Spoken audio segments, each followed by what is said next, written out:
All right. How's it going tonight, everyone? Welcome. Happy Saturday. So I was planning on doing a day stream yesterday. Obviously, that didn't happen for those of you that were paying attention. I woke up late, then I took a nap, and then I had shit to do, and it didn't happen. But tonight's pretty open, so we're streaming. got a bunch of stuff done. It's supposed to storm real bad here tonight. But I went, so we're finally to the point where like we might be past the last frost for the season. Although we had one the other night. But it's 80 degrees Fahrenheit today, which is like 27 Celsius or something. 80 F to C, I think it's 27. Yeah, just about 27. So like, I went and bought some flowers for the bees. So I'm trying to keep the pollinators in my area, even though I don't have my garden planted or anything yet, because obviously we are still nearing the freeze. But yeah, so I picked up some flowers today, and then I quickly set up my rain barrels because it's supposed to storm tonight. It's raining a little bit, but my gutters are clogged to shit. But we're not past like the spring yet of like the buds dropping from the trees and shit. So like once that's done, I'm gonna go get my gutters cleaned. But anyways, so lots of stuff happened today, and we're gonna get going tonight here as we normally do. But how's it going, Udar? Welcome. How you doing? So Q-Logic went through some pull requests. I found a mistake or two I gotta fix. Not a big deal. But yeah, so we're gonna merge this stuff up here real quick. So Pidgin 3147, Pidgin clean, CD build, HCD up default, HCD pull minus U, and I'm mashing on my keyboard all over the place tonight. Lovely. Key land minus R. 3147 is what I said. Yes. This is one of the first steps to get rid of the notification API. There's a lot more that needs to happen, but this is an easy one to do by itself. Do this on stream the other day, I think. But yeah.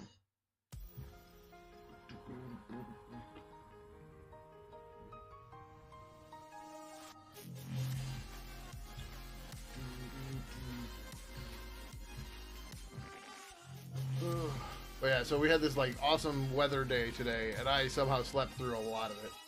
I woke up at like 11 a.m. and I was like, nope, back to sleep. And then I woke up at 3 p.m. I was like, son of a bitch. Like, I slept through the whole fucking day.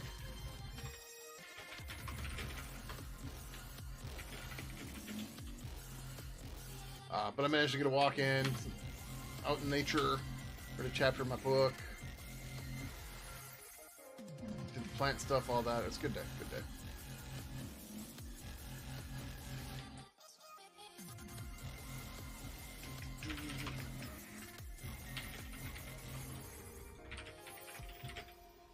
Pidgin direct URI. Okay. Then nothing else to merge in Pidgin land. We have to update 3149.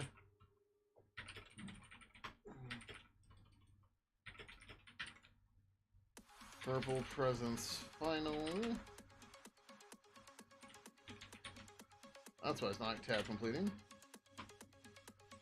So I had a silly mistake in here. Yep. Oh, wait, what?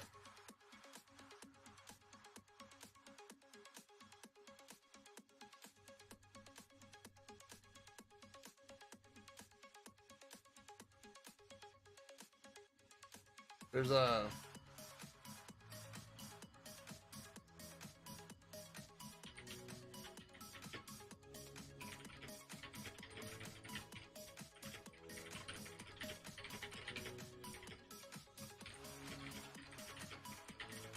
Wait. Oh, okay, wait, I misunderstand. Cancel. Yep. Good. I'm looking at the wrong thing. We want to look at this. And then here, yeah, okay, then I missed this here. Okay.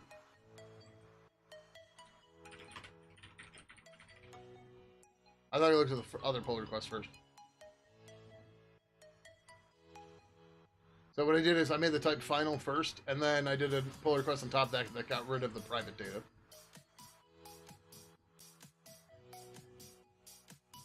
That way it's a little bit easier to understand what's going on. Not that they're like super on top of each other or anything, but it's you're not tracking multiple changes at once is the thing.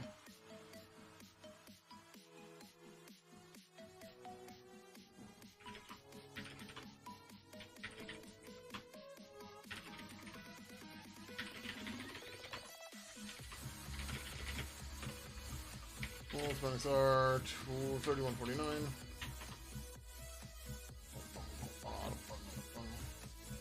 Oh, and I fixed the Mac builds too. Apparently glib doesn't link anymore, or didn't link on my build agent homebrew. Why did Mantic fail immediately? I don't know.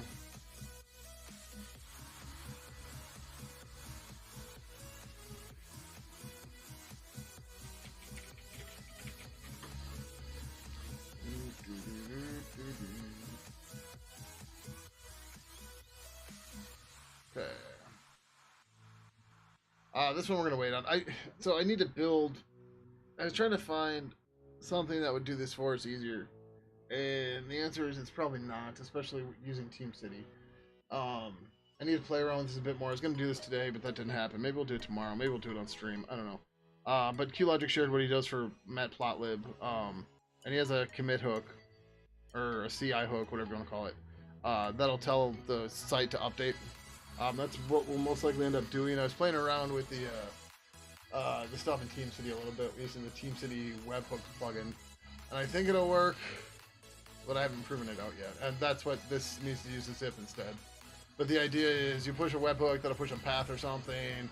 The server, there will be a simple web server listening on the web server side that, based on the repository and some secret token string, will know where to deploy the site and that kind of stuff. And that should probably be Ansible, or be a repository or Ansible or something, but I don't know. We gotta figure that out. So it is what it is. Alright, we're through the pull request though, so we're gonna go do something a little different. So we got this guy here. Ugh.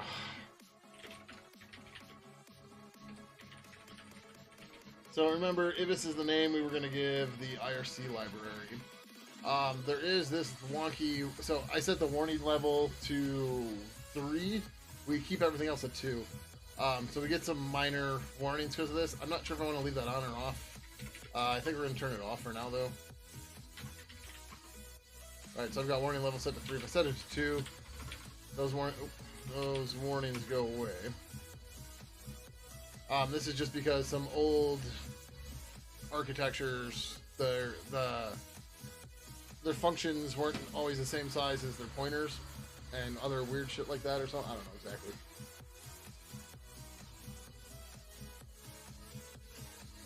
But that's what that warning is about. Somehow I backsplashed onto my face. I didn't get my glass. Oh no, I did get my glasses.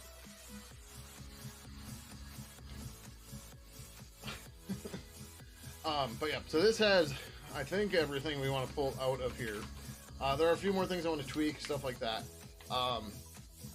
And this will, you know, I'm trying to figure out if we should put Sassel in here or not, or if we leave that up to everybody else. I think we should probably put it in here, but then we have to figure out how you're going to put in the Sassel context and all that stuff. I haven't figured that part out yet.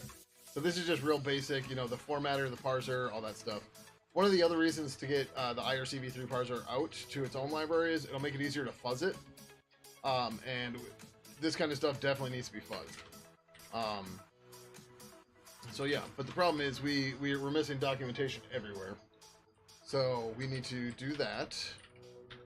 So we're gonna say IBIS.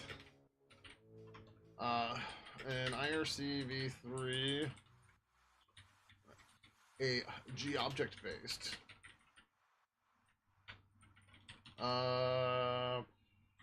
Should probably link this to docs.gtk.org/G-object. Let's do that. Like, they don't have... Yeah. Low-level core library... yeah. That takes us back to here. Okay, that's fine.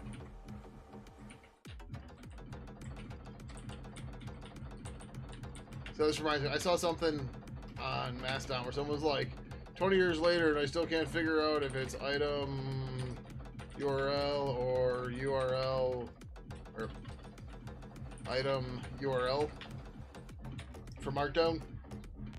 And I was going to respond, I never did, but it's like, just think of it as a function, right?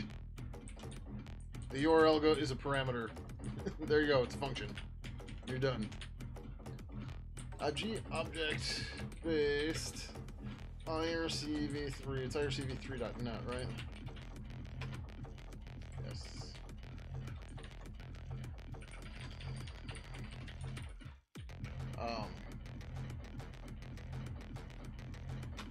Or library and library.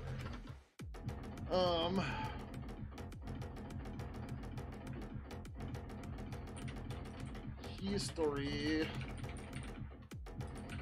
was originally this parser originated out of purple spasm.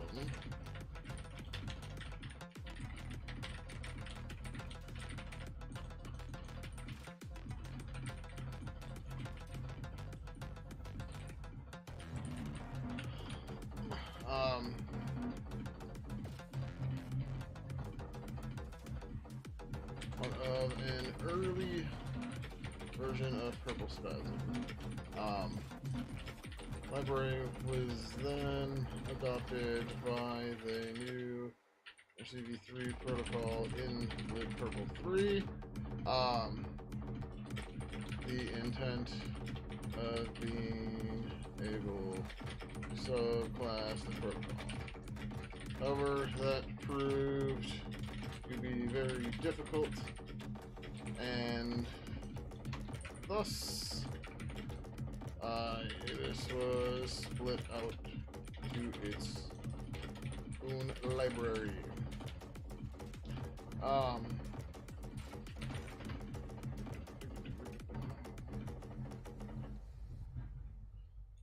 Name.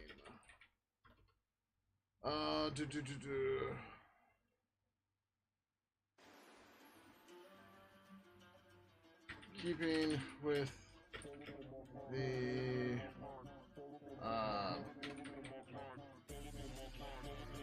bird names for Pidgin and libpurple libraries whose origins come from Pidgin and libpurple, we went with Ibis. For many reasons, but it starts with an I, like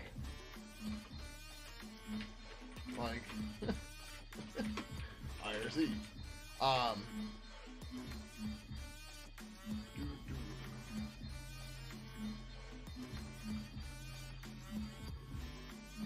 I'm looking at the Wikipedia page.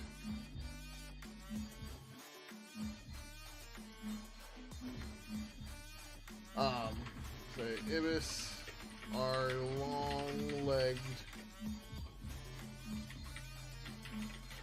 wading birds, which seems this is meant as a joke. We'll see how it goes. Which seemed fitting for IRC users who spend a lot of time idling around.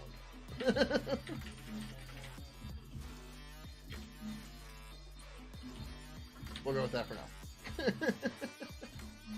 Alright, oh,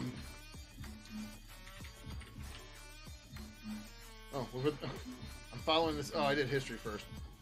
But, okay, I guess about and history are kind of the same.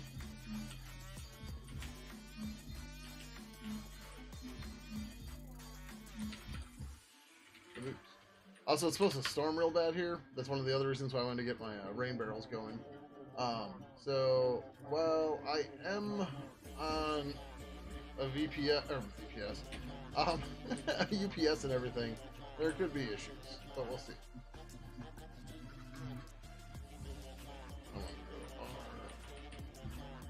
Okay. Well, we'll see how it goes. Okay, I got name. I wanted to steal like the documentation part, or the building.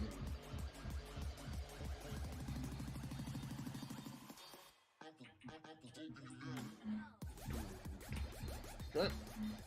Standard Mason, build project Mason setup, file NC build, install NC build. Sure. Although you shouldn't have to do the install. There are configuration options for a few things that you'll probably only be interested in dock and introspection. Please know that dock requires introspection. Documentation can be found at Ibis.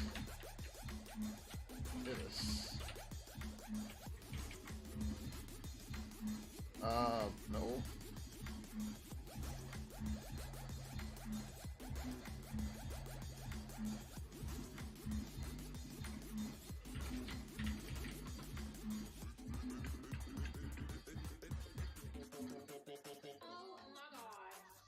This project originated out of an early version of Purple Spasm. The library was then adopted by the new IRCV protocol plugin with Purple 3, which is Purple 3, with the intent of being able to subclass the protocol. However, that proved to be very difficult unless Ibis was split out to its own library.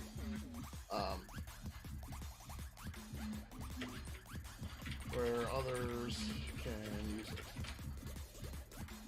Even with the bird names for libraries whose origins are from Pidgin and Live Purple, we went with Ibis for many reasons, least of which is that it starts with an I, like IRC. Who's under me? Thank you, Biggie. Yeah. You're sneaky, I can barely see you. Hi. Want the ball?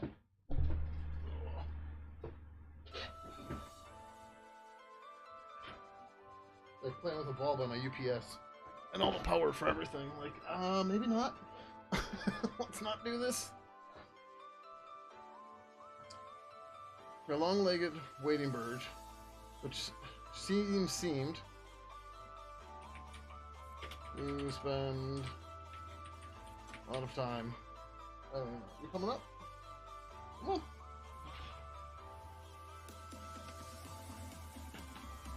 Come on up, say hi. Or not.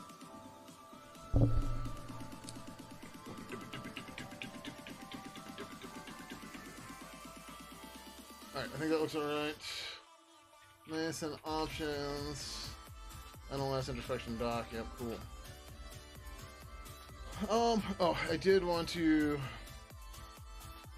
We're just going to...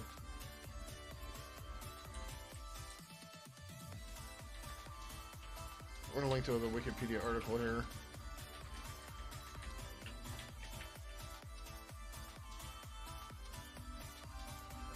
Boom, boom, boom.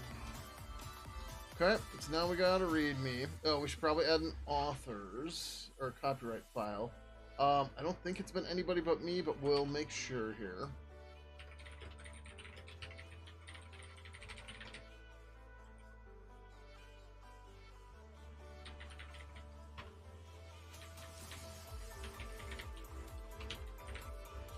Are we putting copyright? Oh, authors. To verify that though, what we need to do is Pidgin protocols IRCV3. Yeah, this will work. Oh, that's dumb. I should have figured this out ahead of time.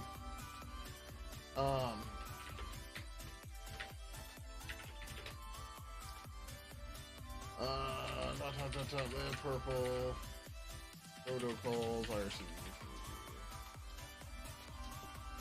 Oh, Q-Logic's in here too. Okay, let's do this. Minus T author.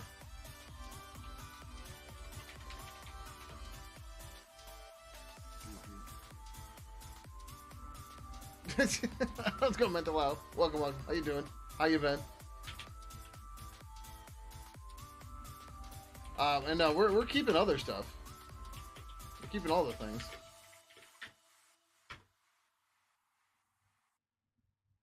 Oh, Ivanhoe's in here too. Okay, cool. We're moving our IRCV or our IRC parsing library out to its own library. because I tried to do it in a abstractable way or a subclassable way in the purple plugin, and damn, that got complicated quick. So instead of that, we're just pulling the library up.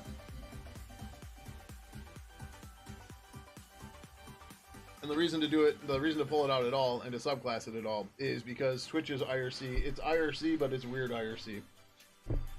It's a bizarro IRC. But yeah, alright, cool. So there's the author's file. That's good. What else are we missing here? Did I kill my terminal? No, I don't know why my terminal's in the wrong spot. Drink water? Yeah, I've gotten addicted to caffeine again, but I am still like at least 60% water. And I'm now about a third vegan too. That's only been for like 3 or 4 weeks though. But I'm trying to lose some weight, trying to treat my body better, that kind of stuff.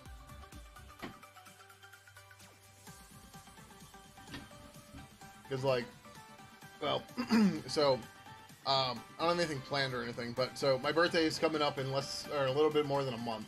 I'm gonna turn 42, and then in about July I will have been working on Pidgin for 21 years, which means somewhere between July and August I'll have been working on Pidgin half my life. And I need to get this thing out, but I also need to start taking better care of myself, because that's something I haven't been doing. Like during the pandemic and shortly before that and everything. Basically, once I started working remote, when I was working with you, Mental Health, I put on a lot of weight, like 50 pounds. And so far I've only shed about 20 of that, maybe 25. So right now I'm just above 250 pounds. I don't know what that is in kilos. Somebody can look it up. But by my birthday, I want to be under 250. So I'm trying to find ways to make that happen. So that includes eating better, right? That's the vegan stuff. I found a meal prep place that's local that does vegan meals. And that's been helping. The thing, so like, this is dumb, but like, maybe gross too. Like, you hear people joke about how like, if you start eating vegan, you end up pooping a lot. They don't lie. Even moving to a third of my meals being vegan, it's just like, oh my god, like this is stupid. So stupid. But yeah, whatever. Either way, the food's good. I'm feeling better overall. I'm almost at the weight capacity for my chair.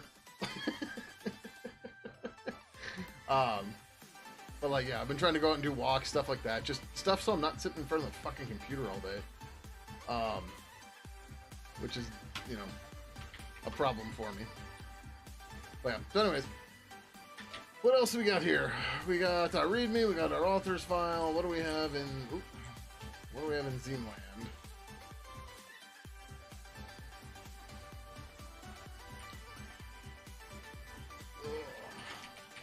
So Zine is another library we split out. So, oh, license. License might be happy, or a good thing to have in the file.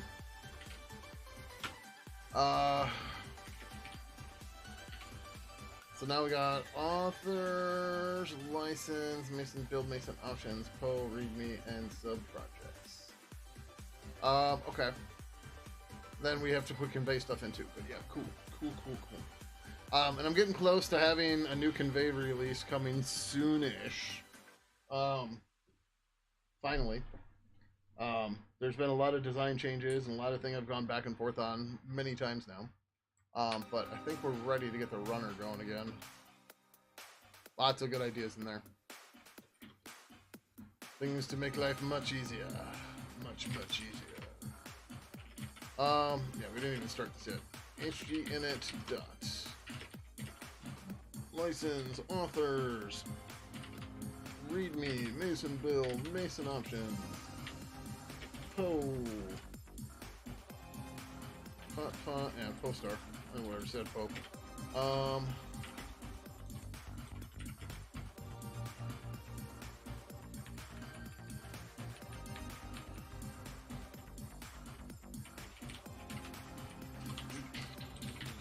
I need a .hgignore to here.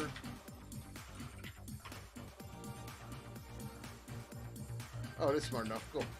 That should just work now. hgignore. Sub projects. Star.rep. Ibis. Oh, Convey? So Convey's kind of stuck where it is right now. I don't know if you remember the drama, but one of the former contributors and former coworkers of mine decided to steal it. And by steal it, I mean he removed all of my references to it and changed the license from GPL to something more permissive, which you can't do. So I took its development underground. Yeah, this all happened when I was working with you. So Convey's development went underground, and it worked well enough for me that I hadn't done much with it, because I didn't need to. But he went and decided that he was going to go and build the rest of it too, because I was too busy with my new job and Pidgin, which is funny because I never said that. Right? And you know, generally, like, a contributor doesn't hide it from them, and or hide it from the other person, and like everybody from that team that knew he did it didn't tell me and didn't want to tell me because they didn't want to get involved. I'm like, you're already involved. Yeah, it's dumb. Like, so I basically told all of them to fuck off because like all they had to do was like just point me to it, right? Instead, like, if you look back on my Twitter, it's somewhere around this time in 2018, I think. I ask a generic question of, does anybody have any suggestions for a tool to check if two Go repositories, or to check two Go repositories for similarity? I mean, basically, he has the site up and everything.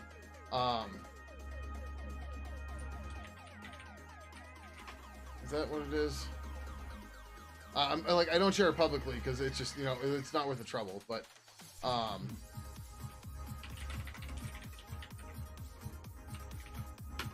yeah, basically, like, everybody I worked with, nobody wanted to just, like, you know, tell me. They could have, like, had any single person point me to it or whatever, but so I made that tweet, and like in 10 minutes I get a text message from somebody I haven't talked to in months.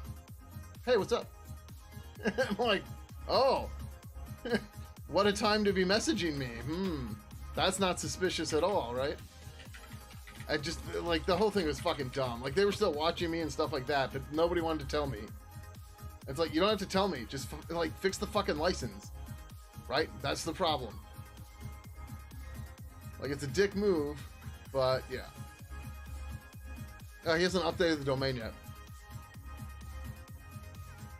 If he loses registration, if he doesn't renew, I'm going to renew his domain.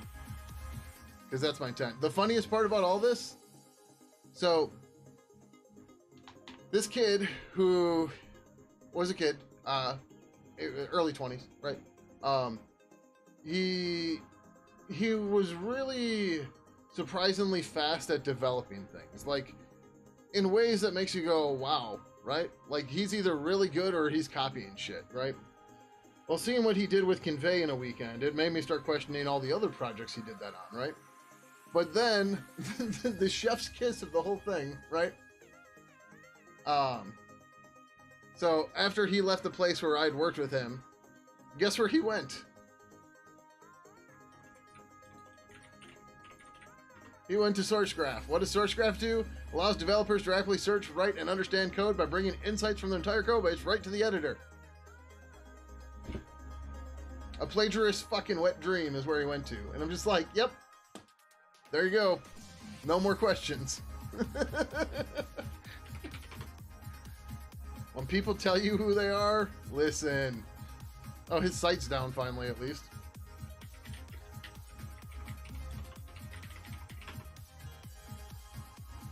And, like, the thing, too, is, right, like, he did eventually fix the license to make a GPL, but, like, he was like, it's a spiritual successor to Convey. I was like, the fuck it is. Like, I'm still here. I'm still working on shit. I'm sorry what I have doesn't work for you, but, like, that's when you make a fork. But, like, even forks don't be like, I'm a spiritual successor. Like, nope, this is a fork because... No, it's not your fault. Don't worry about it. People are assholes, right? It's just people are pieces of shit, and that's how it goes. The worst part was, one of my former coworkers was like, I think you're being too hard on us. I was like, bitch, all you had to do was send me an anonymous message. You could have asked a friend to jump in my Twitch channel and go, hey, this looks like a tool I saw you work on before, right? It could have been anything like that. And they didn't do anything. Like, oh, I think you're being too hard on us. Like, all I gotta say is, hey, you might want to take a look at this and deal with it. Sorry, we didn't bring it to you sooner, whatever. Cool. Like, keep me out of it. Yeah, exactly. Well, like, this person didn't steal. They just hid the theft, right? So they betrayed my trust, is ultimately what they did. But it's just like, what the fuck, man? The other good one, and this one I will share publicly because it's public.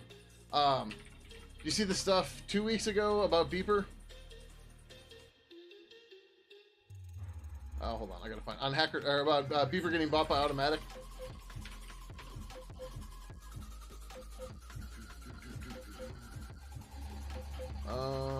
Comments by date.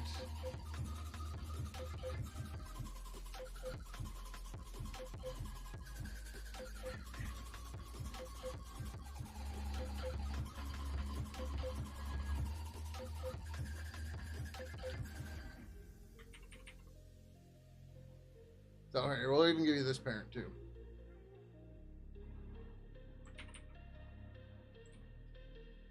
Here, the CEO of Beeper gets fed on, or not fed on, it follows the prompt of some user, and then goes on to say that Beeper is the rejuvenated and very open Pidgin.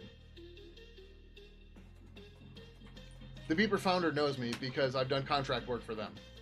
They offered me a job, and I said, no, Pidgin is my first priority. Like, I'm not going to get locked up in working on Beeper stuff and not working on Pidgin. And then Beeper is the rejuvenated and very open Pidgin, to which I responded, so this is the Beeper CEO.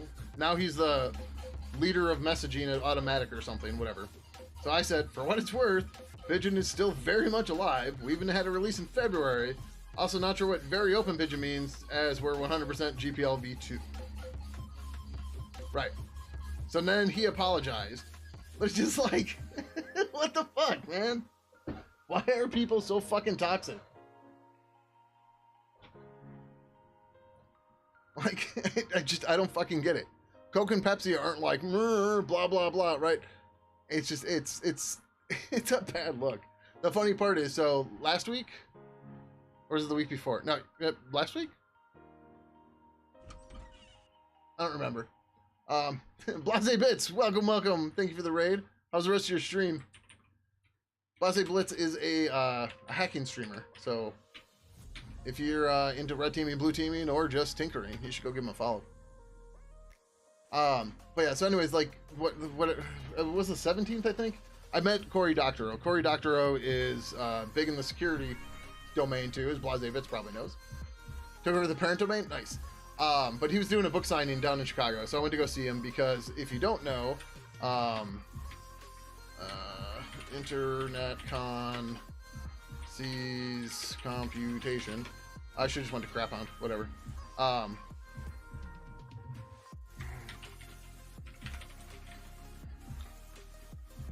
So Cory Doctorow, he's an author, blah, blah, blah. But this book here, he talks about my work on Pidgin over 3 pages.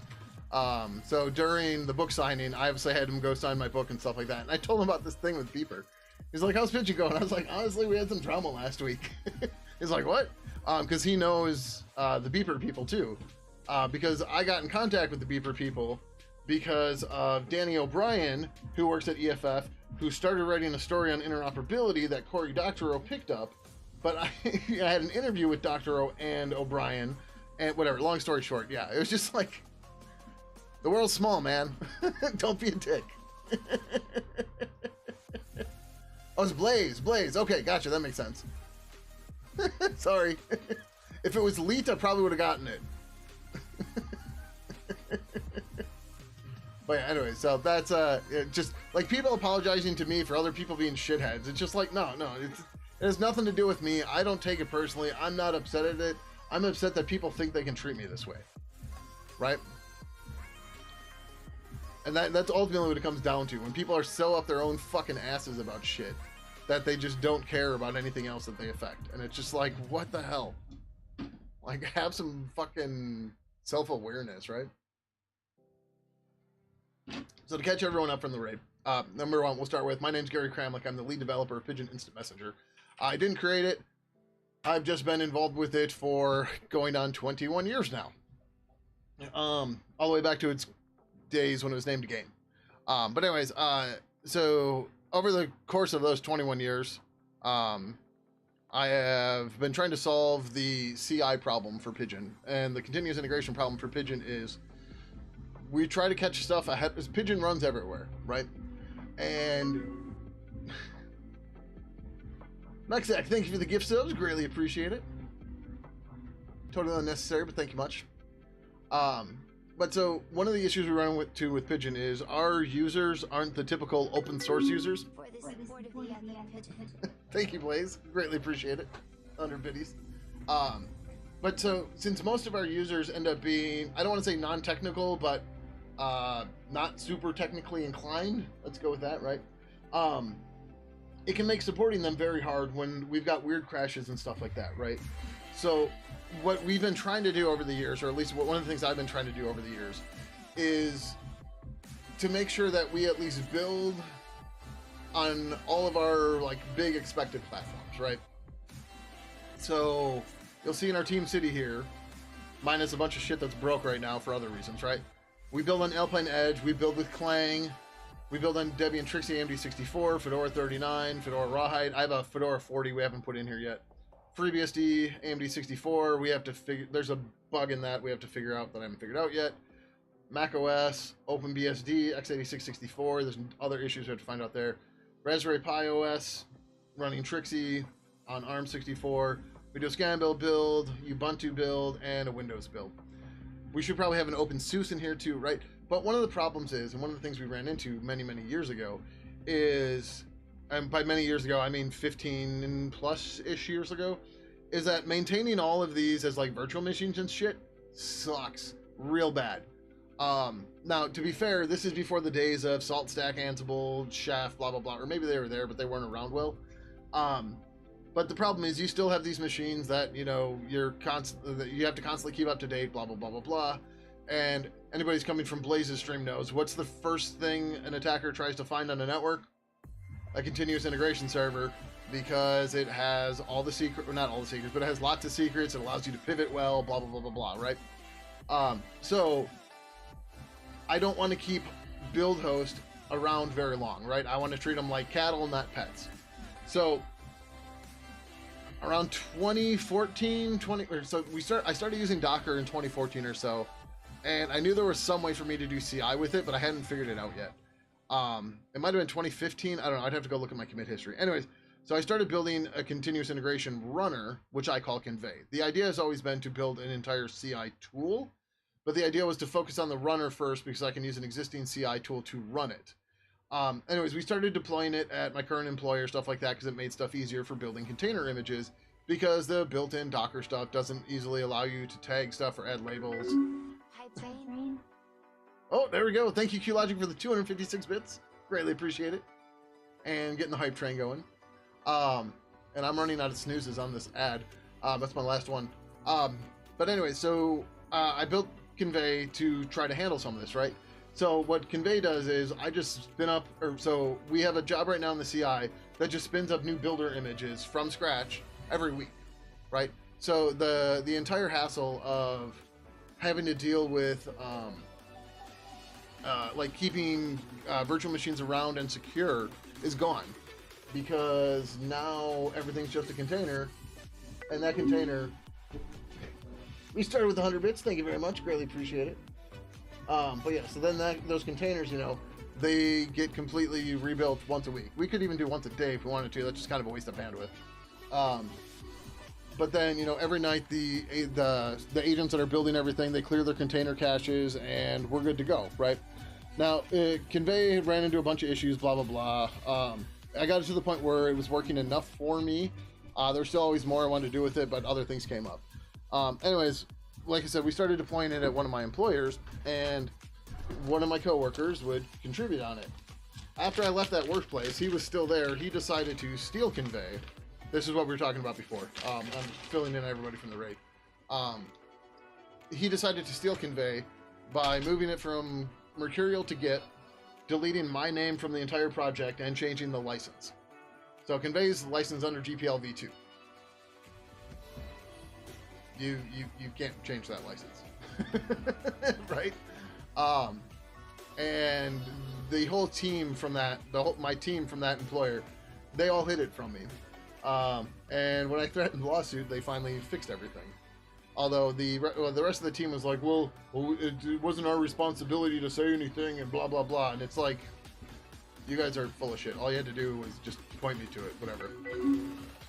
Robotic Cat with the 200 biddies. Thank you very much. Greatly appreciate it. And sure, I put the camera back on for Big Boy, and then he disappeared. And didn't even use treats. Cats. But anyways, so that was just one of the other things going with the thing from the beeper guy the other day. And it's just, I don't know, people are assholes. Like, people shouldn't apologize for them. If anything, people should yell at them when they're being assholes, and then we just hopefully won't have this asshole problem anymore. Right? Maybe I can dream. Right? But anyway, so we are working on splitting. So years ago at this point, I started writing what started as a Purple 3 plugin, then it became Purple 2, and then I decided to go back to Purple 3 plugin to talk to Twitch, so that to make Twitch chat work. For using a cattle prod on those kind of folks, yes. The worst part about the beeper thing was the guy he sold his company for $125 million, but on that day he decided to punch down and try to take credit or take the name of an open source project, right? Just like, what the fuck? But yeah. Anyway, so many years ago, not many, but a few years ago, I started building a Twitch protocol plugin for Pidgin, and I started writing the parser in a new way, blah blah blah blah blah. Then we decided we're going to build a brand new from scratch IRC version 3 protocol plugin for Purple 3, and we're going to use that library, and we're going to take the Twitch protocol plugin and subclass the IRC v3 protocol plugin, blah blah blah.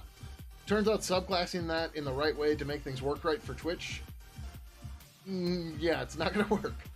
So now what we're doing is we're taking that library out. We're taking that the main parser and all the pieces to it, and we're pulling it out and making it its own library. So now the Twitch protocol plugin can just use it the way it needs to, and the IRC-v3 protocol plugin can use it the way it needs to. So this is more of a parsing library than anything. But one of the other benefits of it being standalone is it'll be easier to fuzz and get it set up in Google OSS Fuzz, which is something that's on my radar, but I haven't started yet. And then, obviously if there's any problems in the parser and handling the logic of the actual protocol stuff, the actual, like, really dangerous stuff, we can push releases of this easier, faster. Thank you, Robotic Head, for the 200 biddies. Greatly appreciate it. But yeah, so we're also doing this with our XMPP library because we need it for both Bonjour and XMPP.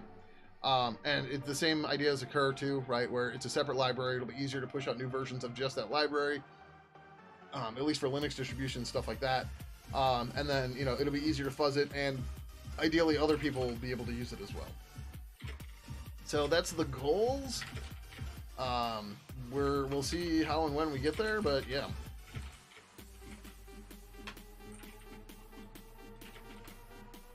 Alright, so the main things we have to do yet are the convey stuff to build the docks. That's the big thing we have to do yet.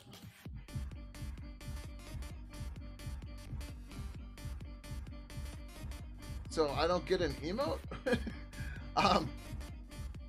My Twitch says you've collected all the level 1 emotes. So I don't get any emotes, yay. Alright, that's fine. Also, I can't snooze this ad that's going to start in 10 seconds, so sorry.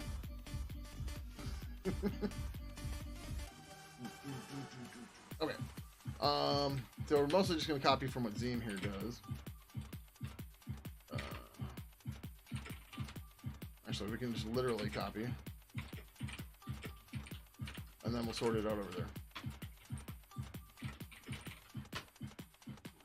Oh, I want to convey YAML. So this is going to be IBIS builders on Trixie. So one of the things in the new convey stuff is a lot of this stuff goes away. Convey was built in a way so that you could build tasks that so it works like any other container pipelining tool. And in fact, I had support for Bitbucket pipelines. At one point, we started working on Travis. There's a couple other ones. And the idea is, you just read their config and then you send it through the same pipelining stuff. But one of the things I was trying to do with it was to make it so that tasks could be reused. And the new version, which I have the configuration loading and everything done, I just need to finish building the pipelining part of it. It fixes up a lot of these issues. A lot of the issues we ran into with this format. Which is good, because as you can see, there's not much I had to change in the copying. And actually what I should do is, we could just do this too. Project equals IBIS, right? So then wherever I have IBIS,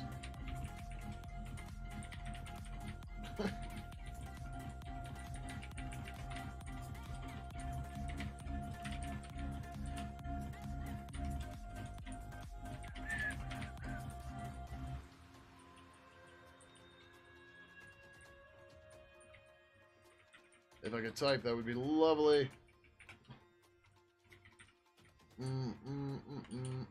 Hit end.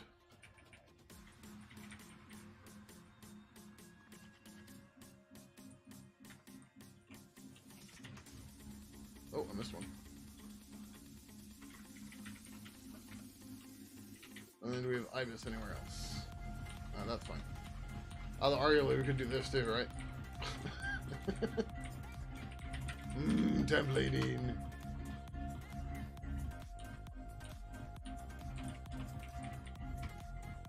Okay, yep. Alright. Was it hassle? I thought it was Z. QLogic yelled at me because we had a convey.yaml next to a convey directory. I don't remember what project it was on. Oh, it was burb. That's what it was. It was burb. So I think we put it into containers. Yeah. That's fine. I don't care. Right. So the top level is, so the top level is how to build the project, and then this convey.yaml is how to build the images. Previously, I did separate repositories for the images. That causes problems with other stuff, and I mean, this solution doesn't fix it well either, or doesn't fix all the problems either, but it gets us kind of there. Alright.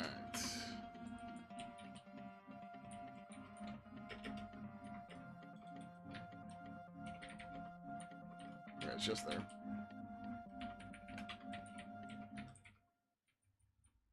Right, so you can define some environment variables and you define your reusable tasks. The new version of the config has inline tasks as well. So you can still do the global ones, but you can do inlines, which is cute. As you can see, this is just kind of templated to hell, not too bad.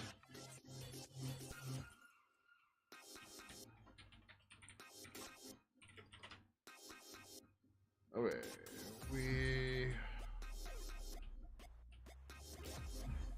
yeah, I think that's all we need. I don't think we need anything else here.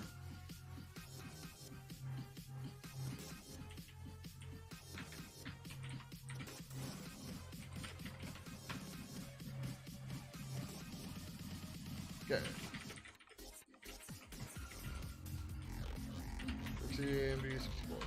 So this is going to go and build our container according to that file. All the deprecation warning. I'm running an unreleased and probably will never be released version of Convey because I moved to Podman, and Podman and Docker don't exactly agree on things. So yeah, but the new version changes how that works internally. Which maybe we'll work on that at stream at some point.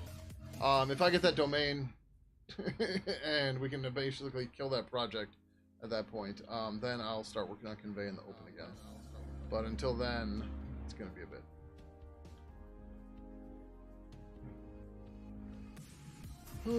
Yep.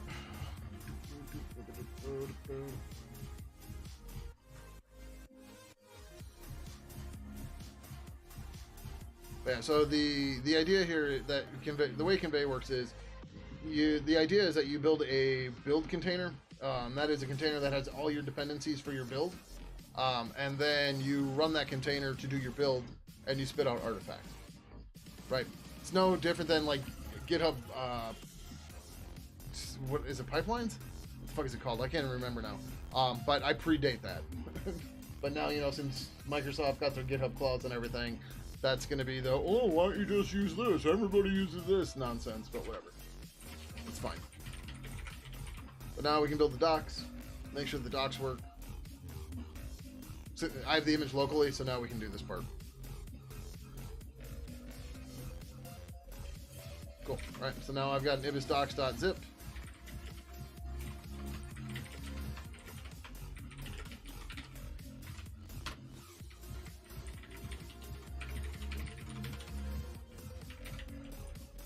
I named it T.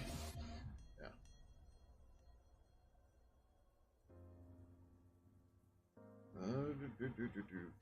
Right, cool. So the other cool part is, since this all runs in containers, you don't need to have any of the dev dependencies. It just runs in a container and spits out an artifact. Makes it nice and fun for you. Okay.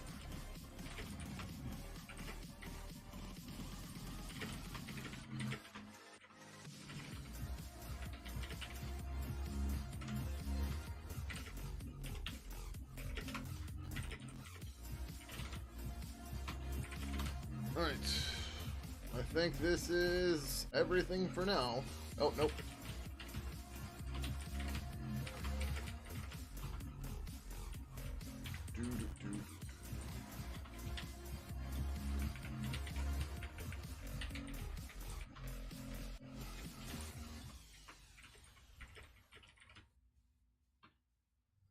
Okay, that should be everything for now. Initial revision, fold in everything I think we need from the Pidgin repository, but we may value more later. Okay.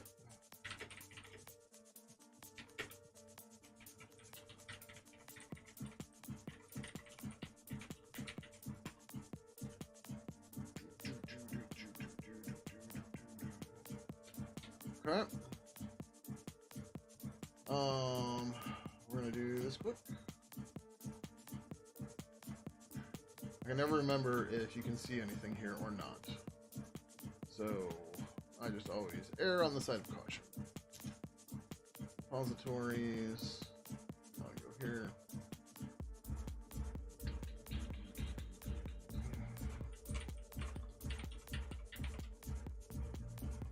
Custom repository, material. Actually, what we should do. I wish I could copy this, make it much easier. There's nothing secret or anything here. This is the main thing I wanted. Ooh.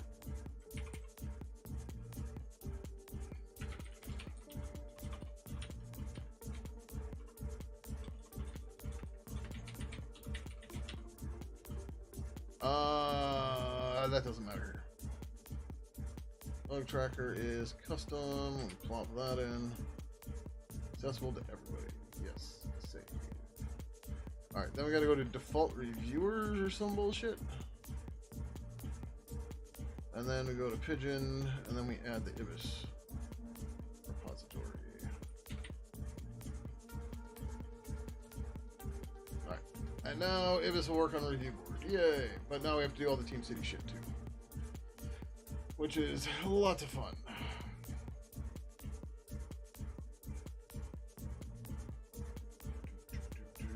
That's not. We're going to be root project.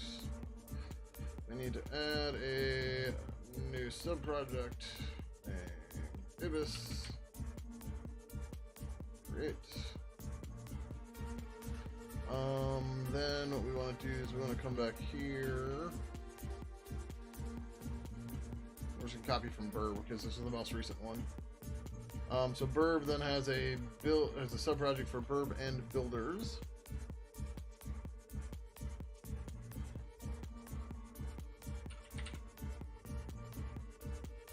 Oh, not Burb.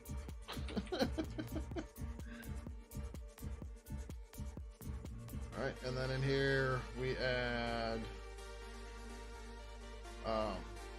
Okay, then we have 2 build configurations, one for Trixie and one for Docs. We'll start with the Docs.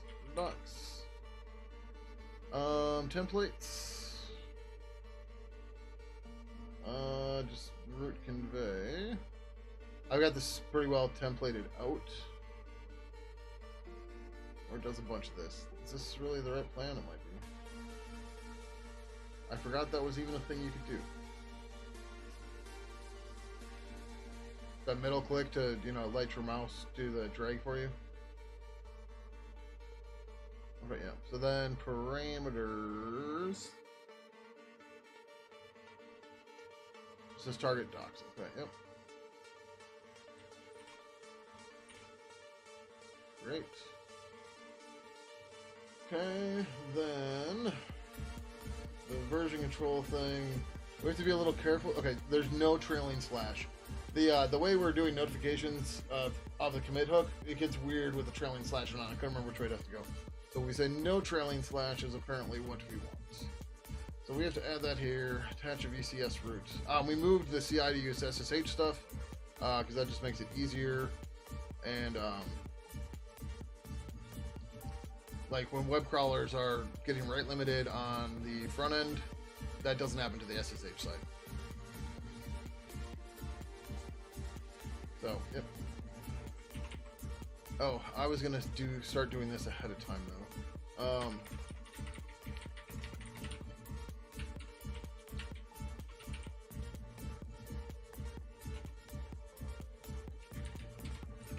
Right now, the usernames don't matter for Mercurial, or SSH Mercurial. But the plan is we're gonna take them, we're gonna move them, and they will start mattering. So we need to do that here.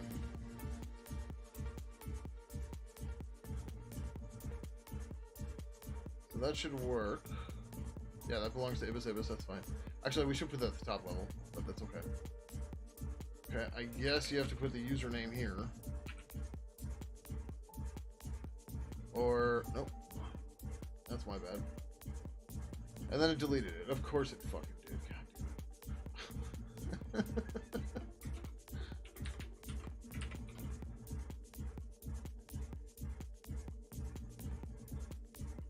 Cool, connection successful. I want to put this at the top level, but we'll fix that in a second.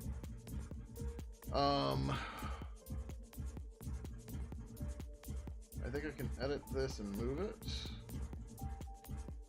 Yeah, move this to just Ibis. Alright, cool. I'm gonna go back.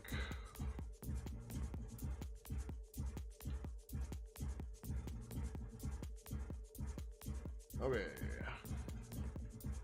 Trigger should be there. We should have a schedule trigger too, I think.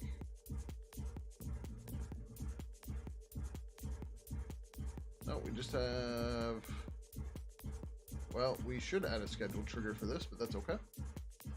Or maybe we're not... Yeah, maybe we'll do that later. So we got VCS, we got triggers. We should have 2 parameters and 2 agent requirements. No, that's burp. 2, trigger 1. And then they have a suggestion. What's their suggestion for us here? Probably dumb. Oh, okay. No, whatever. Alright, so we can't run this yet because we don't have the image. And shit, I have to add the image to Docker Hub yet. We forgot to do that part.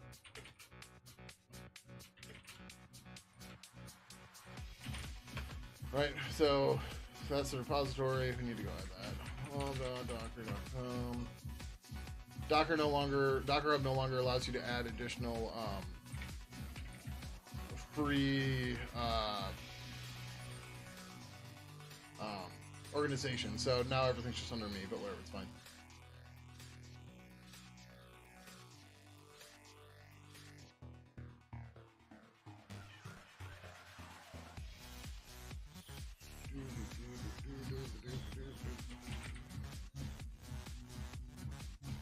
There's no underscore.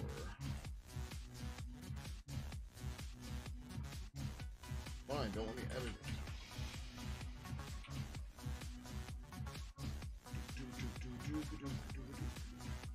So I need to create a repository named Ibis Builders, Builder Images for the Ibis IRCV3 library. Okay, boom, that's happy.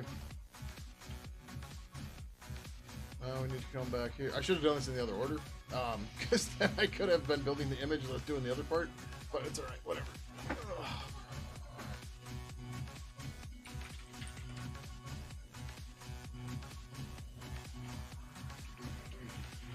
We're in Ibis Builders, great.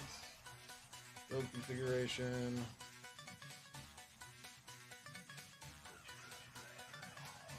Oh, we didn't do the Debian one yet. That's fine. We'll come back to that.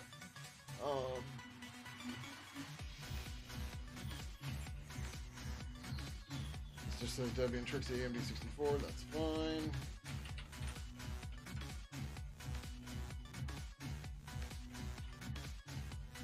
I hate how when you do the autocomplete, it doesn't fix the build configuration. You have to go back and do it yourself. So this is going to be convey build image.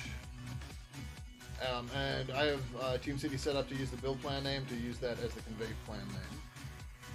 So that should be all we have to do there, and then version control settings. This gets a little funky because the way it's set up, but it's alright. So we want to attach a VCS root. Existing one should be the Ibis one.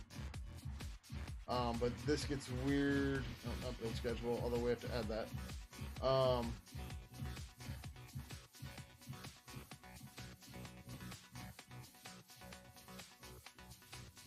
I need to go here. Okay, then we need to go to command line. And this is where it gets just a little funky because we're doing that in the subdirectory. We have to override it.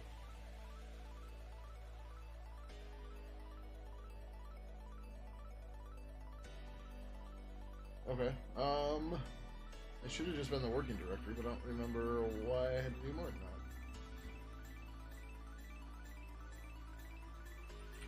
Containers.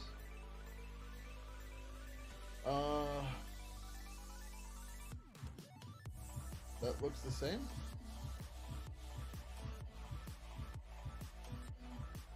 Registry name, registry username. Okay, that looks fine. I forgot we have to add some more templates to this action. Unattach a template, choose template, my Docker Hub credentials, associate. But then we have to go build the other template for the schedule. We're going to create a template, scheduled.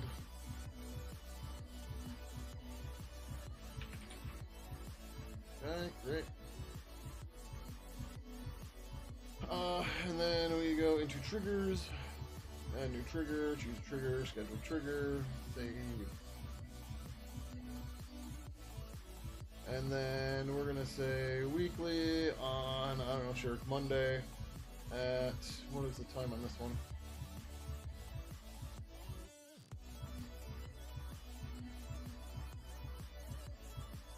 Server time.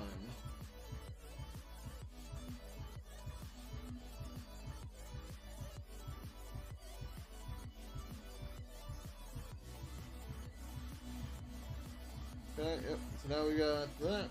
Now we come over here, we can attach another template, which is going to be not showing up yet, for whatever reason.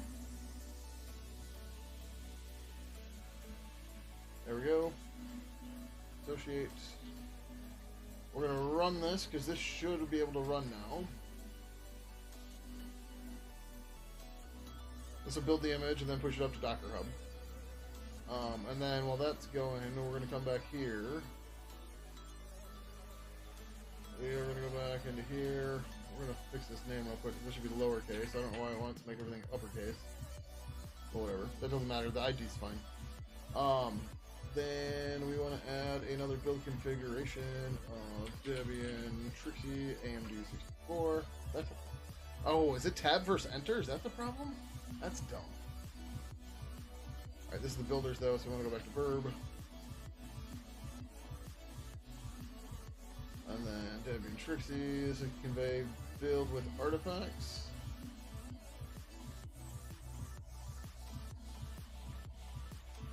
Let me put in the target, Debian, Trixie, AMD64. And then I think it's just VCS root and everything else should work.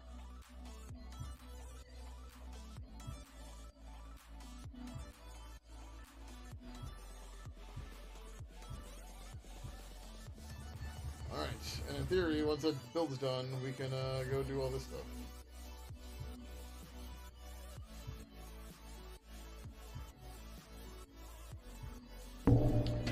Yep. So, convey is meant to replace all this, right? So you can control it via config file in your repository. And then go from there. But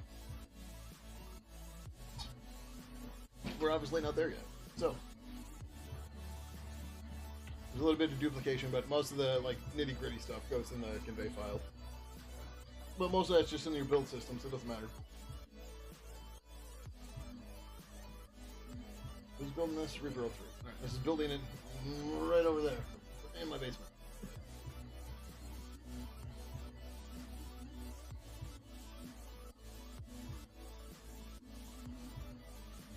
Wait, what? That better not.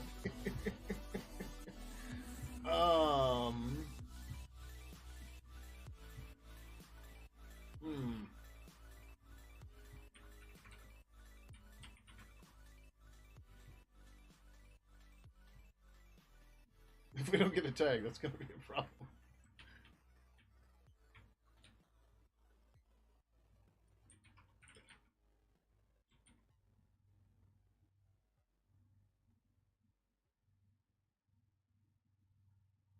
Look at the build log here.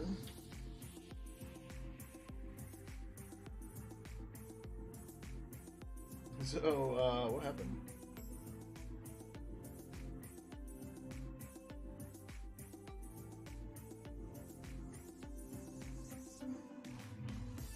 This isn't wrong with verbose.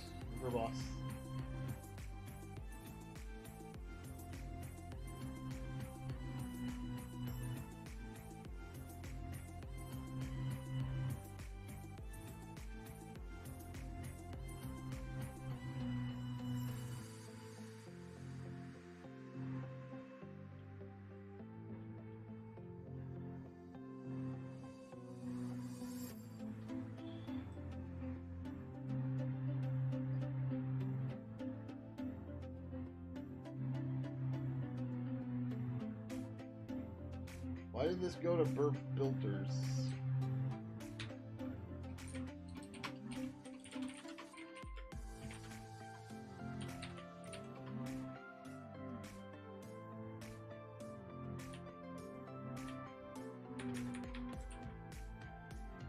This is on Reaper 03, is that where it was?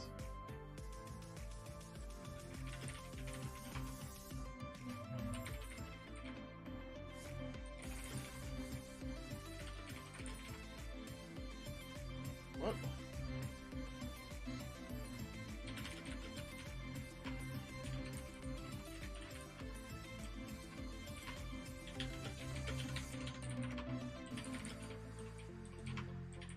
PS, not images. I'm an idiot.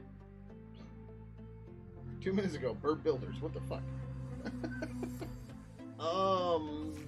What? Oh, is it the... No, it can't be the Docker file.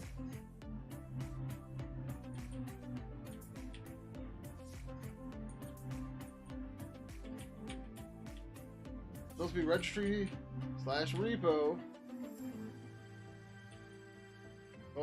target.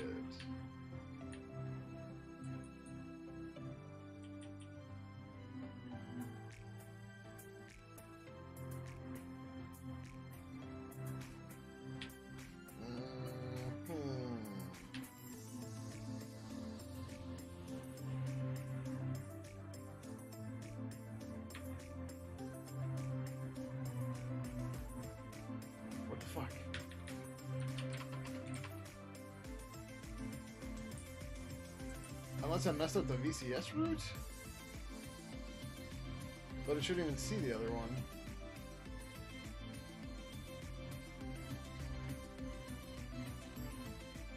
Nope. What the hell's wrong here?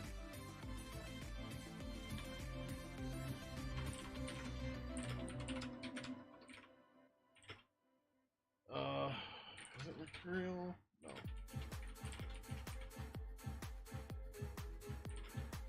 Or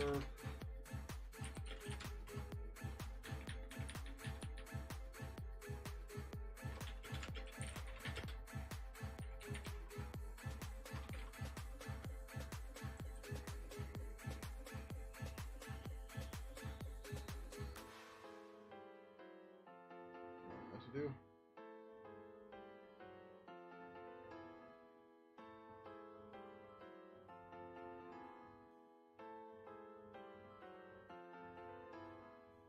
Fix 3 out.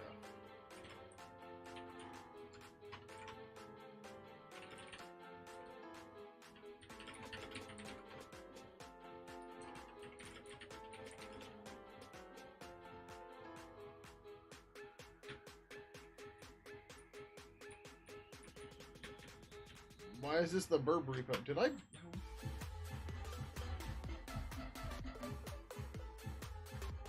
This is the wrong repository.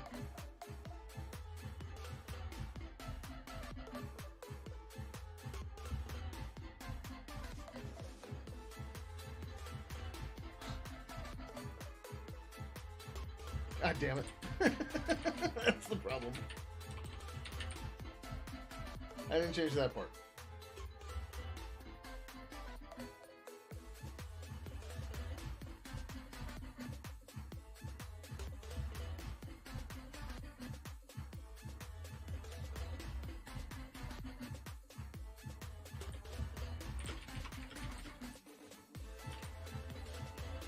Just gonna delete that. It'll just do a new clone. It's not a big deal.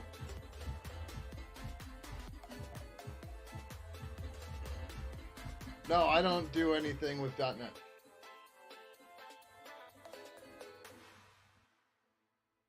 Sorry.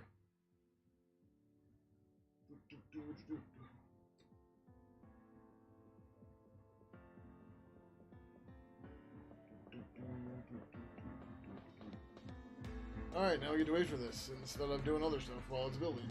Gee.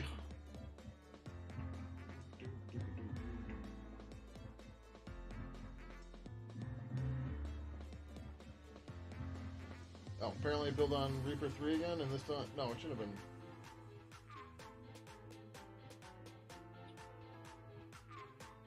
Okay, well, now it worked. Okay, so now we can fire off these guys. Let's go here.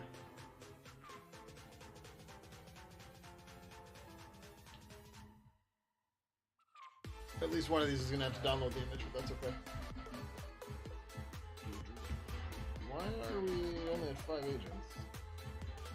Why is Reaper 04 offline?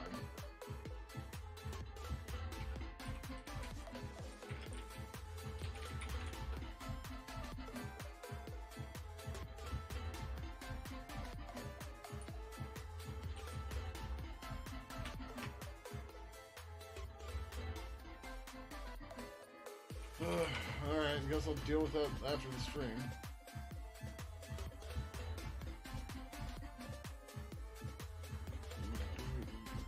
Yep, so the Debian build works fine. Docs build is almost done. When the docs are done, we have to update the docs.IamFreedom project, which we can just start that now. I think it just finished, but it's fine. Edit this guy. We need to add a build dependency.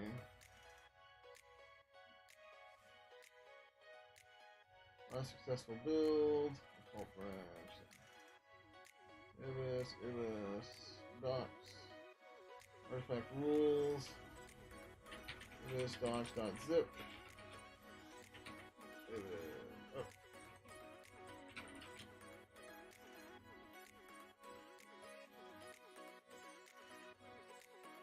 Okay. That did not add another trigger.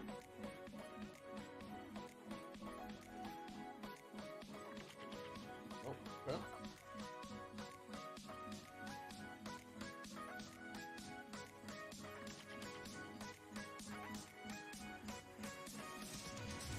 Successful build only.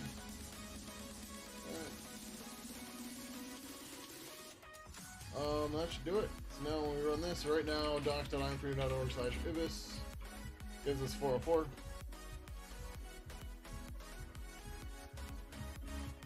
Yeah, these both finished. Good. But now we have the artifacts. No, we don't have artifacts. Oh, fuck, that's my bad. Alright, so the other one's gonna fail. That's okay.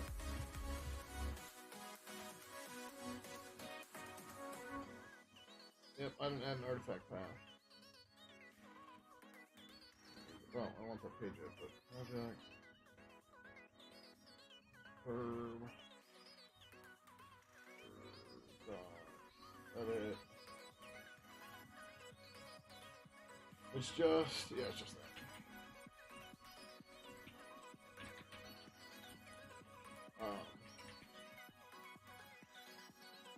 Okay. So this is gonna fail, or it's gonna wait forever for the artifact that doesn't exist. Which is dumb, but it's okay. Yeah, fail to reserve artifact dependency because it doesn't exist. So now we have to run this guy, but this should trigger everything else off. Should be good.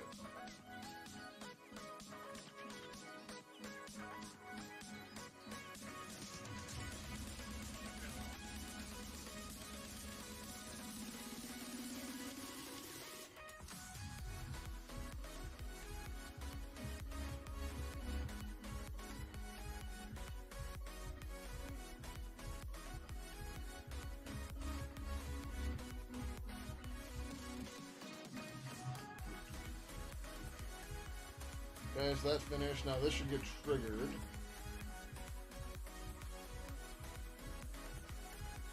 Should.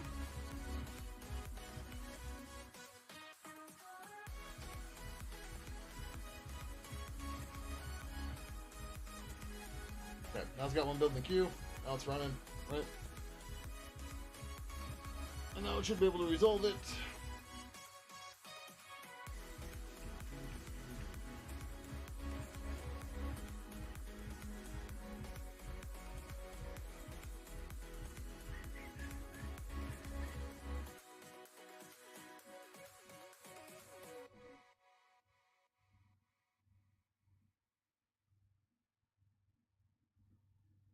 Oh. How's it going, Krishna? Thank you for the compliment on my hair. Appreciate it. Sorry, YouTube chat is kind of hidden. I've been trying to make it better, but it's not always the easiest thing to find. Actually, why don't I do that? That's going to make it not easier to see. I haven't found a good place to put it. Alright, so that's there. One thing changed. This is... Oh, there we go. Boom. And now we have the Ibis docs online. We should have more of, like, more than just, like, all of our libraries. They need to have a way to tell you, like, how to use it, stuff like that. Instead, you know, we just get the class hierarchy, which is the message and the parser. Alright, so the parser, there's... Yep, not much to the parser. The message holds on to a bunch of shit. And, yeah. So... Alright, I gotta take a quick break. I gotta pee and I need to get water. So I will be right at the back. Yeah.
Alright, much better.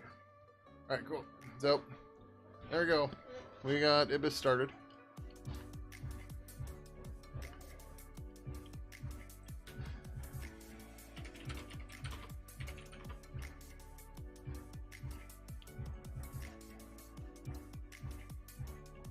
Now we're probably working in the main page of the docs, so that's great.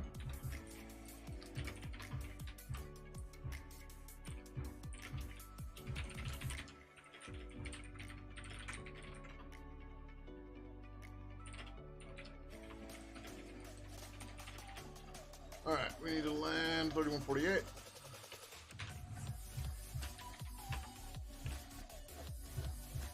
Ooh. Missed my awful walnut. Lovely.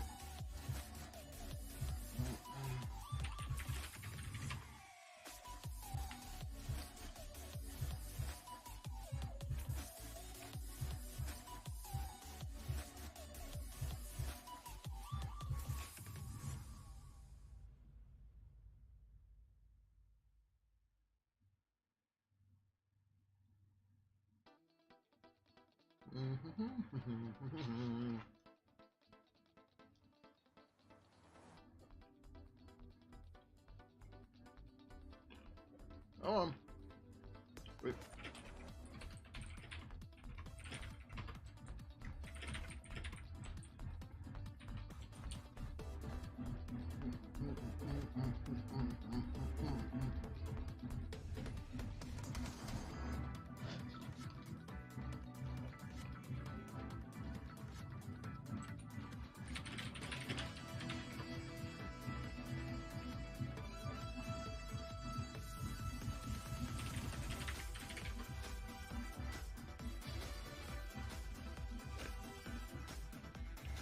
We have another fun problem we can look at too. A user came into the IRC channel yesterday, mentioning that when they start Pidgin on Ubuntu Mate 2404, it crashes their X server. I have some thoughts. I am able to reproduce it. I built a VM for it. I did come up with one thought for it. It's a long stretch, but it's there.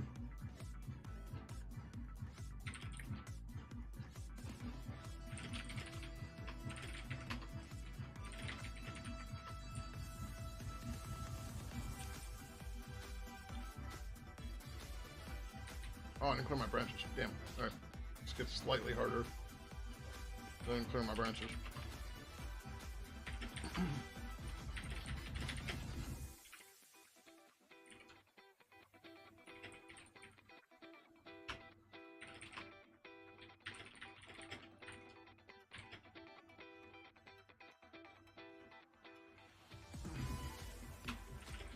That was the slightly harder part. I had to get the commit ref.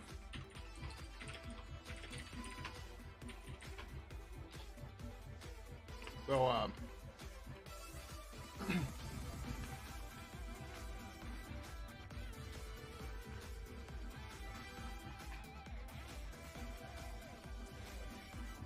game server?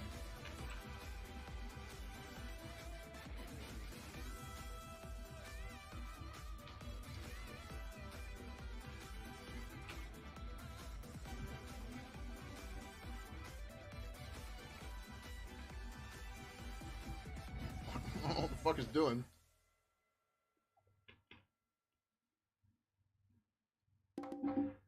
Okay.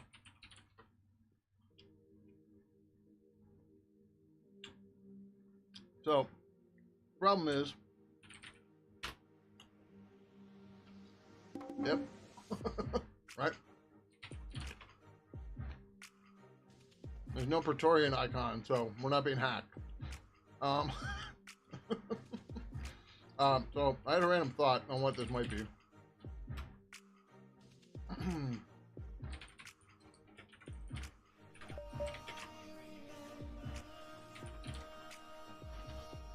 Waiting for everybody to use AI and shit to figure out what I'm typing there. It's a real secure password.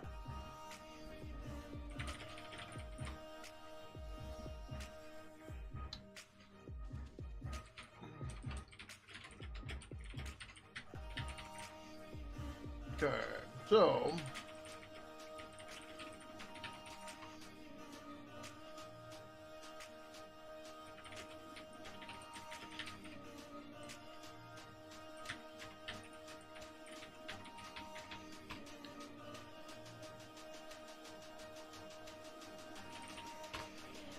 Nope, was not it. Okay. Huh.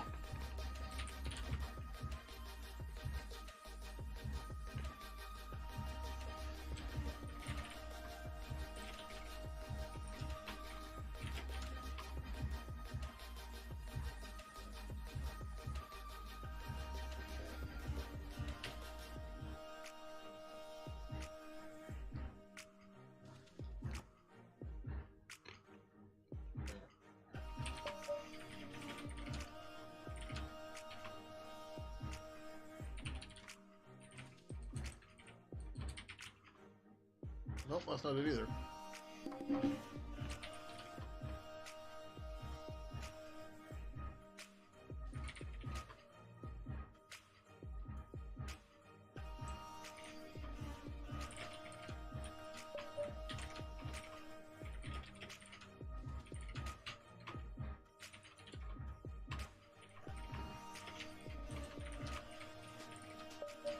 Yeah, we didn't even get to a press file yet. I have a plug instructor already.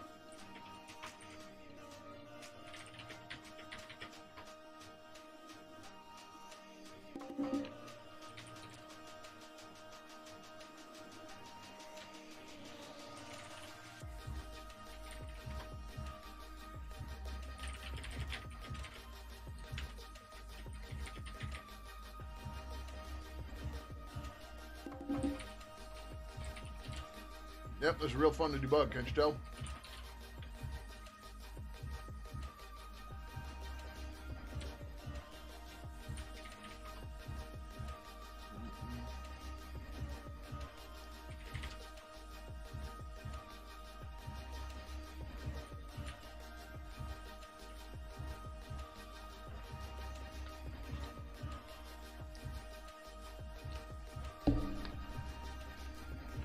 Huh.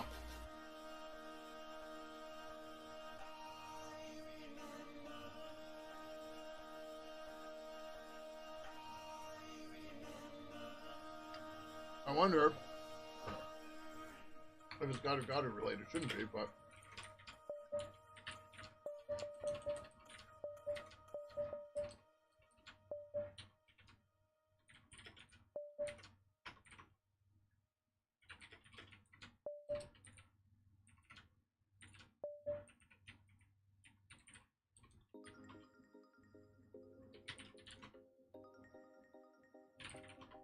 nope. Yeah. So, anyways, I think we had enough fun with this. I gotta open a bug report with them because I'm just like, I don't fucking know what's going on. We're getting X errors when we shouldn't be. So, yep. Alright, alright.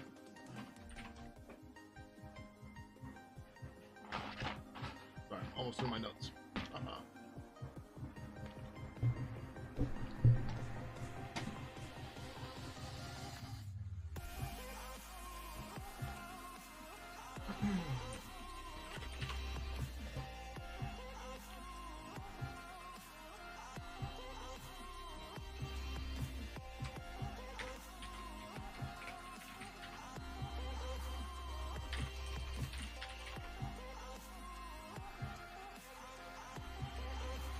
So, Purple Presence is now, I think, almost completely clean. This should be final. Didn't have to play it.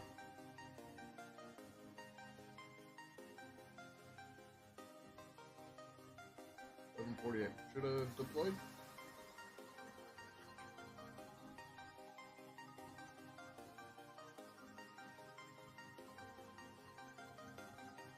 Alright, well, we need to clean up some docks here, but yeah.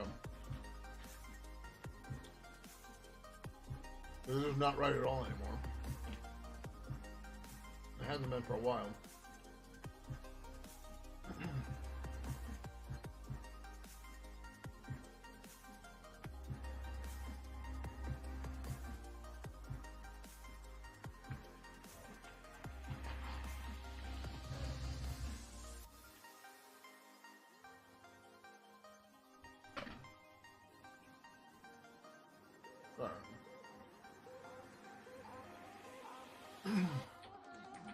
How did I get the presents the other day? I don't remember.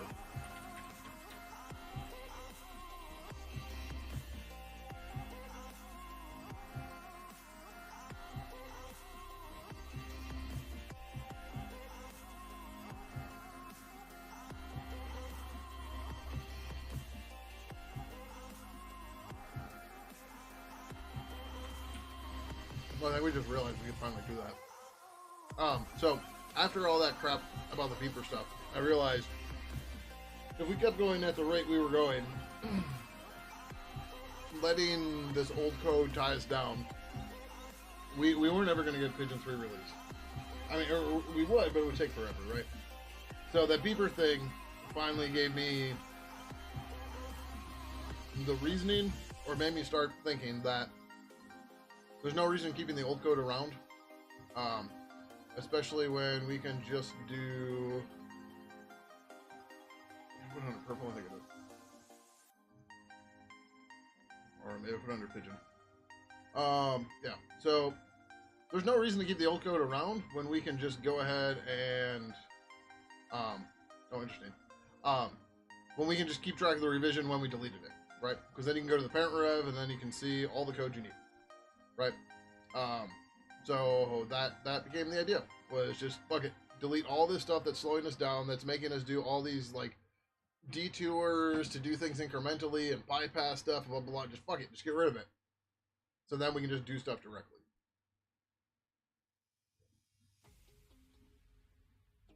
So that week, we deleted about 96,000 lines of code net. It was like 98,000 got deleted and 2,000 got added or something. Just because some lines changed, whatever, right? So not all bad things happen there. HG Ninja, sure, whatever.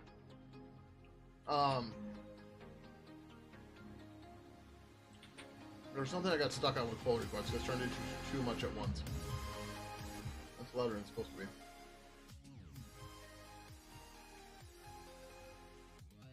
Oh, I think it's the request stuff. Alright, well, we can also update the convey plans here in Pidgin World. Oh, that's fine.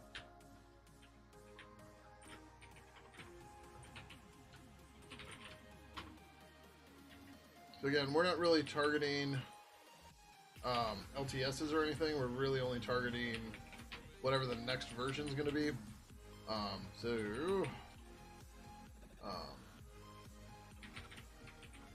Yeah.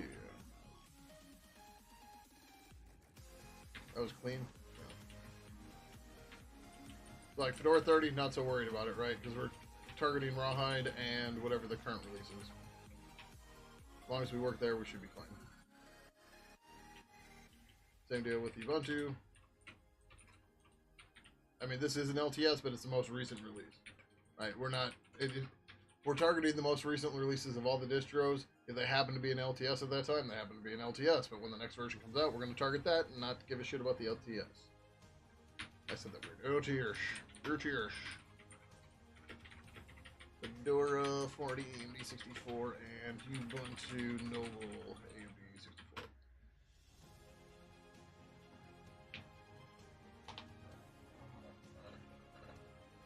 Oh. It's already built these images. I already pushed them the other day. So they're all there. They're all fine. Just we didn't update the Pidgin code base to use them yet.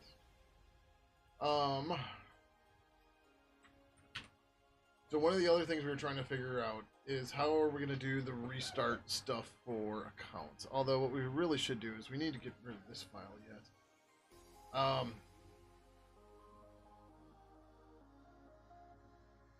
Oh, that's a horrible idea, but I think I like it.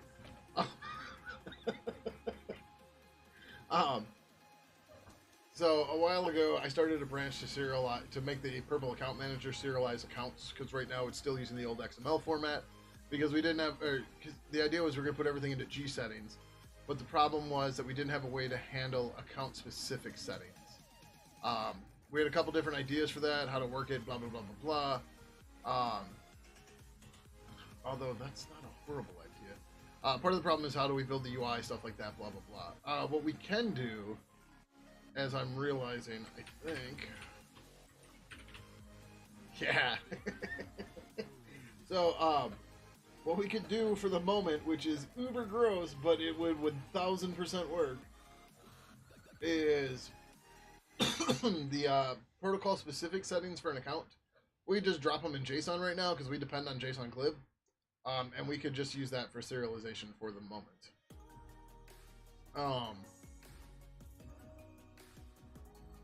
long term, we should probably have the protocol give a settings object.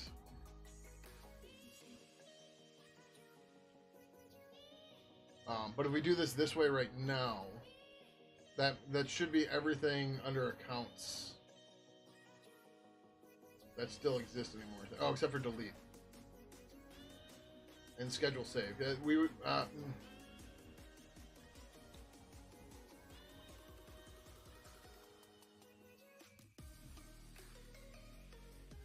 Yeah, that's not even a big deal.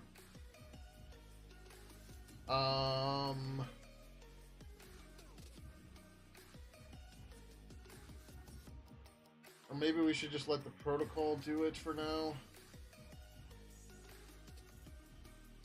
Either way, like this is the stuff we need to get rid of, right? So if we can get rid of, so the network changeback thing, this should all mostly go away.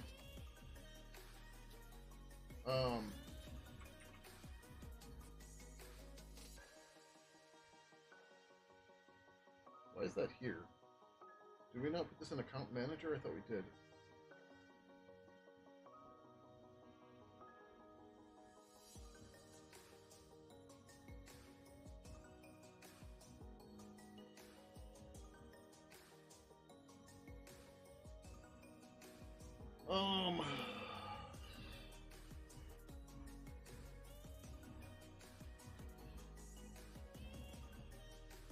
What the hell is the signal called?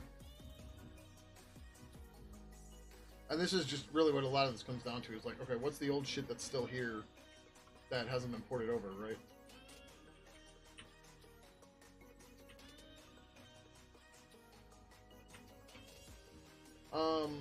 This is...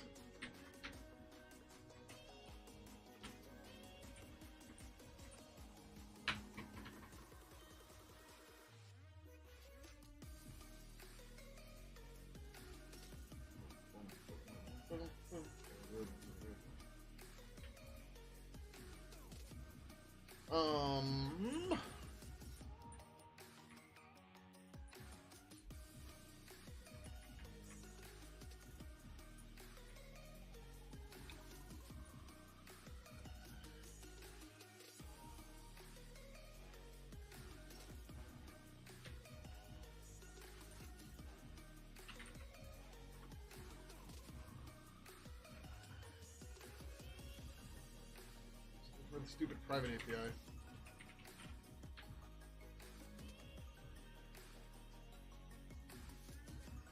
So one of the things we've been tinkering with is that the UI class could give you your history adapter, your presence manager. Maybe we can put the account manager in here too. The account manager isn't subclassable right now. So that wouldn't necessarily make sense here, but the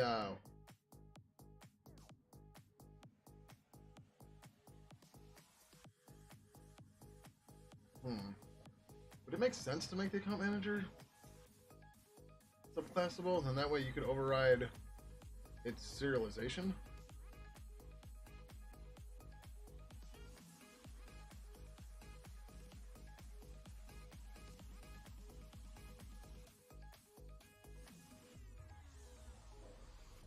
Anyways, we're gonna have to look at that branch. Alright, anyways, these all built fine.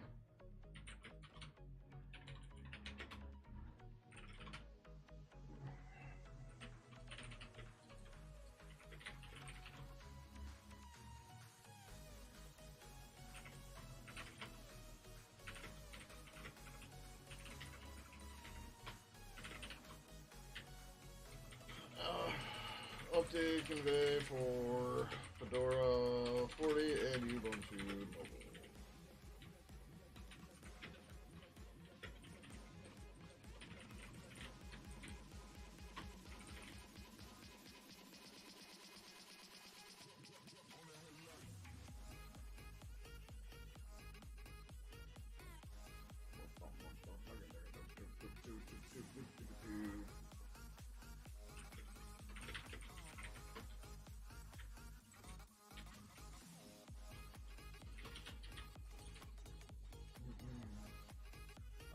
Ran both plans locally.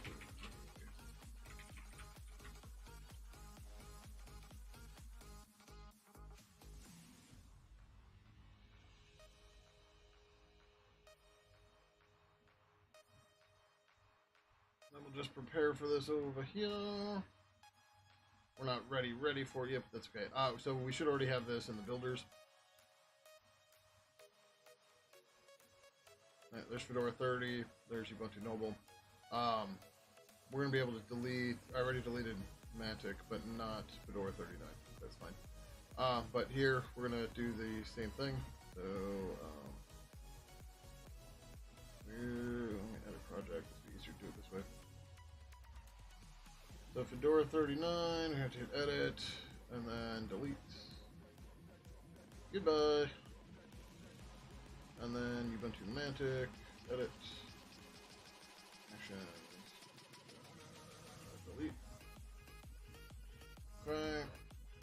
Build configuration. Fedora 40 AMD 64, attached template. This is going to be convey run plan. I didn't pay attention to what these were. My bad. Yeah, I'll just convey run plan. Okay.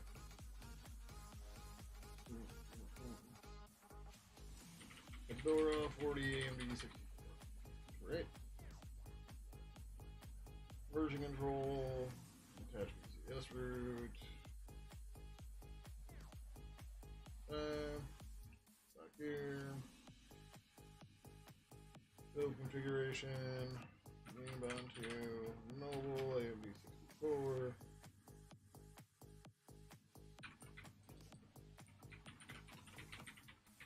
So great when distros release. It's not a big deal. It's just a little bit more work I have to do, right?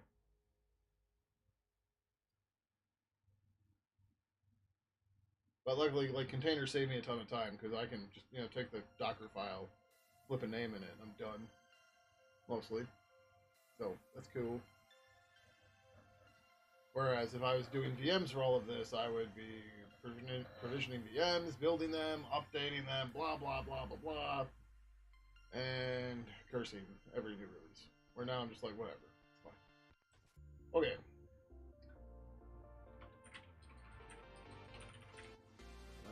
Can't build from there. Right.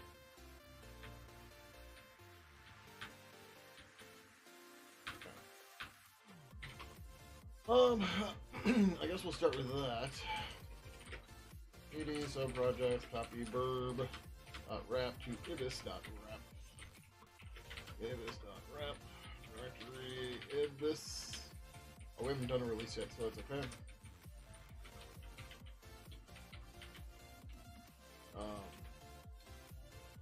I need to get the revision.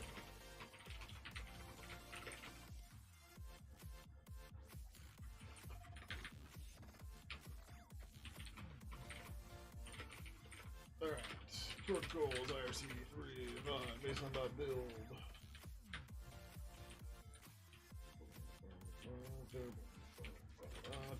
Ibis equals dependency ibis.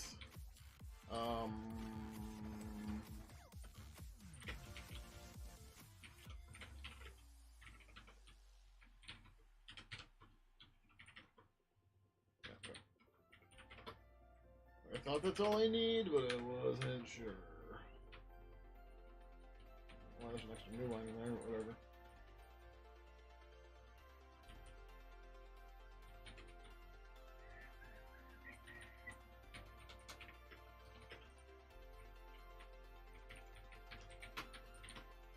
Okay.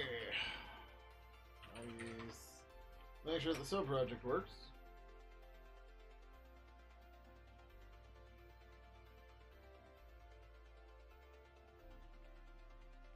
Shows up in sub project. Good, good, good.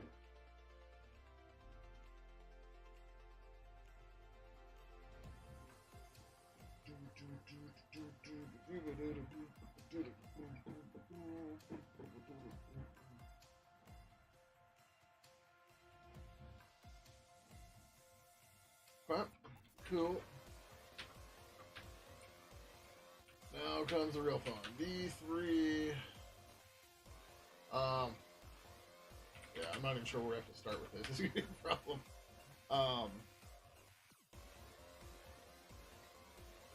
The connection that does all this work.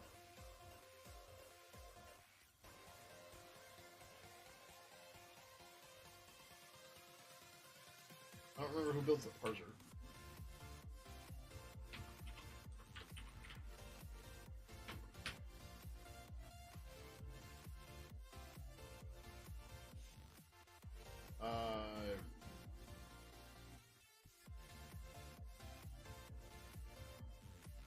Oh, did we put capabilities in? Oh, we didn't. Oh, fuck. Capabilities were going to go into Ibis, and I forgot to do that.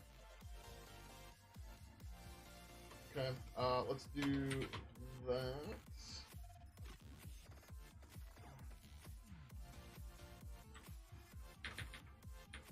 Or is this a window, actually?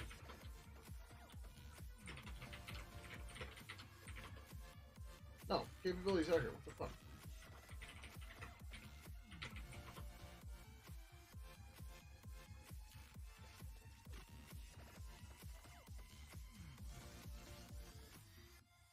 Capabilities are an object. Why are they not in the docs?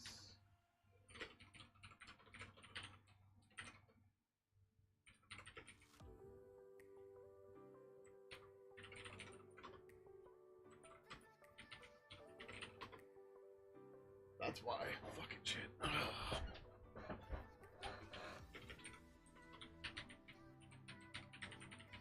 This is what happens when you leave stuff in an unknown state and you don't have anything committed yet. Like, you don't even have a repository yet, so you make mistakes like this.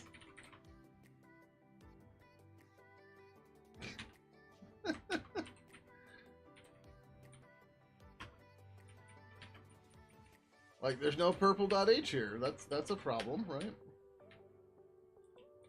Or any of that.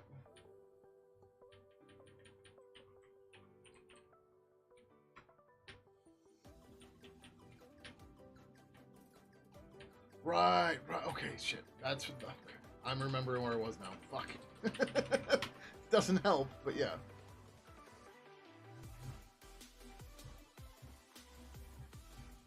Okay. Oh, so much breakage.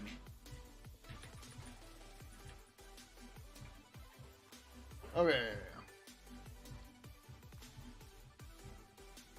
Right, so this doesn't have to do anything with G plugin. So capabilities.h. We're not including G plugin, are we? No. Okay.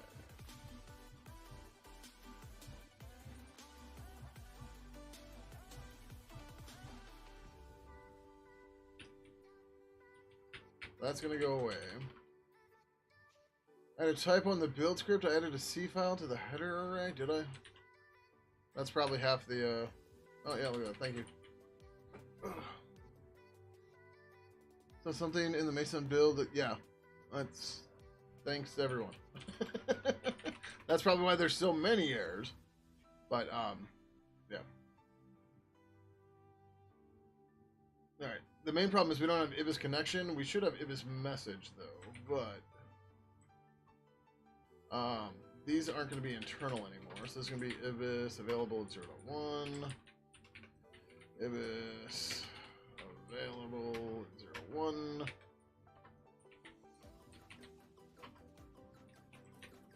Which means we have to add docs for all this too. But the bigger problem is we don't have a connection object yet, but that's okay.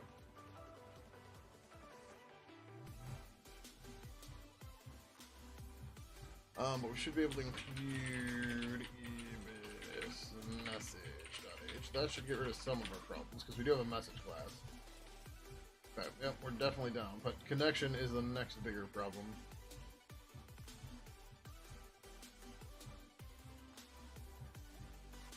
Oh, fun times.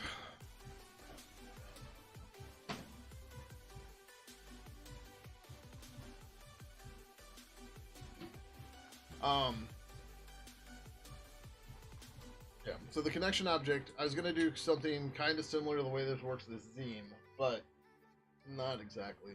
So we don't want to copy the Pidgin, or the IRCv3 connection exactly, because this is a purple connection. This has to be a separate way. So I think what we're going to do is instead we're going to create an Ibis client. But what we're going to do is you're going to give it a input stream and it's going to give you back an output string. Oh no, that doesn't work. Yeah, this is the problem.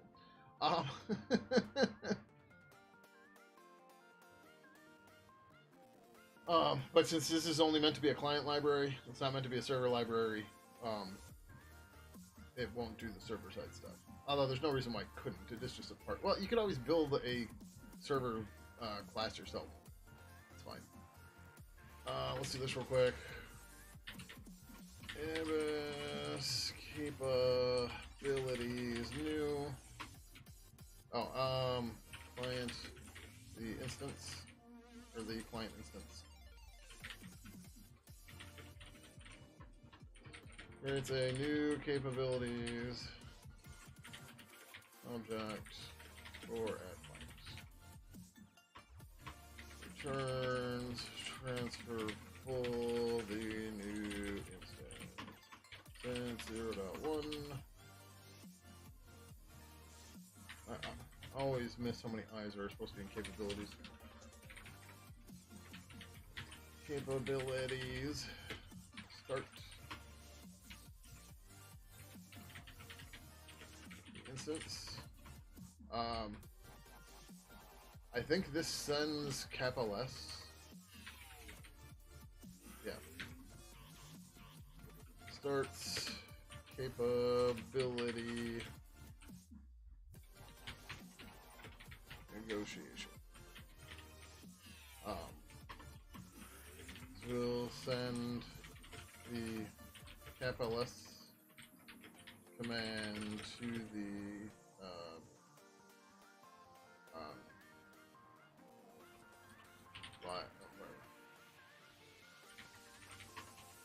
sure.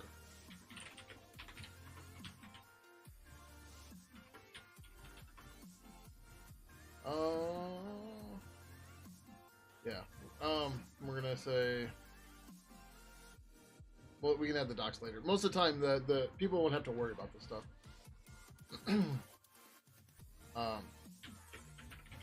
This will be automatic. Oh, whatever.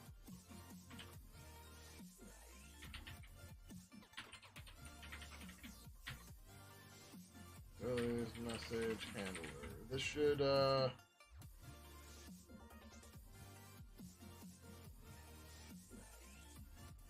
yeah, I don't know why we need this. Like, I know why we need it. I don't know why this was.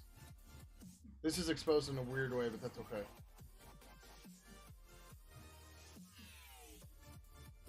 We should just do this part on here. So give us a warning about that's not defined anymore or whatever.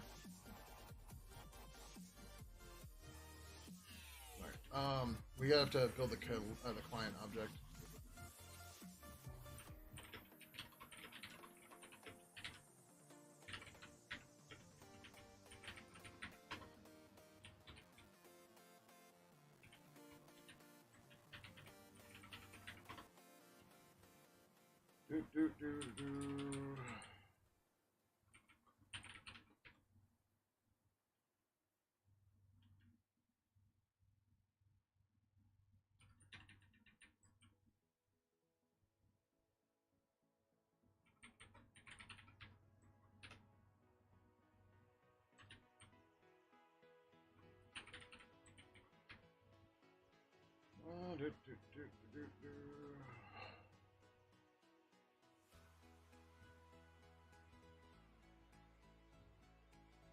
This is going to be void for now.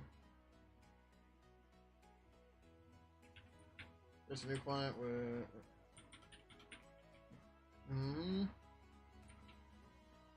The rest of this is going to go away for now. We could have done this at the start, but whatever, doesn't matter.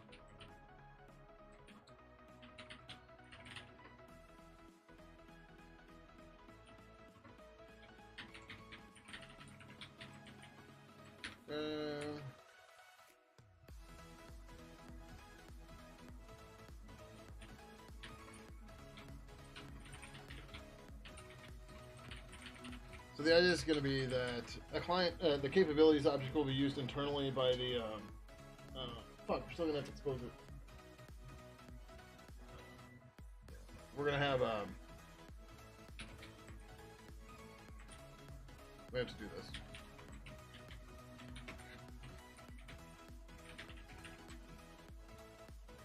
As we're gonna have circular include. So this will define the capabilities type, because the client is gonna have to say, if this client get capabilities, the instance. Jesus, I can't type right now. Apparently, it's the at capabilities from everything clients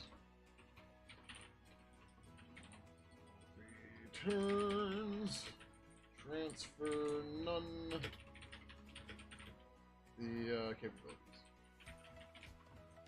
So the capabilities object has signals and stuff like that, so other people can add stuff to it. That's why you need to be able to get to the object.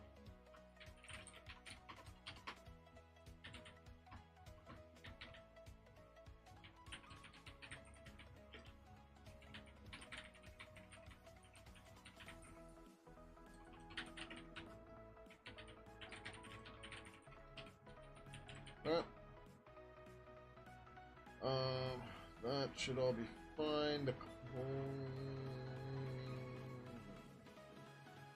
What is it? Oh, this needs a client for this part.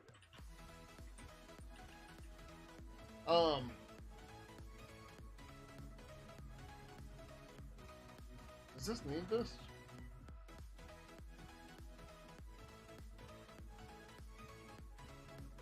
Like, I know why this is here, but I don't know that it needs to be there anymore.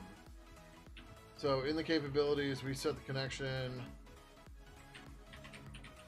and we use the connection to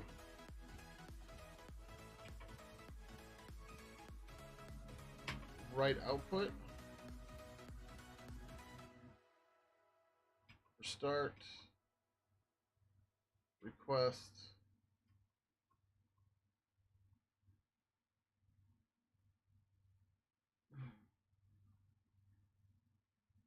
yeah, we'll leave it there for now. Client is also going to need all this client write up, client, the instance, format, is this what we call it? Format? I think so.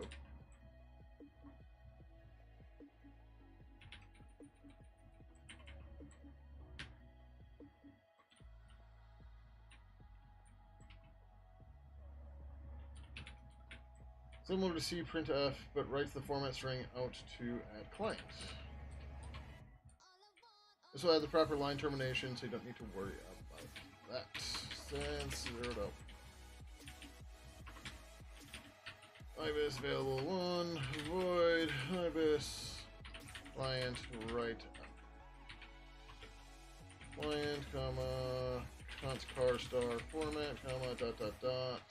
Then it's like G something, null, terminate something, something. Oh, G can do C printf, 2, 3, okay.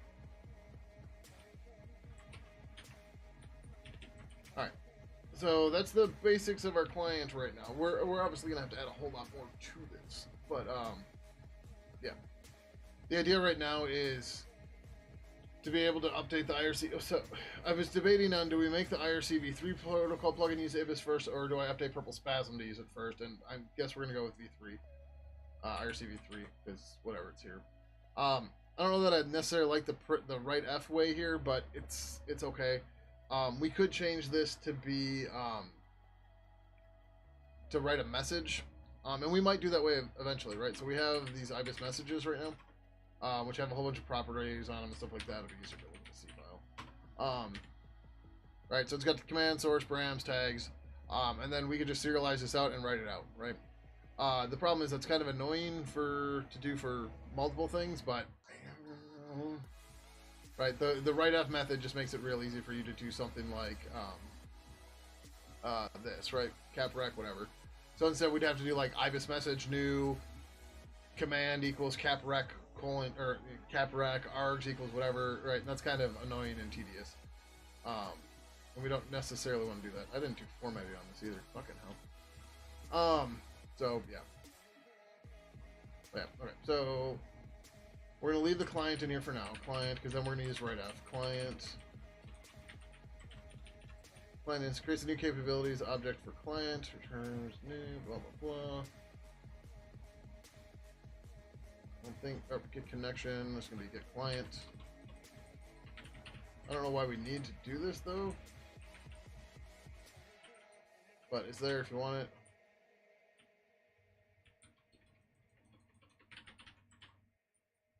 It's the instance that capabilities was created with the client instance.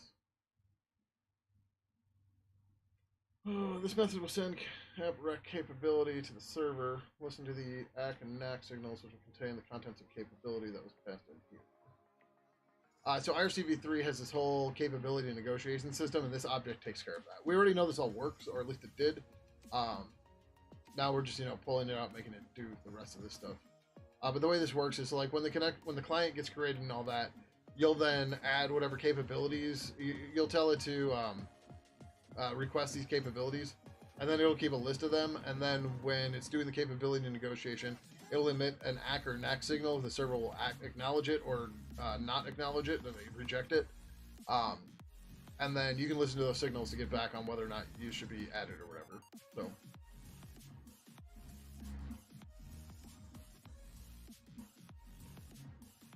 function call, lookup, and if found, call, blah. Yeah, so when you do capls, when you start all this, the server gives you back a list of all the capabilities that are here. The servers don't necessarily advertise everything that they support, though. So sometimes you'll just want to request it without it, and blah, blah, blah. There's some other weirdness here, but yeah. Adds a wait counter to capabilities. This counter is used to delay the call of CapN until all capability negotiation is completed. This is necessary for Sassel and may be necessary for other capabilities as well. Yeah. So like, because Sassel is multiple commands, we put a wait on it until those commands finish, and then when that command stuff finishes, we remove that wait counter, and if the wait counter gets to 0, then we do CapN and we continue on with the connection. This is pretty nifty stuff. I wish we had done this in Purple 2, but we didn't, so, it is what it is. Sucks, but the new version's better because it has to be. There's no option, it just has to be.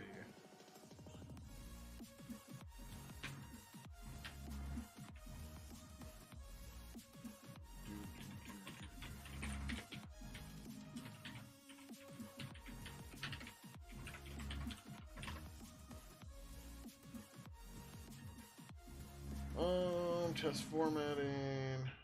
Okay, that's broke. That's okay. We'll deal with that in a minute.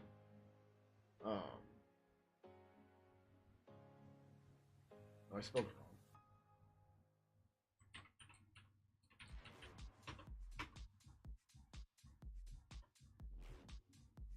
Where was my... It said it was in the header file. 75. Oh. There's too many eyes. I can't cross them all at once. Alright, it's capabilities.c needs to be updated, and we obviously have to build capability, or client.c yet. Okay. We can start with just prototypes, and then we'll get linker errors so we don't have shit. It's fine. So instead of connection, this becomes client. Then we've got this client.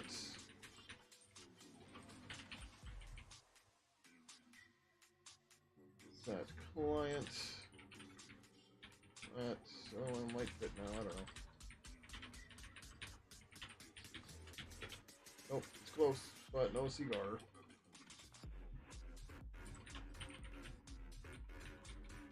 Sequence.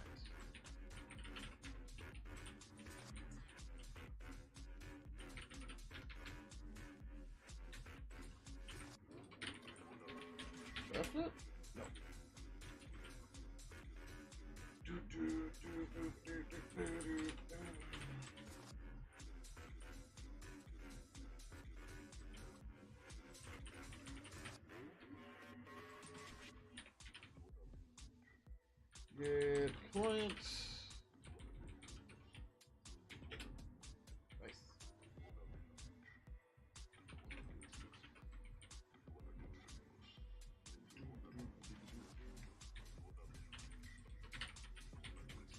hard to not type. Let's see when I'm seeing all the rest of it. Oh no, set connection. This is capabilities. Yeah, that's fine. Oh, this. Yeah. We'll get it sooner or later.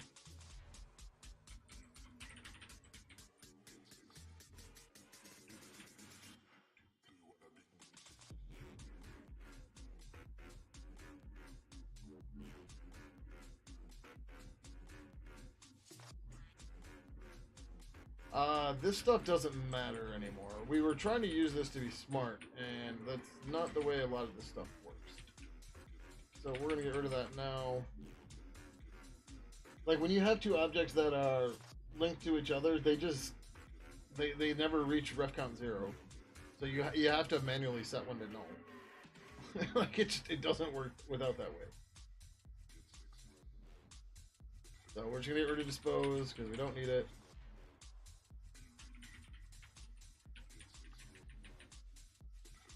The class at client at this instance was greater.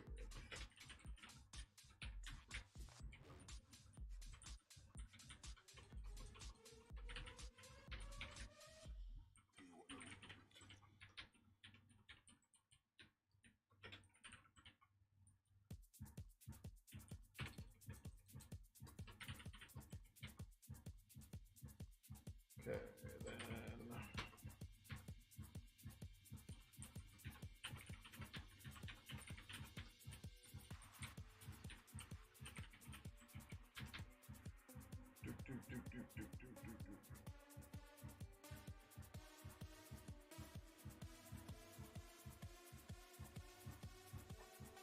So what we're most likely going to do, we're going to leave this as is for now.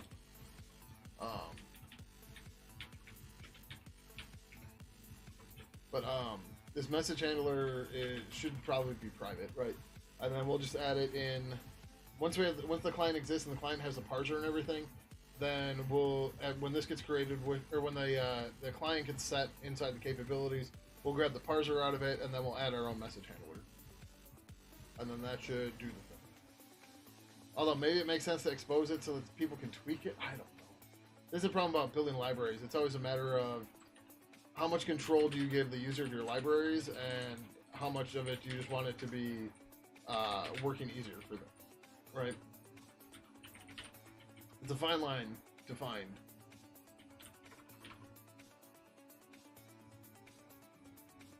Oh, 129.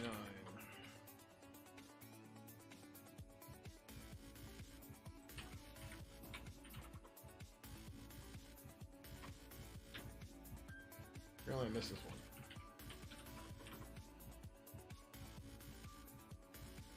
one. $474 goes away. Oh, this is public API now.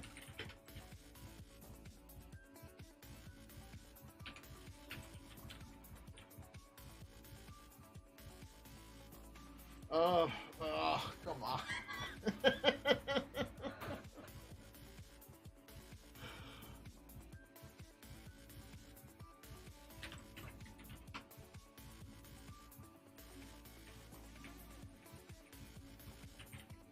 We've built these string functions in all of our library.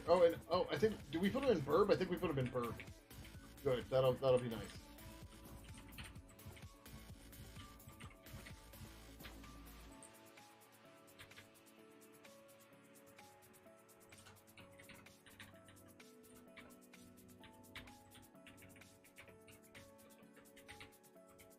This already depends on burb, so it's fine. But we didn't include burb yet, did we? 385 is also a problem.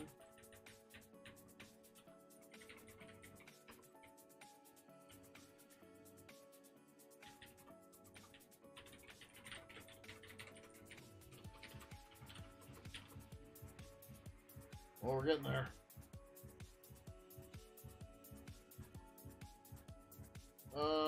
Did we not get burb?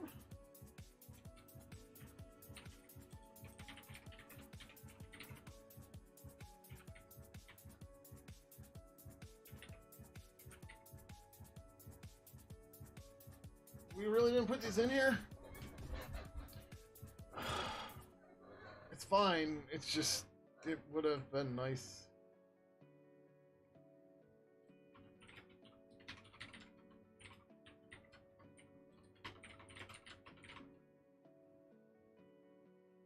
Yeah, I'm not gonna go put them in there now. I mean, well, like we should, but no.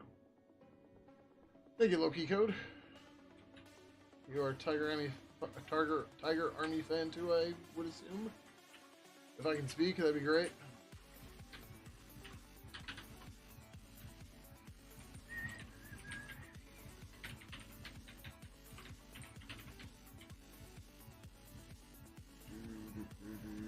Oh, is this why we did this way? This seems silly, but whatever.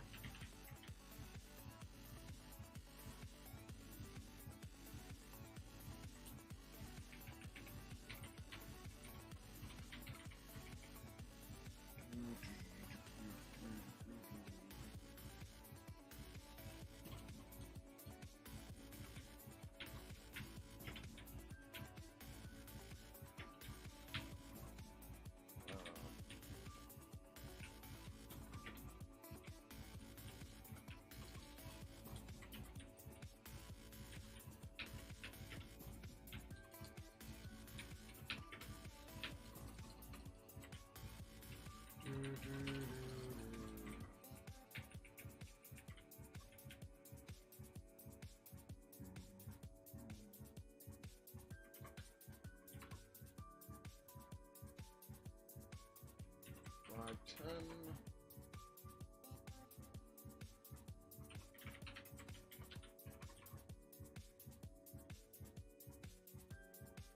$5.75.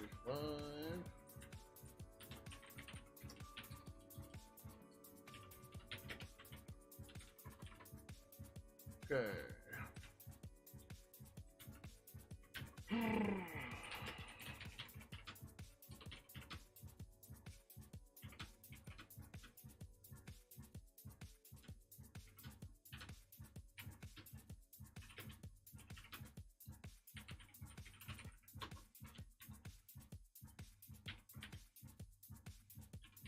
Gonna do this for now because it's easier.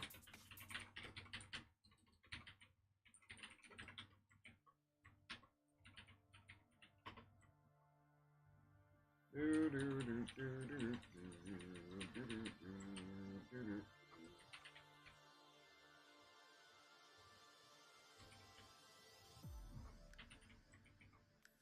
we have an uppercase theme anywhere? Just there.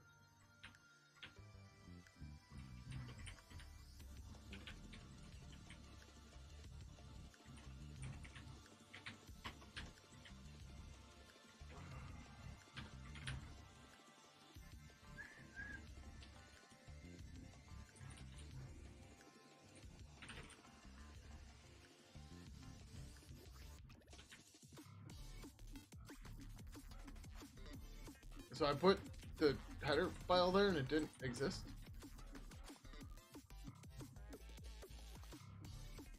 That build should have failed because it couldn't find the target.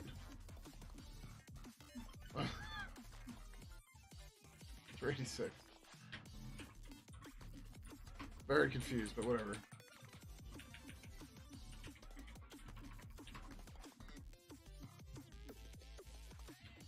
$5.36.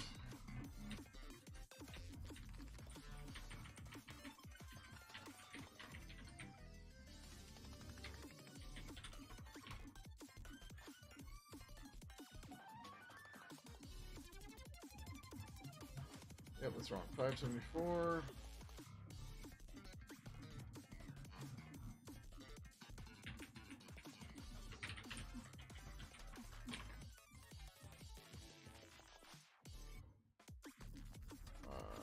$146.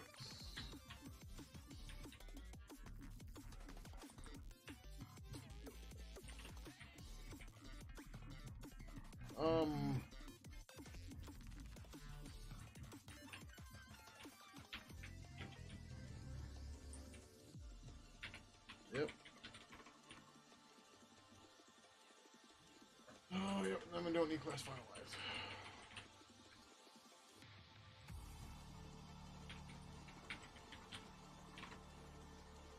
Okay. Can we go build the client now? Oh, we got some warnings. Okay.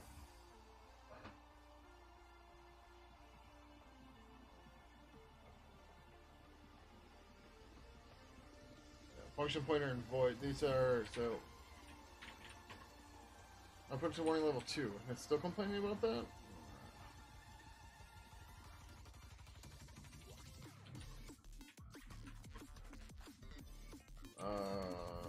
Parser.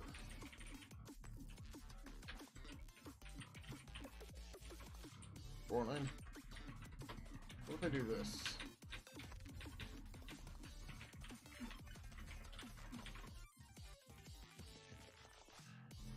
Nope. Yeah, I don't know how to get rid of those. Oh, maybe somebody else does.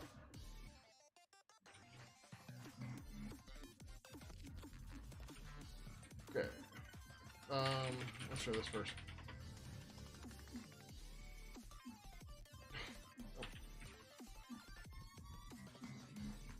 Alright, now I'm warning level 2 with a clean build. I don't see him anymore. Okay.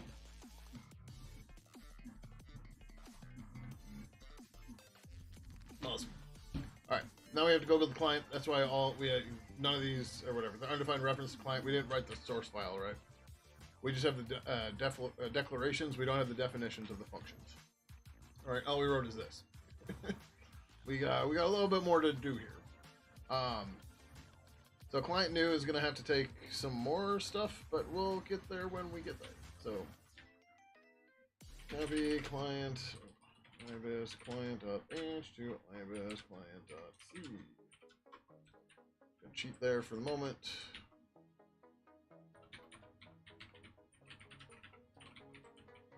Okay.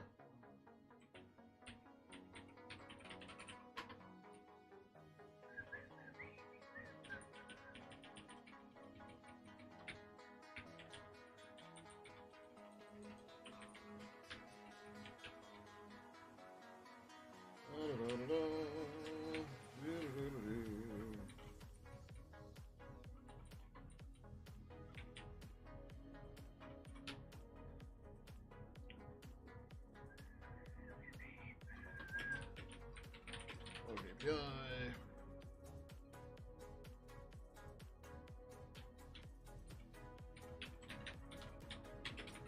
Return G object new ibis type plants. That's going to change at some point. That's okay. Return well ibis is plants. No. Return client capabilities. Too many eyes that time.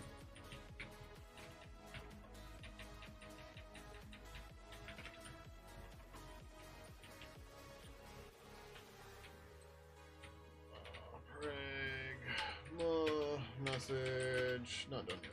No, we're not. We're gonna get to this soon. We're just not there yet. Struct ibis plants g object parent ibis capabilities star capabilities. We need enum prompt 0 prompt capabilities and properties. Static gparam specs are properties and properties equals no. Okay, that looks good. Object implementation g define final type ibis client g type. Static void ibis client init ibis client star client. This is gonna be empty for now, I think. No. This says client capabilities equals ibis capabilities. Dude. Might be a problem, but we'll see. We might have put this in constructed.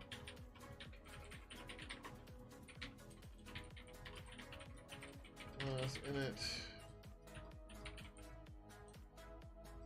Client class. G object class equals G object class finalize ibis client finalize class get property client get property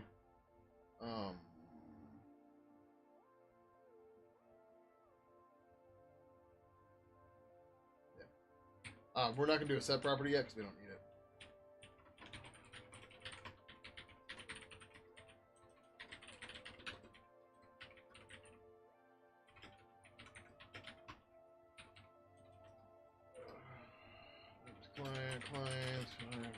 Client, G clear object, client, capabilities, G object, class,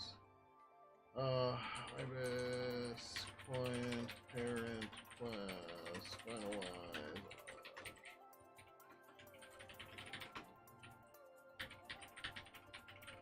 Get property, G object star of, G uint param ID, G param spec star SBC. This is wrong, it's a G value.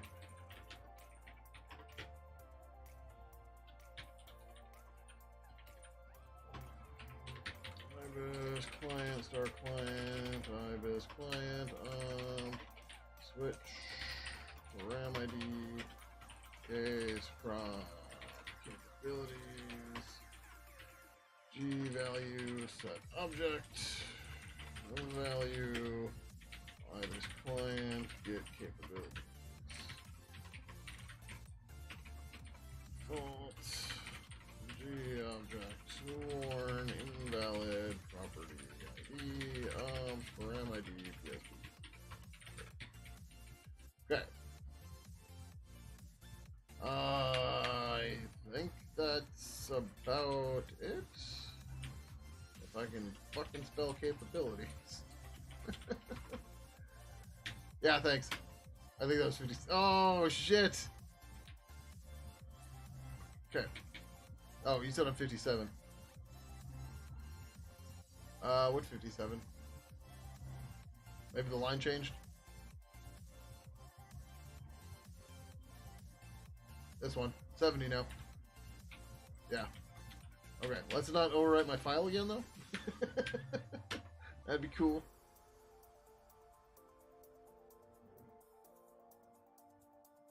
$33. Oh, yep. That's a problem.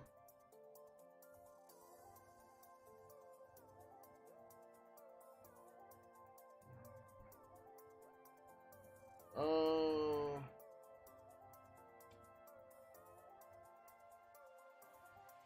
That's... Oh.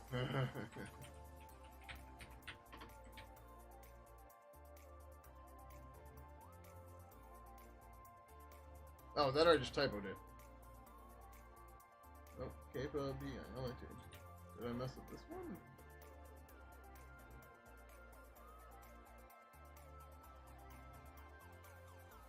That's right. Where the hell is this?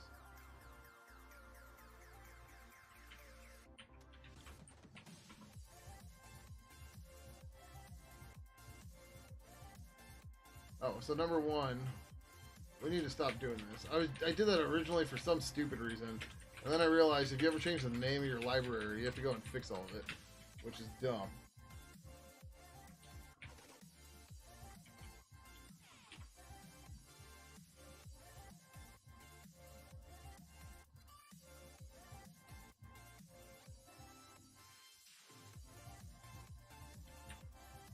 aren't you finding this thing?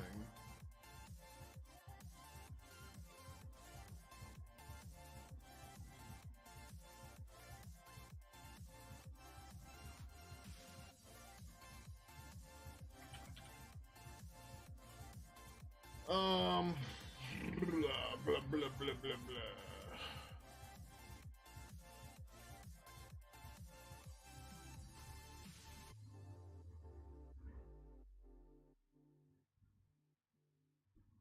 That is the right syntax. We're using it in the other places.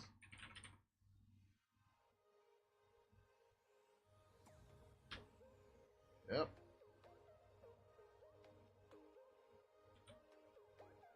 It's not telling me what line it's complaining about either, which is annoying.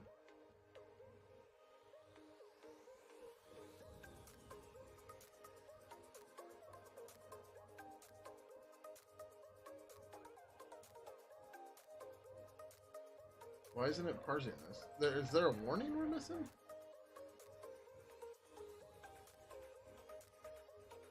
Doesn't look like it.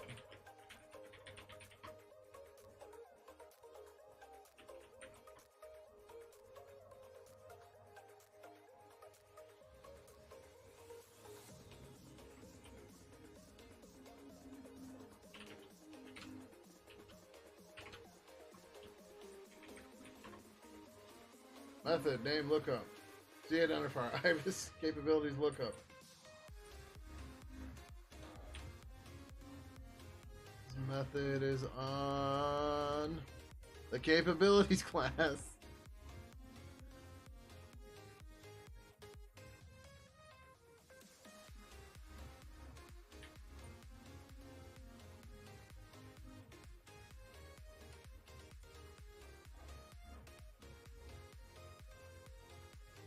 What the fuck, G-object introspection?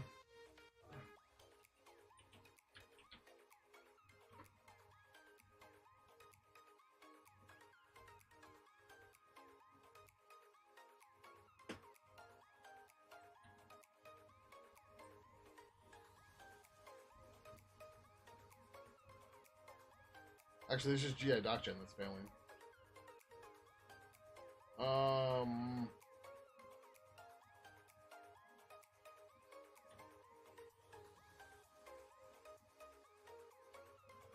This one, or is it? Oh, this is obviously going to fail.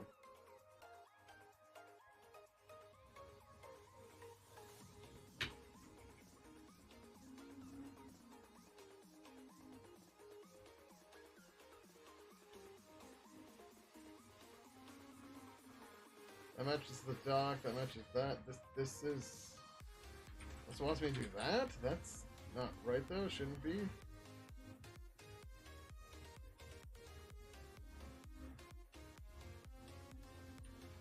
Okay, I guess that's the way you're supposed to go. And actually, yeah, that does sound right. Is that it's supposed to be lowercase? Because otherwise, how else would they know the case for like multi-shit and all that, blah, blah, blah. Okay, yeah, whatever, it's fine. Alright, so now we have to do the real part of it. Oh, actually, we have to fix the test, right? Cause there's something broken in test, too. Or not. Oh, yeah, okay. Ugh.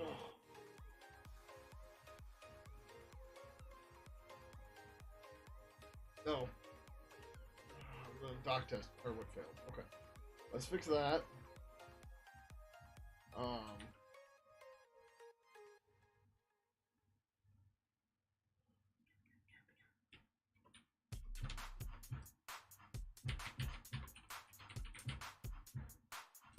Ability cap LS version.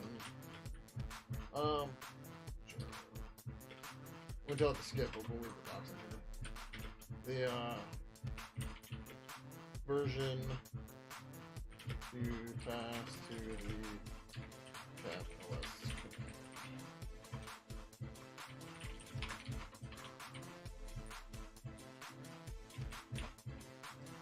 See.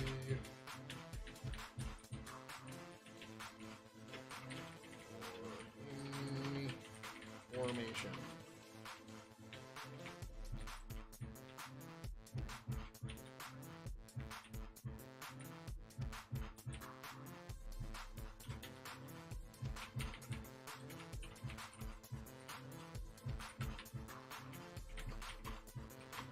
The constant string to use when negotiating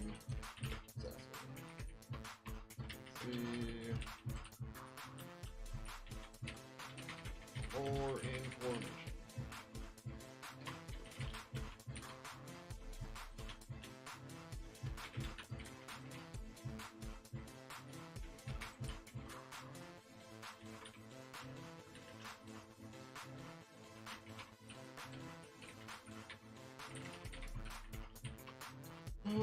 The constant string used when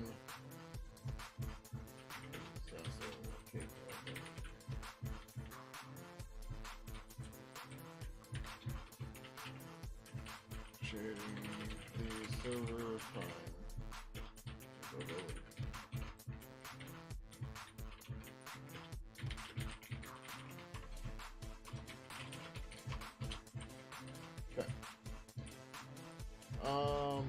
What was the other one I was complaining about?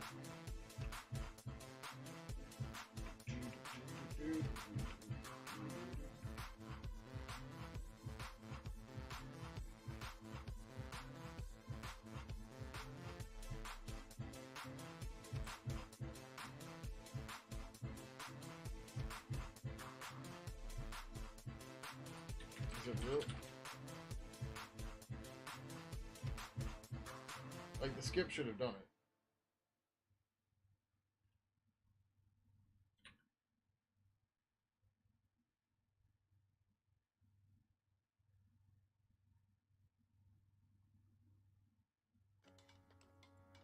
How are these strings different? C-A-P-A-B-I... Oh. I've got too many fucking allies in there. That's why the skip didn't work. Because this damn name didn't match. Okay.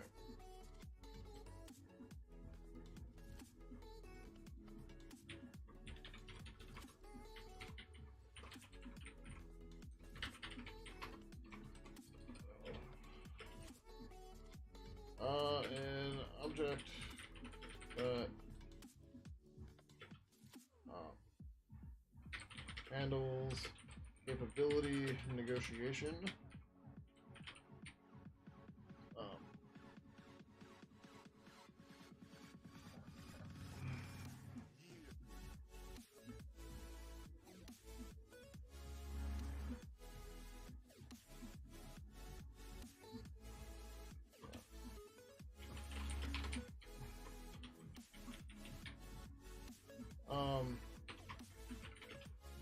To automatically. This needs more documentation, but I don't know what to put in there right now is the problem, right? Because like it should have example of code, how it works, blah blah blah. But that's not all finalized yet. So like I'd rather not put that in if we don't have to, right?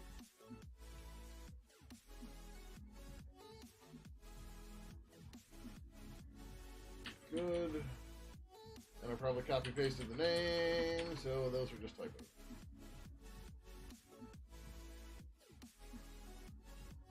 Okay, so we get past the doc test. Woohoo!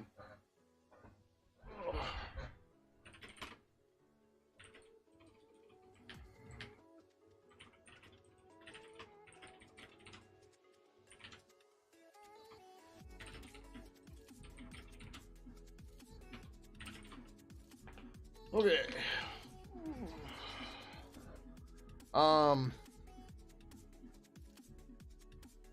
So the real question here is how much more do we want to go on this right now?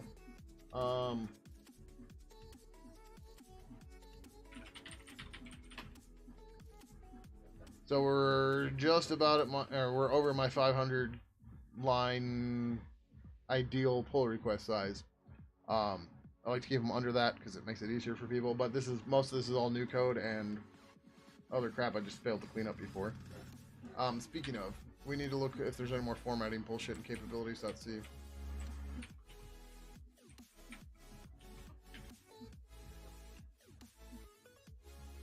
So whenever anything wraps, since the name changed, that usually causes stuff to get messed up. Yep. See?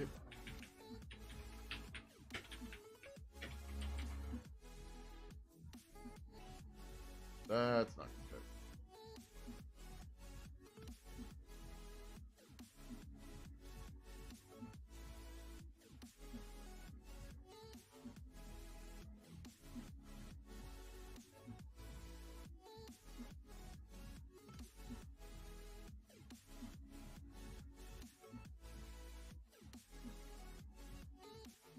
So yeah, I'm really wondering if we should.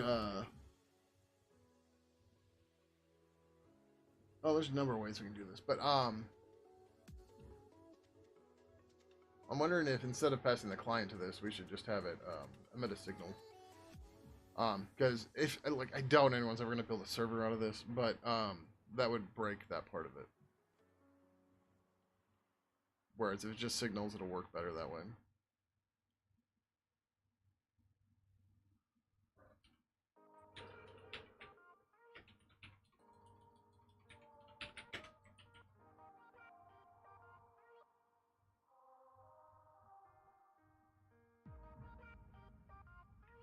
I'm wondering if I got client wrong.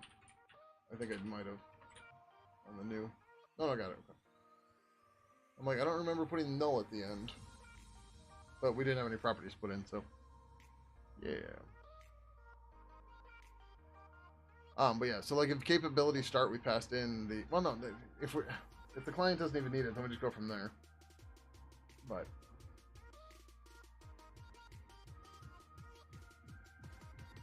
this is the fun part with writing libraries like this. It's like, oh, which way do we want to go? And it's just like, maybe we want to do this, maybe we don't. I don't know.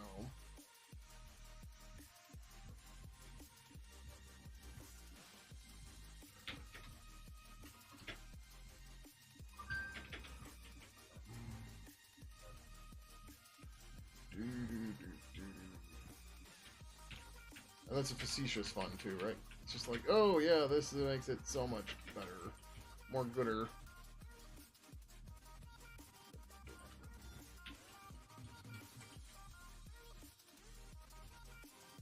Okay.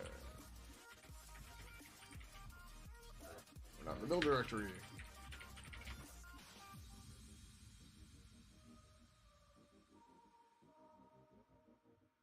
Yeah, so obviously we can't use this anywhere yet because client's not implemented, but that's okay, right? That's intentional.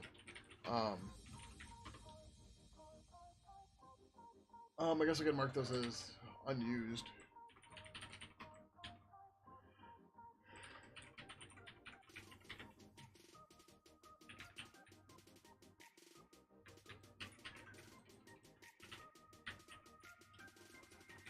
Although I have no idea what that does for a Veradic argument.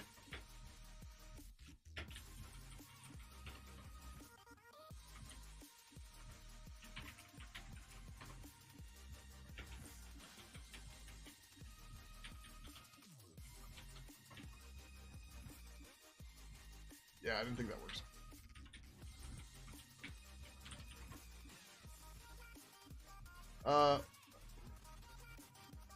Oh, right, we don't have a setter yet.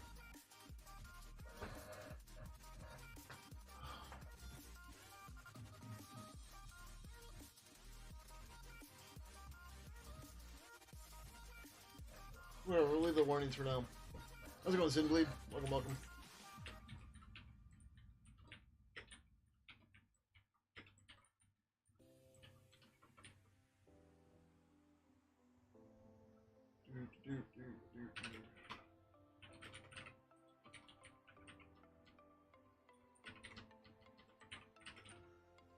Um,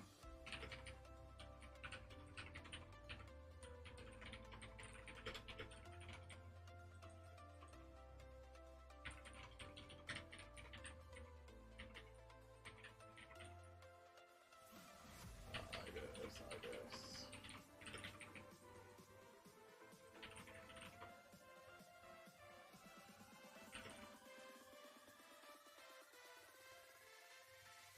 Oh.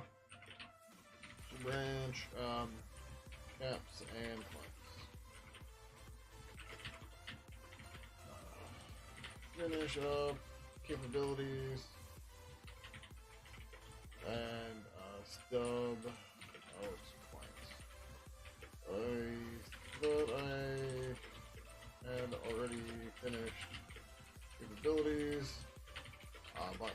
hadn't, as I didn't have client stuff figured out. Still don't have client 100% figured out, but this stub is enough to make things buildable. I'm realizing something here too. Tests. Oh, we never wrote tests for capabilities. Okay. I see the internal news and stock for Q1 budget. Feels like one of the best top companies in the world is now struggling to support. Which company? Oh, you mean Intel? Intel. I read Intel as like intelligence for some company or something, not literally Intel. But yeah, I mean that shit happens all the time, and if they fuck up, they should go down, man.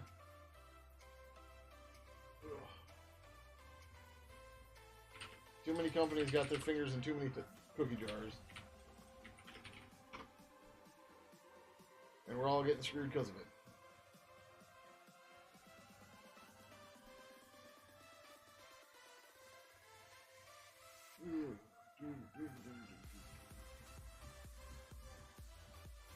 $31.52.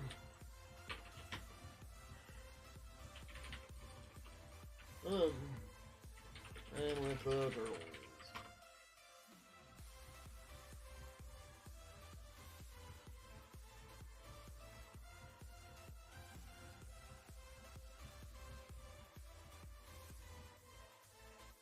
Oh, I didn't skip on that one. Whoops.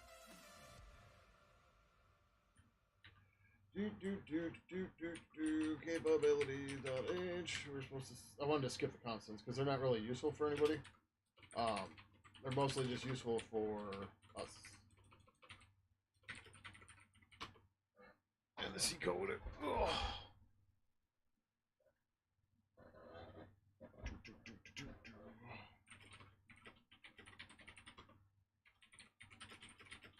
$152? Yes.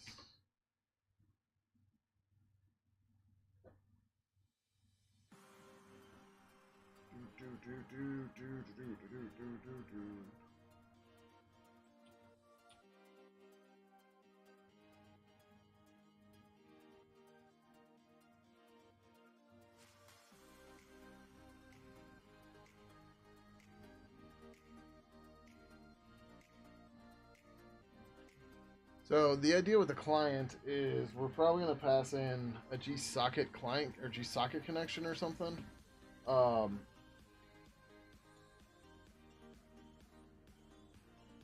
whatever. Well, you'll create the client, and then you'll call start or something on it, and then you'll pass that shit in, and then it'll go from there.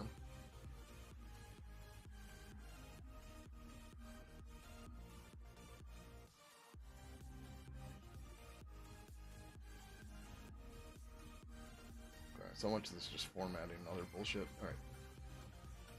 Oh.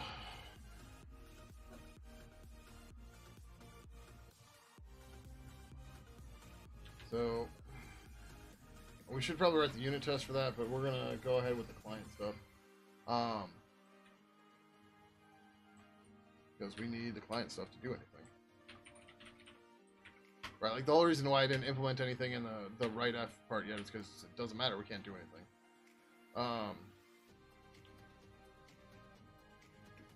We should, instead of start, let's call it connect. So the real question is,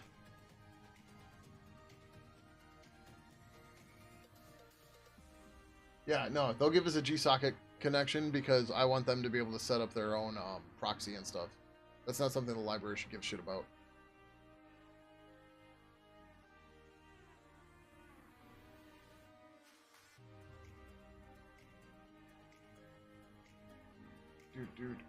Alright, so IBIS available on IBIS client.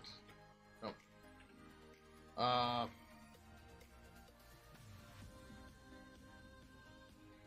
Yeah, this is not going to be asynchronous or anything. Or should it be? No, because this is just like, you're going to have to handle your own main loop bullshit. Yeah. IBIS client connect. IBIS client, star client. Oh,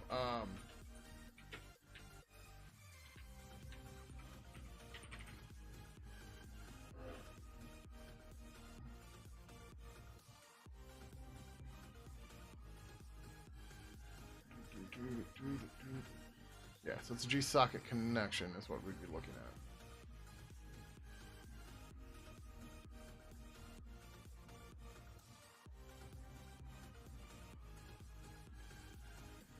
Although this is really just a GIO stream. So, yeah. You just give us a GIO stream, and then we'll do the rest from there. IBIS clients connect. I don't really...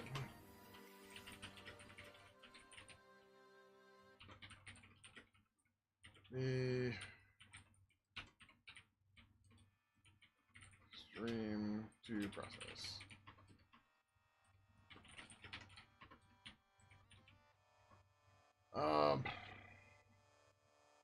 Let's make it start.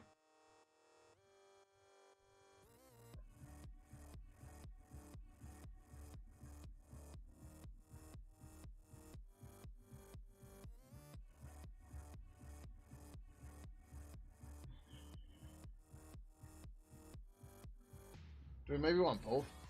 Well, we'll start with start and we'll go from there. Starts, ampersand client.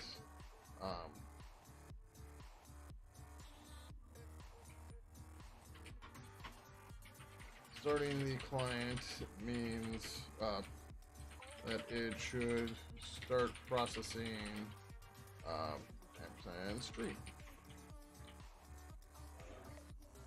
Yeah.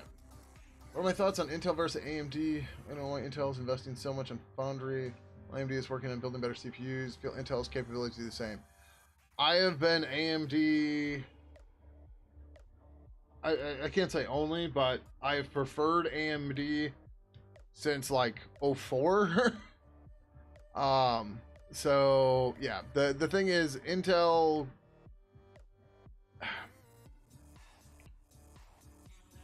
monocultures are bad in general, right? Just speaking, right?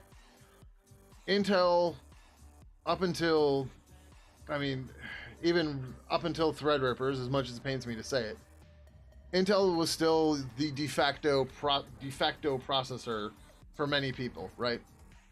That doesn't benefit anybody when there's one de facto standard, right? Because that just lets that monoculture do whatever they want, right?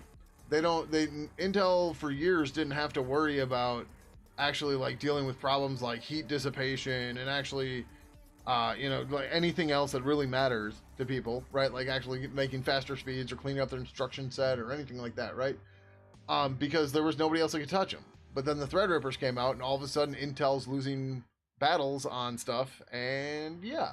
And now Intel has to try harder to make a better product that allows, is a win to everybody, right? And they've had to drive down prices because the AMD processors are so much cheaper, all of Ryzen, all of that, right? So this is why competition is good and monocultures fucking suck, right?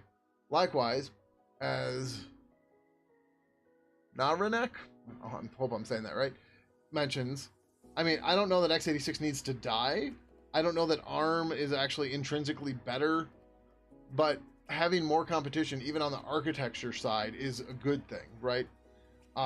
Like a lot of people are all gung-ho on RISC-V because they think that RISC-V is going to change the world because it's open source and blah, blah, blah. And, the thing about RISC-V is it being open source and open spec stuff, it's going to have to deal with all the same bullshit we do in the open source world, where until there's standards, everyone's going to have their own custom implementation and bullshit like that, right?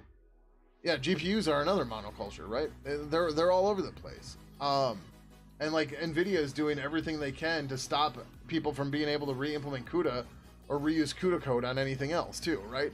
And that's just, the monopoly doing monopolistic things, right? And they can only do that because they have their monopoly in their monoculture because everyone's like, NVIDIA is the best thing, amazing. Like, I don't give a shit how many fucking polygons my video card can control because I'm not playing games, right? And that's just what people get into, and like it's fine, but like there's tons of other use cases out there, right? And that's a problem. But yeah, how's it going, Xcoding? Welcome. Intel is really on hiring spree to take best people from different companies as well as freshers like in grad school and PhD to beat AMD, because Intel with higher lithography beats AMD in some cases. I mean, competition, good healthy competition means everybody's going to keep moving, right? It doesn't matter that, you know, in some cases this gets beaten, other blah blah blah, because there shouldn't ever be there should never actually be a de facto best, right? Because everything has trade-offs. And everything is ever actually a de facto best, then we're in a monopoly, right? That's a problem. So Morning Future works? Ah, nice. Doing all right. We're trying to pull this library out of Purple 3, and we're making some progress. But yeah. All right, I finished posting that. Oh wait, what? Fuck. Does this actually fail to fill? No, this is because I was okay. Yeah. All right, so this is gonna be start, and you're gonna pass on a GIO stream.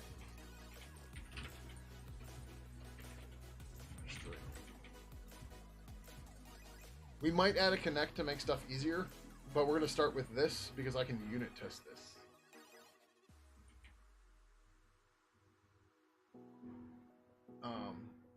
Yeah.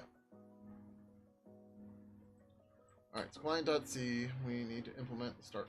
I put it above right. Oh, above get capabilities too. Now let's put it here. Void ibis client. What we should probably do is this actually. GIO stream star stream. Yeah.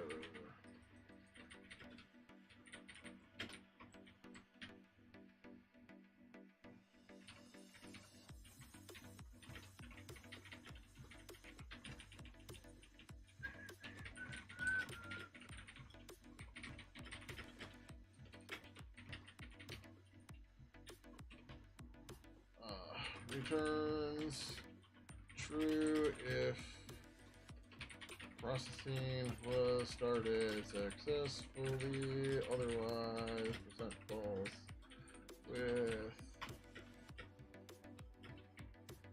error set. Okay. Feel Intel is being hurt so much with stocks, or like I don't think Intel's going anywhere, right? Like, oh no, they had a down quarter. Darn. Guess what? There's too much. People have too much money invested in Intel for them to go under. Right? I don't want to say Intel's too big to fail, but somebody's gonna bring it back or something. Or you know, they're gonna blame like the chip designers or something, and maybe they're partially to blame. But the bigger problem is always the fucking C-level executives. It's very rare any of them go anywhere. But yeah, they fuck everything up all the time because they're not involved in the day-to-day. Like they're all high level, head in the sky bullshit, and they don't see the things that actually are problems, and they can't fix them because they don't see them.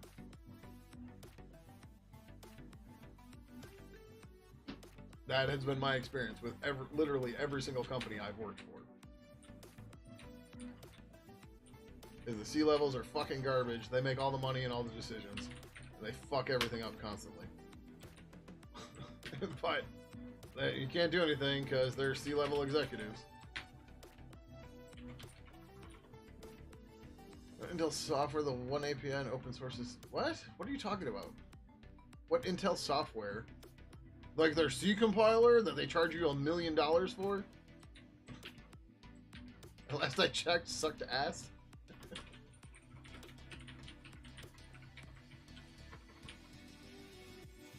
Stocks means nothing for this kind of company. Yeah. IBM and Microsoft would have disappeared long ago if stock prices mattered. Yeah, exactly. Oh, right. That's the wrong thing.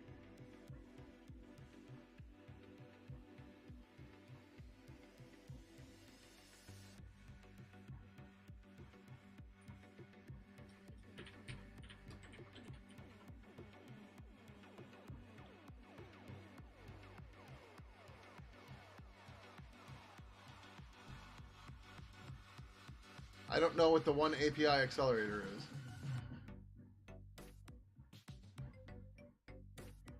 And good, they should fire those executives.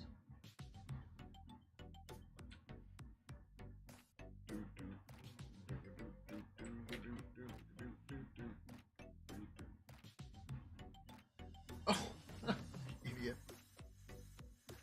Fuck. Hold on.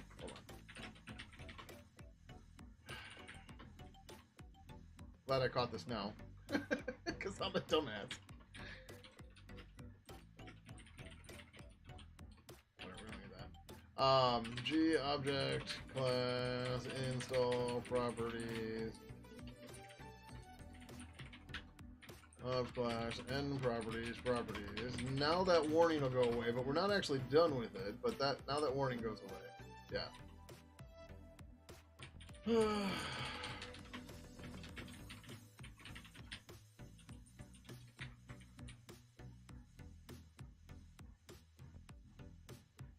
Yeah, like I was saying, and what Narnak is trying to say is, like, while the stock prices might seem like they make sense, people have too much money invested in Intel to let them actually die, right? The stock price is all tied to profit. So, like, even if it goes negative for a month, it's going to cut into their profits and the reserves. And it has to go way fucking down to take care of all that. Like, so, like, Apple was at one point, they were like cash liquid for like $3 billion or something, right? Maybe it's 3 trillion. I don't even fucking remember, right? Think of how much their stock would have to bottom out to use up 3 trillion, even 3 billion, $3 billion worth of cash flow, right? I like, yeah, it's gonna suck, but like, the company's still afloat. And all it means is that their fake money isn't worth anything right now. And if they had to pay it, they had the cash reserve to do it. And Intel should be the same way too.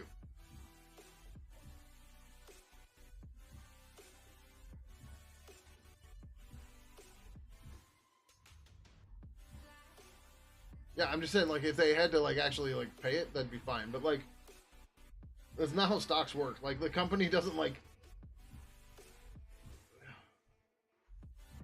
I don't know. How do you explain this? Right?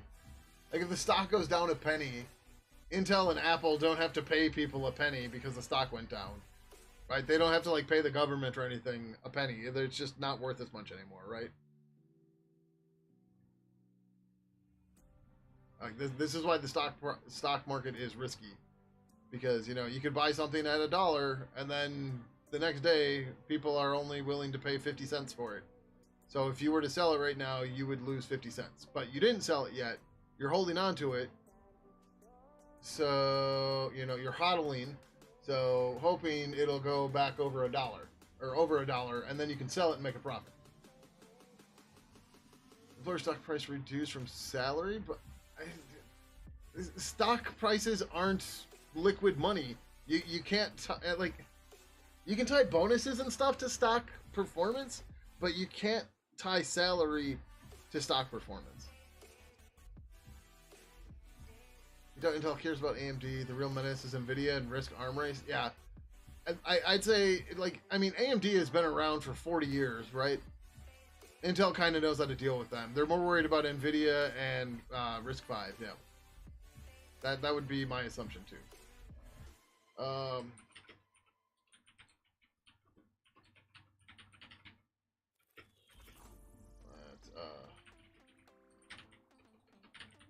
It is using.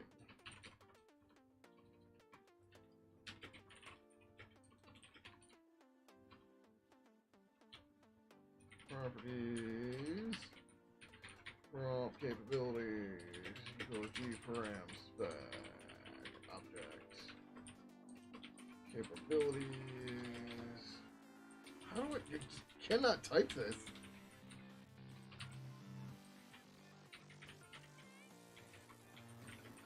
Capabilities for this plant. IBIS type capabilities. G4M readable. G4M static string. Alright.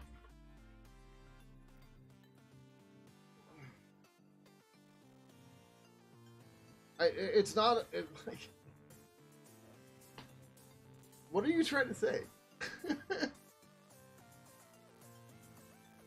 there's a lot to unpack on what you're saying, and I'm not unpacking it right. Like, again, NVIDIA has essentially a monoculture on ARM. It's not total, but, you know, they have more dominance. At least they have competition. But, like, are the Raspberry Pis, even the Pi 5's competition to NVIDIA? Probably not, right? And, like, who's the other big ARM players out there? There really aren't any, right? This is why we don't have ARM servers or ARM laptops and shit yet. And sure, Microsoft had a little bit with the Surface and Windows RT and that bullshit, but, like, that didn't go anywhere. They didn't get any traction. So the dominant factor is NVIDIA. Now, as for Google and Microsoft being Intel, I don't think they care. Like, Google is supposed to be developing their own processors for Google Cloud Platform, which Amazon already does some of that too, and I think Microsoft is already doing. They're probably not doing that with Intel, right? And, like, Google doesn't sell hardware. Although the only hardware they do sell is all ARM-based. So I still don't know what you're saying. Are there ARM servers now? Okay, I haven't looked in a while. I don't know. But last I looked, there weren't. Right?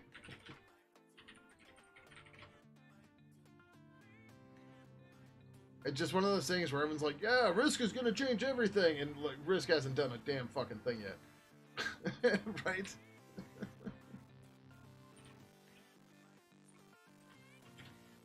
Like, we're still using Intel's bullshit CISC that looks like Risk. But, yep. Gigabyte selling? Alright, cool. Sinbleed, do you have metrics on this? Did they leak that documentation to you?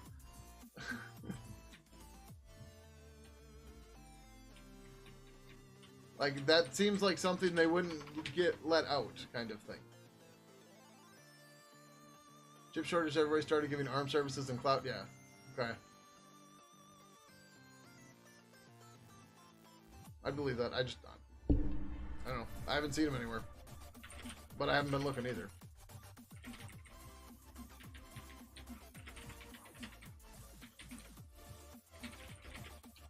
Everyone's 52.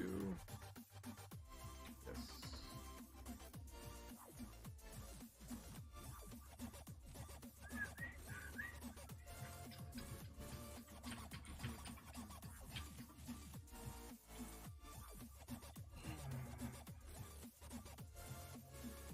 Come on.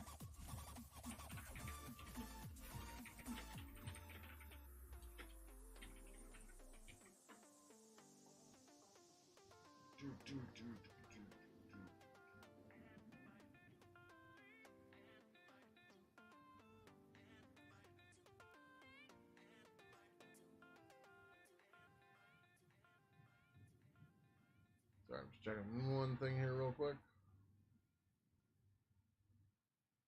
Oof. Okay. Looking at changes. I don't know why that file came up, but okay.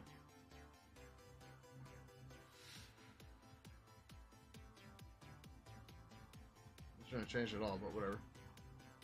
Alright. Boom. Remember Apple was to broadcast ARM for desktop and the race began? I mean, nothing comes close to the M series chips, though. So, yeah.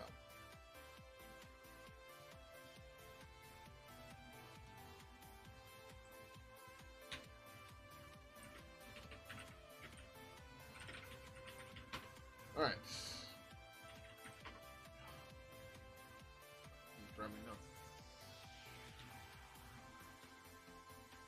All right, client start. So, we're gonna give this a GIO stream. The GIO stream. At this point, we're gonna get the input stream, and we're gonna start the main loop parser bullshit.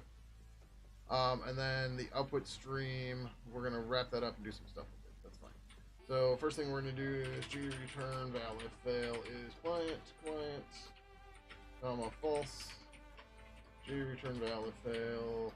G is IO stream. stream, false. We don't care about air. And then eventually we're going to return true. G is IO streamed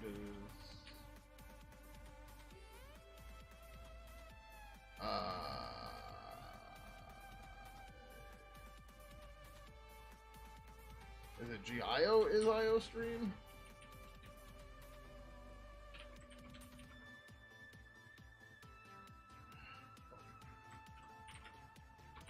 Arglib GIO grep is IO stream.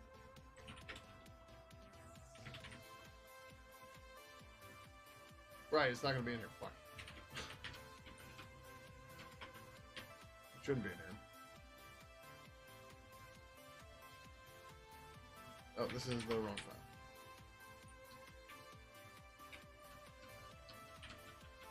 Okay, where the fuck is IO stream?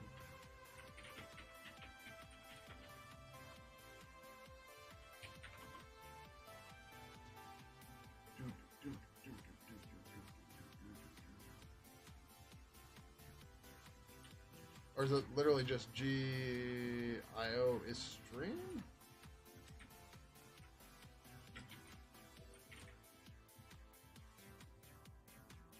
Or GIO stream? Oh, okay, yeah. So I guess that's what I want. Nope. What the fuck? Ah. Dude, I'm not going to sit here and read an article as I'm streaming. Like, I don't know why people do this shit. Like, do other streamers go and read articles in the middle of their stream as they're doing something else?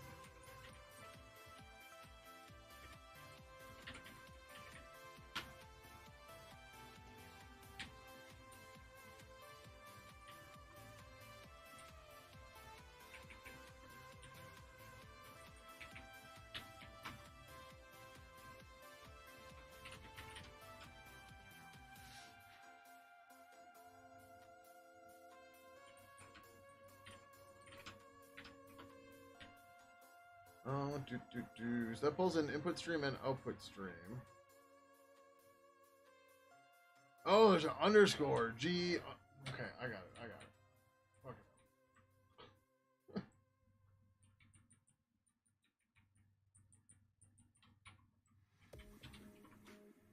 No, G is IO stream. There we go.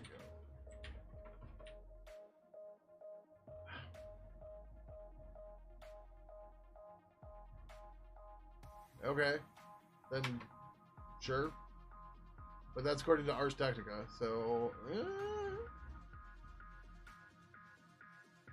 like it's not from Intel directly, and I'm sure they quote him and whatever, blah blah blah. But like the title is not from the guy, and of course the 10,000-pound gorilla is like, yeah, I don't give a shit about them guys.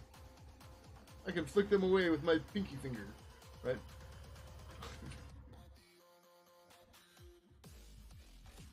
Okay.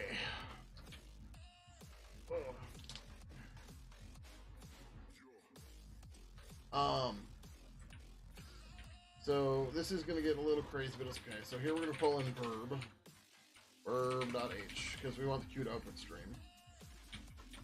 I think we made it a G output stream. I gotta look. Oh, cool. Verb's already open. When I call new, what does this give me? It's gonna be a G output stream. Good. G output stream, star output. How do we clean this up right now?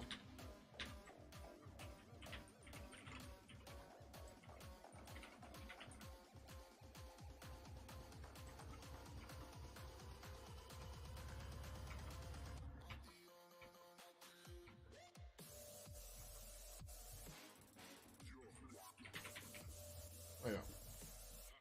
Okay, so we grab the output stream from that and we plop that to there. Okay, cool. And then that's all we do for the output, I think.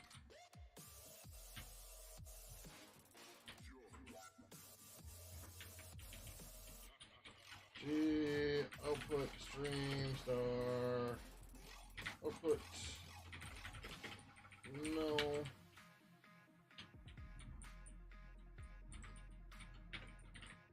The stream.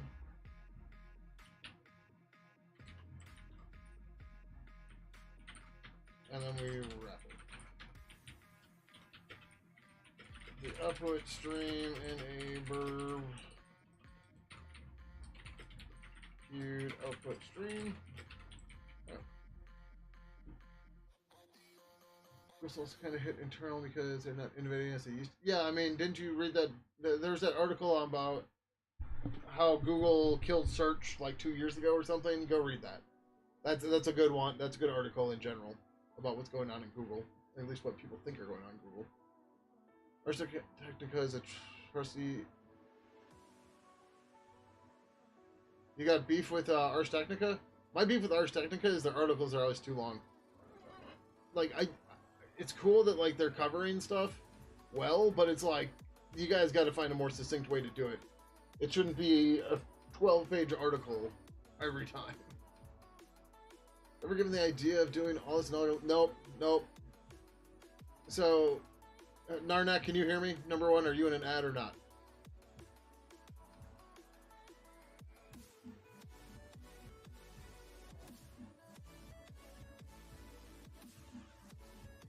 Ads, okay. Yep, we'll wait.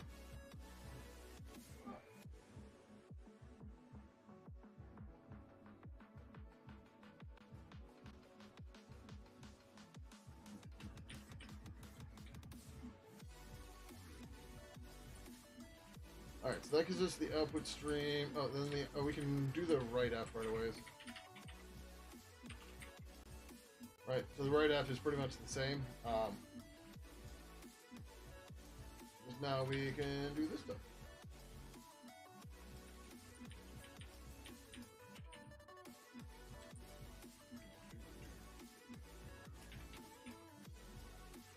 Alright, so we don't need private. Alright, so number one, I would have to learn those other languages. I do know Go. I refuse to learn Rust because I'm tired of the Rustations. They're just fucking shitheads at this point. But the bigger thing is, why would I write in those other languages, right? What are the benefits of those other languages, right? And most of the time, what people are going to be, especially with Rust, is, well, memory safety. I have been writing C for 25 years of my life. To the best of my knowledge, I have 0 CVEs that are my fault, right? I tend to do pretty well with memory safety. Sometimes I'll leak, right? But I don't do crazy shit with pointers. I try to avoid pointer arithmetic in all cases, blah, blah, blah, blah, blah. All the things that get you into trouble with pointers, right? So, like, learning Rust would just be a waste of time for me, right? It doesn't benefit me.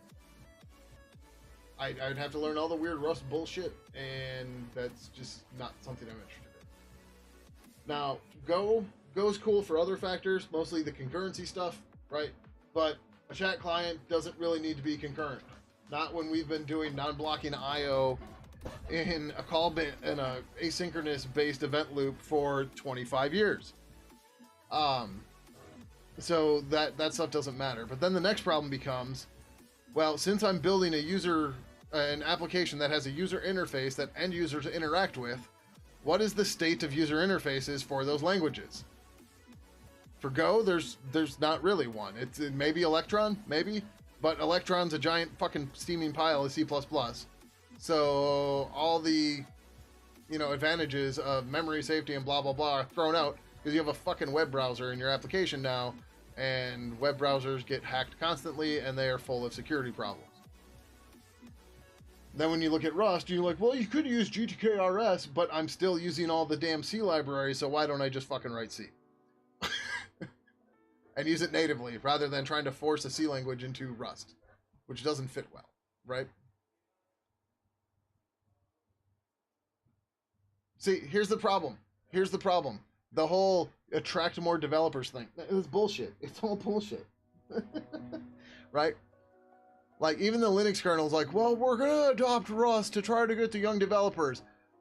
Has anybody done any feedback on that? Have they gotten more developers now that they're allowing modules to be in Rust?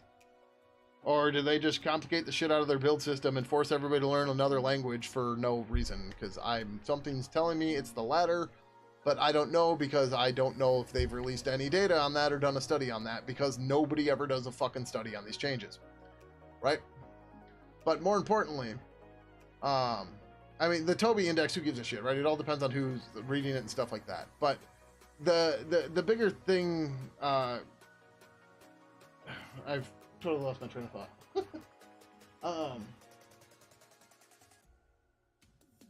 Oh, the other thing is we're trying to make Pidgin and libpurple be usable from other languages. That's not easily, while it's possible, it's not easily done with Rust, and it's also not easily done with Go. It can be done in both of them, but it's not nearly as easy as it is to do in C. How's it going, Bolo King? Welcome, welcome. Stretch. Ugh. Right, exactly. The core of the Linux kernel is never going to go to Rust, right? And the problem is people see these articles about Rust in the Linux kernel, and they think it's going to take over the core, but everybody knows it's not, right? And more importantly, people also think that Linus knows Rust now, and he doesn't.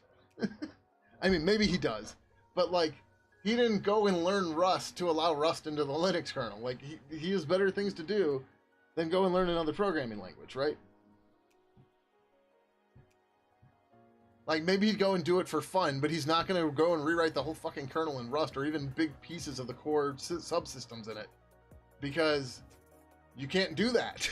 Rust isn't interoperable with C at a symbol level. Like, sure, you can load a C library and use FFI and other bullshit to talk to it, but, like, you can't call a C... Like, you can't have a Rust object in a C object and directly interact with it and shit like that, right? Like, you can't do this. Right?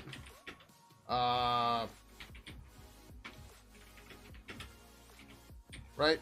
Like, you can't do that. This is valid code. This isn't going to do shit. It's going to yell at me. Maybe I don't need the semicolon? Alright. As I'm under... How's this work again? C inline assembly.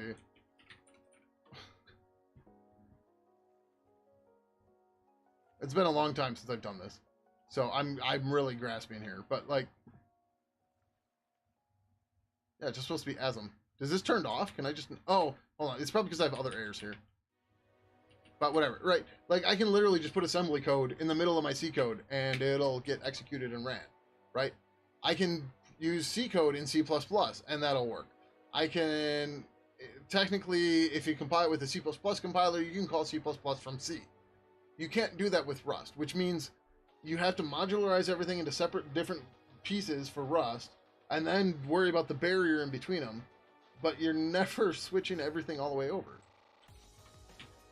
And this is why it's like, yeah, Rust, great idea. Such a great idea that even its founder no longer works on it.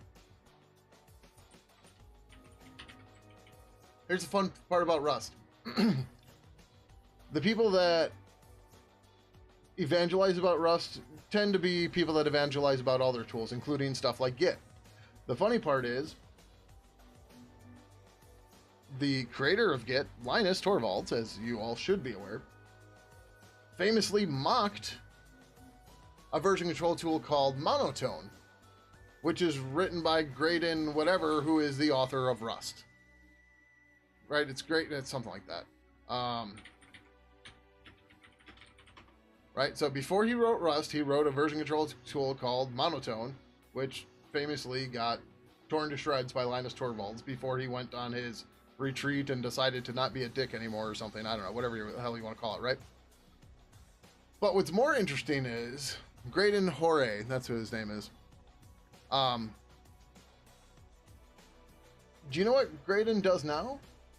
Even though Rust is this amazing language that's going to solve all the world's issues by being memory safe, he's now a core contributor on Swift, Apple's replacement for Objective-C. So, what does that say? It could say nothing, or it could say a lot. But when the author of a language that everybody just will not shut the fuck up about goes and works on another language, I think that says a lot. Yeah, I mean, great in Swift.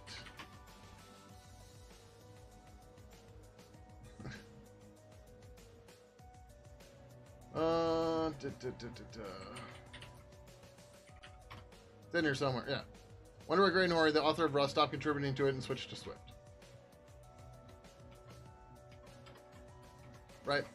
And I mean, it's one thing about sticking with one thing or another, right? So, like, I'm usually the oddity because I've been working on Pidgin for 21 years. And Pidgin's 25 years old, right? Which means it's changed hands a number of times. But, like, most open source projects don't have a benevolent dictator for life, right? Even Python. Guido walked away from Python, right? I think he still works on it, but he's not the BDFL anymore because now there's the whole consortium or whatever, right? Larry Wall, right? He's not still with Perl, is he? Not after the whole Perl 6 debacle. I think he left too. Right? It's just people move away. It's fine.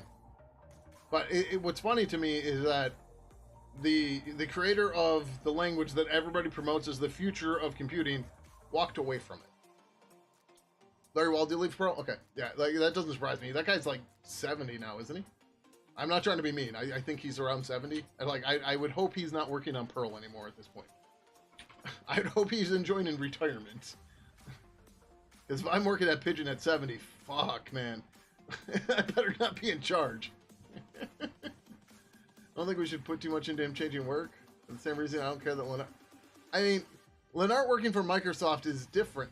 Like, and again, it's not so much about him moving. It's that people put so much hype into Rust, but the original creator was like, I'm done. Right? So that either shows you something about hype or, you know, whatever. It's dumb. And Lennart working at Microsoft, whatever. I mean, money talks a lot, right? And maybe that's what happened with Graydon too. Who knows, right? But it's one of those things where it's just like, what the fuck, man? Like, I don't understand how people can be so crazy about this shit. And then, but like, they don't even know any part of the history of it or anything. And I don't know, it just blows my mind.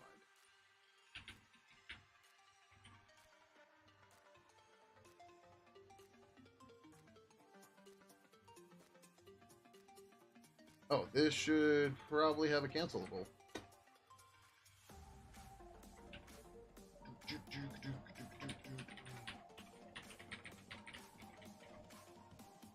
But I don't know. All I'm saying is, you know, if Rust was the god language it is, why would you not stick with it? And maybe he has some reasons, right? Maybe something traumatic happened to him as he was working on it, and as he works on it, that trauma keeps coming back, right? I have no fucking idea. No idea. Yeah, if Go work, here's the bigger thing, right? Use whatever language you want. I don't give a fuck, right? It doesn't affect me. The problem I have is when people are always like, oh, why are you still using C? And it's like, why are you such an idiot asshole? Right? Like, people have different use cases than what you can imagine. Right? If they have a tool that works for them, let them use it. Stop being a dick. I even wrote a blog post about this. Called Why So Rude? Because people are fucking dumb. Funny story about that. So I published that on March 21st.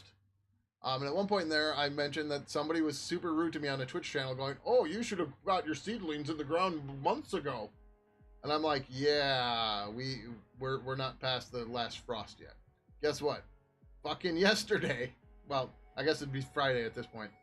No, it was Thursday night. Thursday night, we got dropped to 30 degrees Fahrenheit, which is -1 Celsius, give or take. That's a frost, right? 2 months later. Well, month and change later.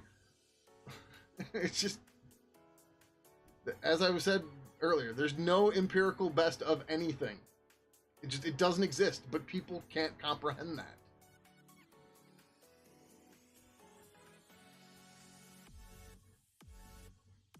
Dark, I understand what you're saying, but you've got to realize when you're asking somebody that's a streamer, for example, that we probably get asked that question a lot. And we're probably pretty tired in answering it, right? Your curiosity does not mean I have to stop what I'm doing and explain myself to you. Right? This goes for everybody on Twitch, right? Like I'm not trying to single you out. It fucking everywhere. And it is obnoxious as shit. Once you get really good with the tool, it's rarely optimal to change tools unless the tool breaks. Yeah. Like,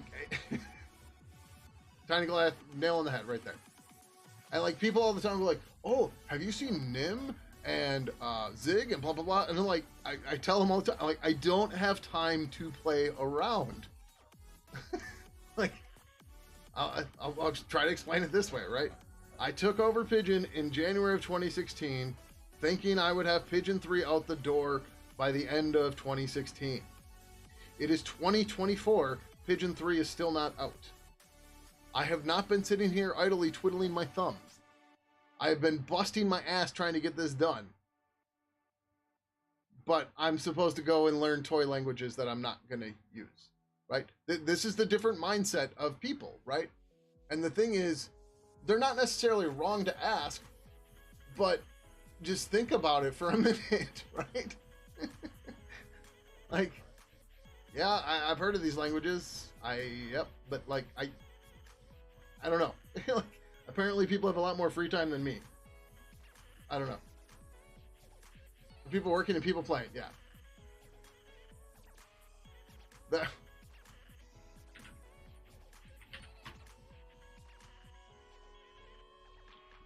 You'll notice in that Why So Rude article, if you finish reading it, that I actually answer that question.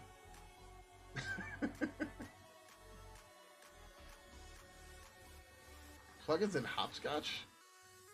What the fuck is Hopscotch?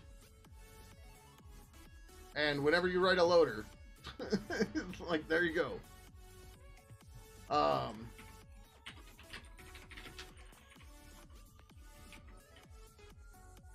Toy program, like, I do really want to build a plugin loader for Piet. I think it's only 1T, but yeah. But Piet, that's a Piet program.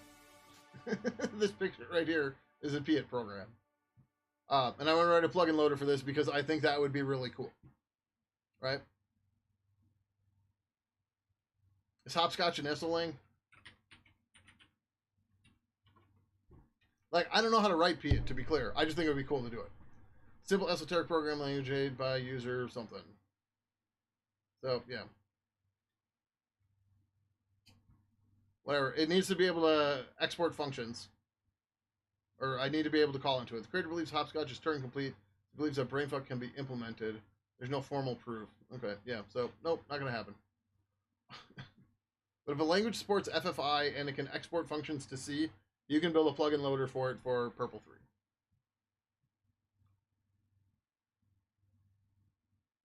Like, we even have Rust examples. And doing that on stream was one of the biggest fucking mistakes in my streaming career. Oh my god, if I could reach through the screen and strangle people, oh, so much of chat would have been dead that day. You're leaking memory! No fucking shit, that's what I'm trying to do. That's not how the memory life cycle works. No fucking shit, that's not what I'm trying to do. That was me for 3+ hours. Oh my god, it was horrible.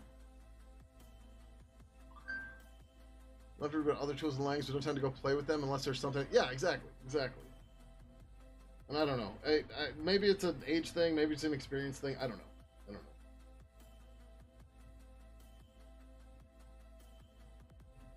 I got nothing.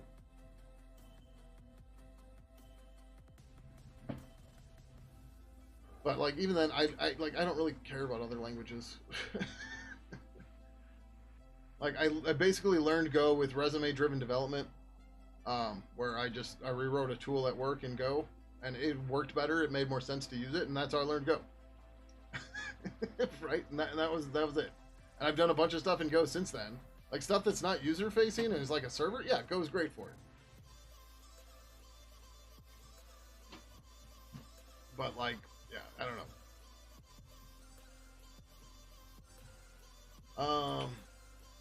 Oh, because that's on the connection. Yeah, that's fine. Wonder if we should pass in this thing.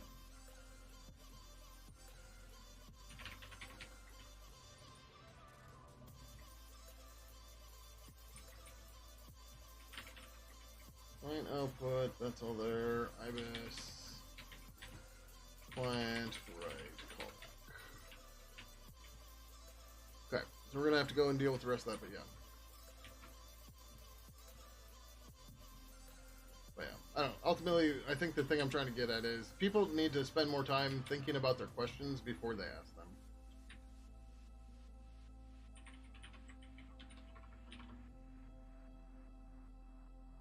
$135. Yeah, we don't need that here.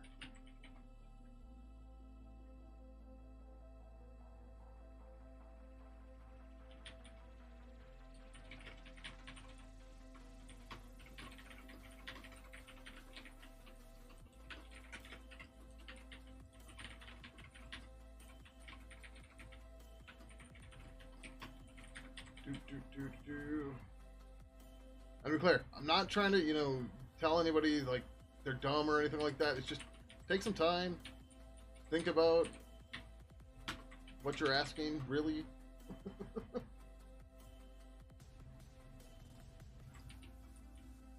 Yeah, we'll put this first.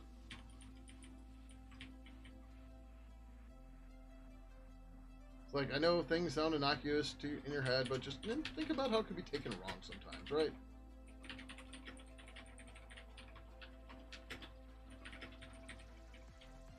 The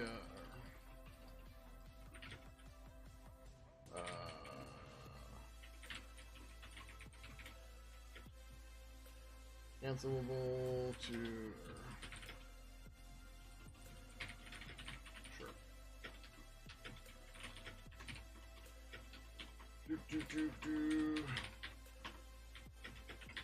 Aspect object cancelable. Oh, not capabilities. Like another good thing. Don't be the person so here's the thing for everybody on Twitch.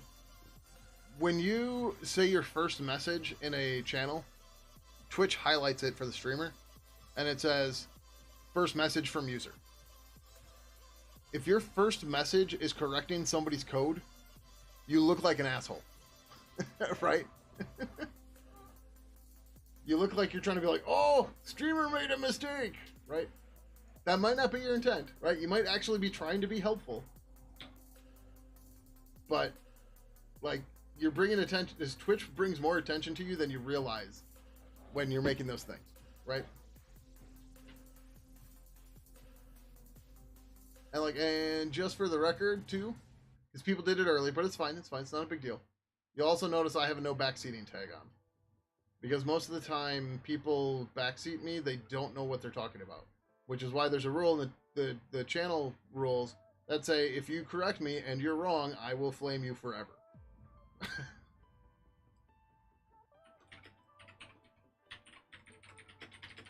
Because that shit just gets ridiculous.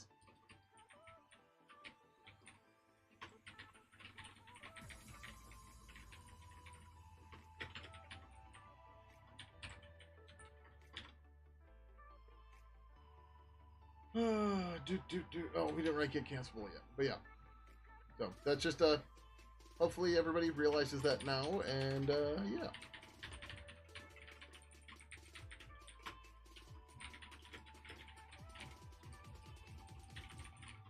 But, like, I've had multiple people, multiple times, go, oh, you typoed this! And then you look and, like, they've been following you for a while or something, and it's dumb. Because, yeah, we can also see that, right? So... yeah.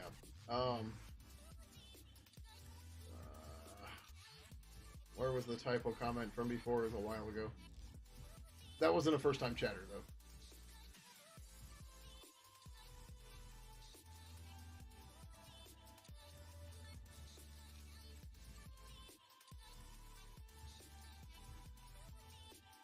Oh. Narnak, I didn't realize you've been around so long. But yeah, so like, you know, a simple, you know, hey, you typoed this, whatever. Okay, cool. Just don't do it as your first chat. Right? Morning, Dan. How you doing? Welcome, welcome. Get the class at g.cancelable or flex. Returns, transfer none, cancelable.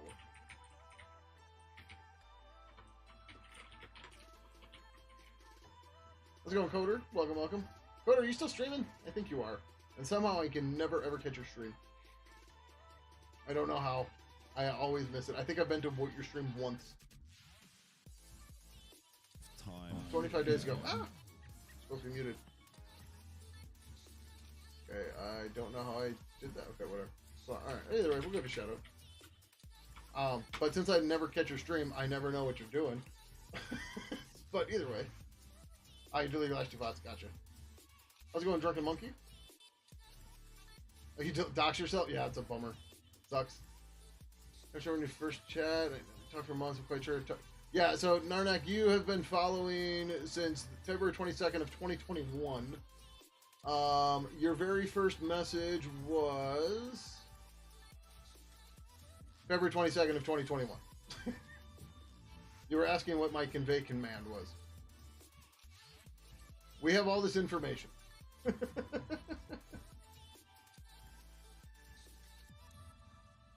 So when you're you know acting around, goofing around in streams, we know. We know.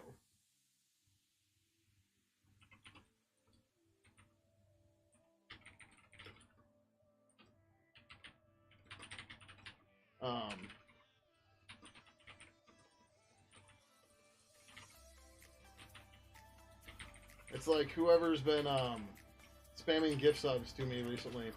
They've been trying to like throw me off, or they've been trying to put me on tilt or blast or whatever the hell you want to call it, by making my TTS bot say silly things about Trump because they're creating Twitch accounts that say silly things about Trump and then they gift a sub to them. I'm laughing to the bank. Go ahead, keep going.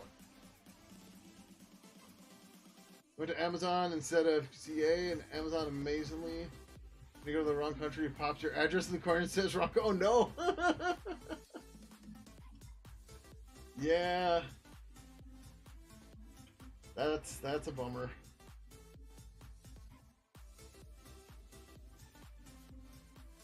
This is wrong.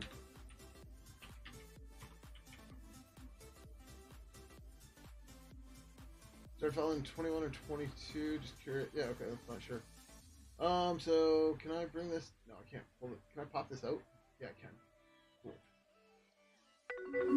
This will make you laugh. My uncle asked me how to print. I told him to control P. He told me not long to do that. Very nice, Robotica. Very nice. So Udar, I'm going to use you as an example because we never had any beef or anything, so I hope you don't have a problem with this. And everything you said here was in public anyways. So when I click on the user's name in the chat, I can get this window, right? So Udar's account was created March 13th, 2019. He's been following since February 15th of 2021. He's previously subbed for 4 months, right? There's been no mod comments, no mod actions, and he's sent 605 messages. His first message was... I don't know, because it keeps jumping back down. What the fuck, Twitch? Am I going too fast for it? What the fuck? Hello world. Yes, you're right. Hello world. That's all he said for the first couple streams, apparently. I don't know why this is auto jumping down, but yeah. But yeah. This, like, we can see all this. Timeout, ban from here, blah, blah, blah, blah, blah. It's, yeah. It's a great joke. Yes, it is.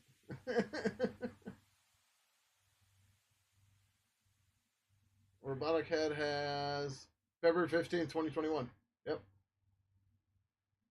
See, this is why I stream on holidays. No. I don't know if this is UTC time or what. But yeah. Jesus, you have a lot of badges. that show up here? Yeah. Robotic Head has all the badges. VIP, 1-year subscriber, current Hype Train conductor, Prime Gaming, Twitch recap, cheer 1, 100, 1000.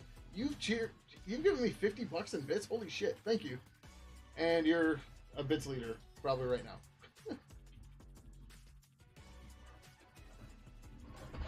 But yeah, Twitch has all that stuff in history, as you can tell.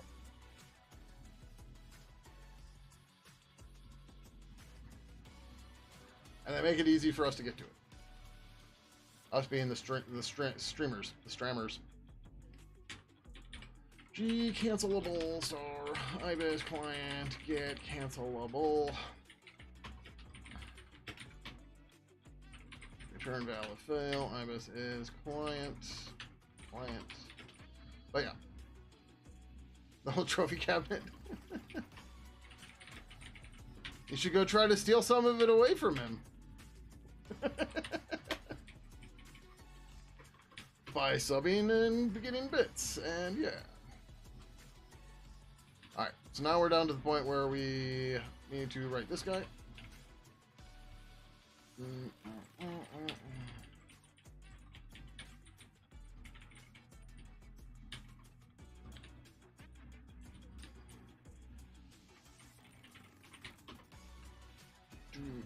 So yeah, we're just gonna copy this directly because there's not much actually to it. Oh, we need a prototype for this, don't we?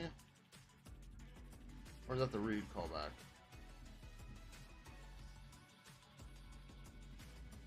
Okay, looks like we don't.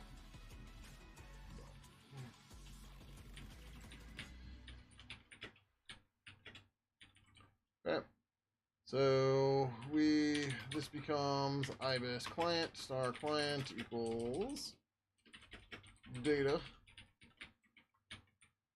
Our queued output stream is the source. We got the error. Then we call push bytes finish to see if we got success. And if we didn't, we clear the queue. We prefix the error with lost connection to the server. Or should just say lost connection. We don't necessarily know that we have server. Whenever you join a streamer's chat, you decide you might want to leave comments in the chat. I send hello world. It's silly, I know. Sometimes I don't end up commenting outside of the internet. Whatever.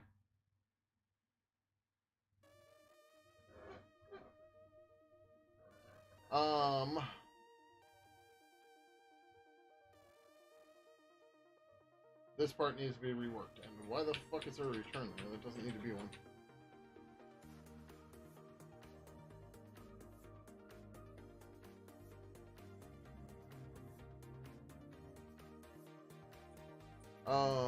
Apparently there's more code there before.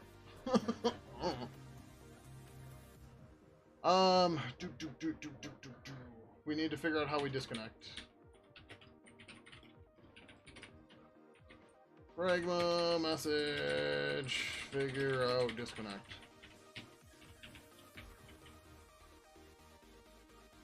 I guess we'd close the stream here.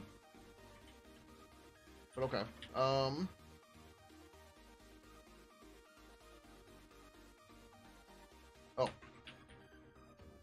We need read glib gi18n lib.h. Okay, cool. We almost have a working quote-unquote client.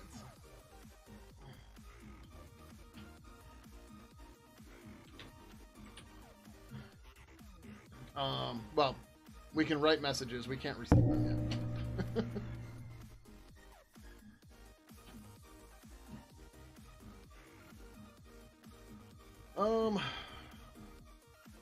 Okay.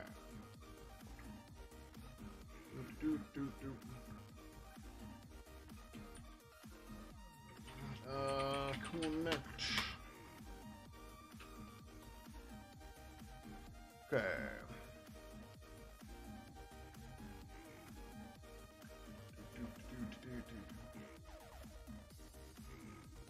Yeah, so like all this TLS stuff, we're ignoring that for right now, and that's fine. Yeah, so we want to look at this guy, connected callback.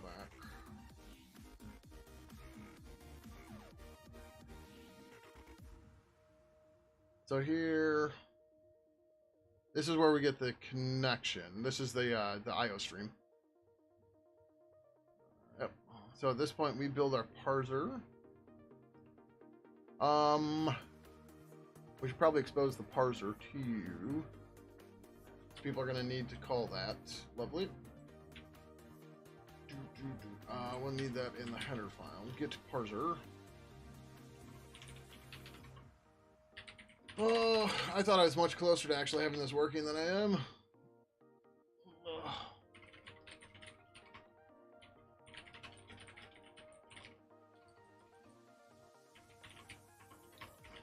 It's the class at parser that client is using. Returns transfer none. The parser. Since 0.1. Available in this ibis parser star ibis client get parser ibis client.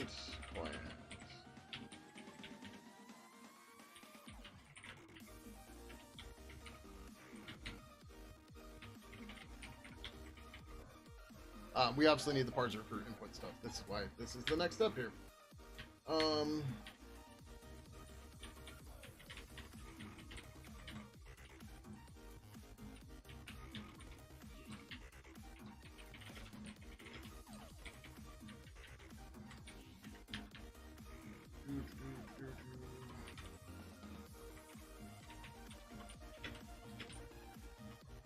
Return valid fail ibis is client no turn client parser. Yeah, so for anybody that's like, what the hell are we working on? We're building a new IRC library, new IRC client library. It's not necessarily client, but we're building it for clients right now. You'll keep some humorous comments around your code sometimes. Kind of to keep whoever's reading your code entertained. I mean, we don't go out of our way to do it, but if, you know, there's a joke to be had in the code or something like that, we'll put it in. The Pidgin code base has a whole bunch of jokes and stuff like that, in general, but the newer libraries, they've been mostly just business.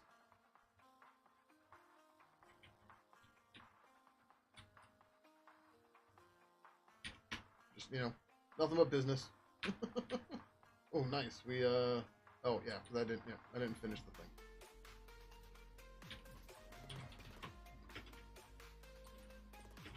Ibis client. This is the parser. The class at parser that this client is using. Send 0.1. Properties. Drop parser. Parameter spec object. But yeah, one of the other things too is like there's making jokes and having fun are good, but like I've been too stressed to care about it. It's more like, all right, I gotta build this thing, and it's gonna suck. So let's get through it, and then we'll go from there. Right?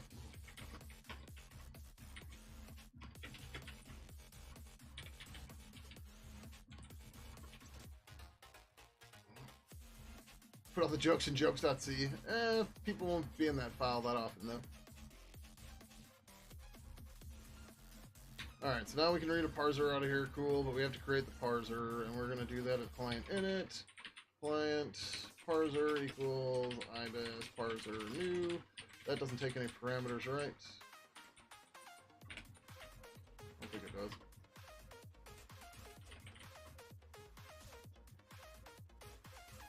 Yep, good. Yeah.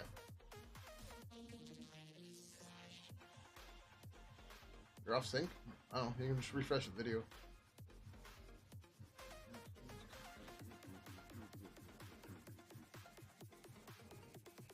I need to take a quick pee break here quickly. Quickly? Soon. Yeah.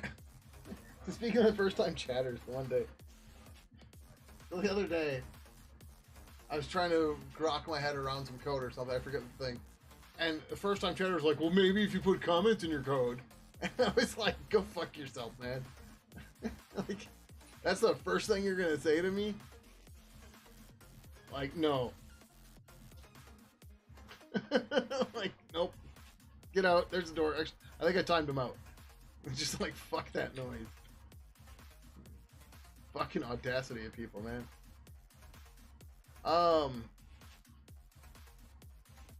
Okay, so we don't have an error here when you give us a stream. Yeah, okay, so if you give us a stream, we're just gonna go by the looks of it. So we can get rid of, or this can go back to void, and we can get rid of this.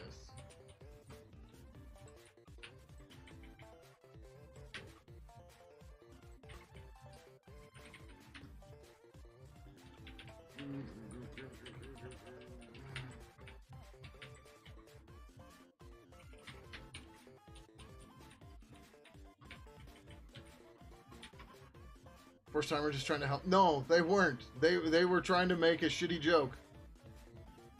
Because for some reason they thought being an asshole, even if it's a playful asshole, is something I would respond well to. It's just like, nope. Try again. Oh, okay, that's fine. Because we have to figure out this connection. Output stream close. Closes the stream and releases releasing resources related to it. Once the stream is closed, all operations will change. So we're gonna try to close. Let's just do this. Yellow code is yours at work because there are comments. Nice.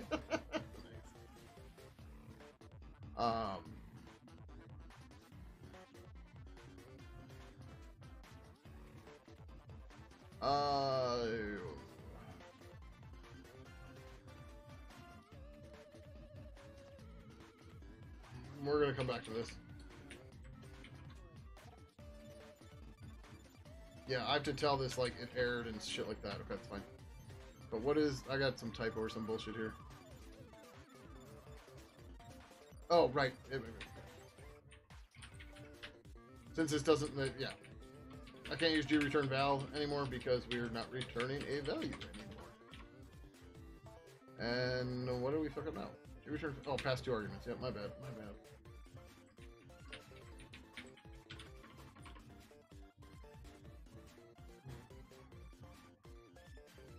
Okay.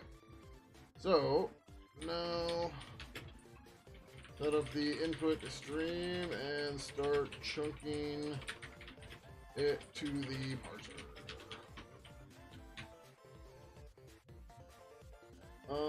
Yep. So we need to set up the input stream. Oh, we're gonna need that too. Private input is just a G input stream. Or G data input stream. Okay.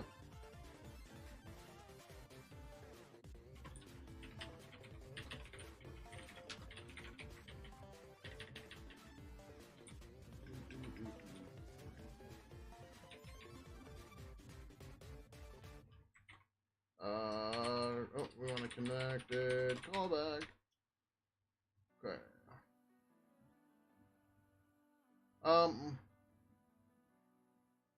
Yeah, we can't create the parser here. Because here we're doing the add default handlers. Yeah. Because the way this worked, it kind of makes sense, but yeah, because the connection object has the parser. But since the client object will have a parser, you'll create your client, you'll get the parser, you'll add all your handlers, and then you'll call start or whatever. You'll do your connection and call start. Wisconsin renowned for probably cheese. I mean that, and like if you follow professional sports, the Green Bay Packers are huge. The American football team. Aside from that, the Milwaukee Bucks. Milwaukee is where I'm from in Wisconsin. The Milwaukee Bucks won the NBA championship last year. Aside from that, serial killers. Ed Gein, Jeffrey Dahmer. We got two of them. There's possibly another one coming up too. Manitowoc Minutes. Yeah, yeah. Go back and fuck the Bears. I haven't watched any of his stuff in a while, but yeah.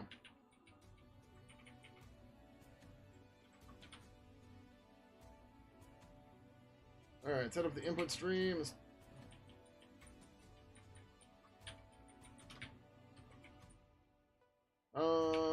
We're just gonna name this input.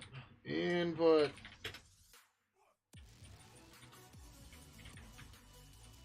Private input, G-data input stream from the input. Charlie Barons, yep. I couldn't think of his name, but thank you. That's it. Client input. I don't know why I keep putting an extra I in client. Because of capabilities before, I'm sure.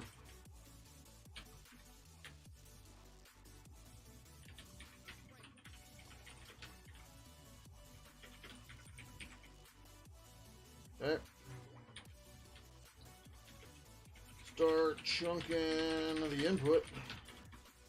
That's not what I meant. We got our cancelable already.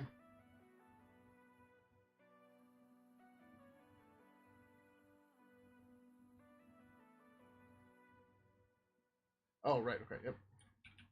Milwaukee is known for reasonably priced electric screwdriver. Yes, Milwaukee Electric is also big here.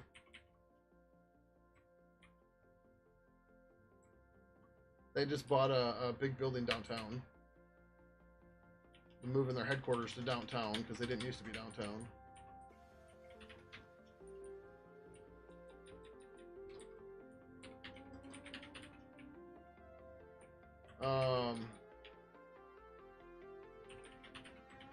Trying to think. What else are we well known for? I don't know. We get mentioned in TV shows all the time. There's lots of TV shows that are based around here. Laverne and Shirley was in Milwaukee at the Schatz Brewery, which was really the Schlitz Brewery. We're renowned for beer. I don't know why the fuck I'm forgetting that. Maybe because I don't drink. But our baseball team's named the Brewers. We have a neighborhood called Brewers Hill. Schlitz, Pabst, Blatz, and Miller all started here. So yeah. Beer's kind of one of our things here, just a little bit.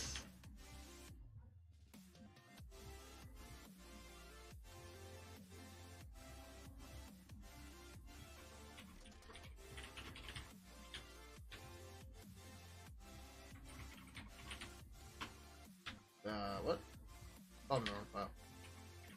I'm like, it cannot be different from the other guy. I don't understand. That's too far.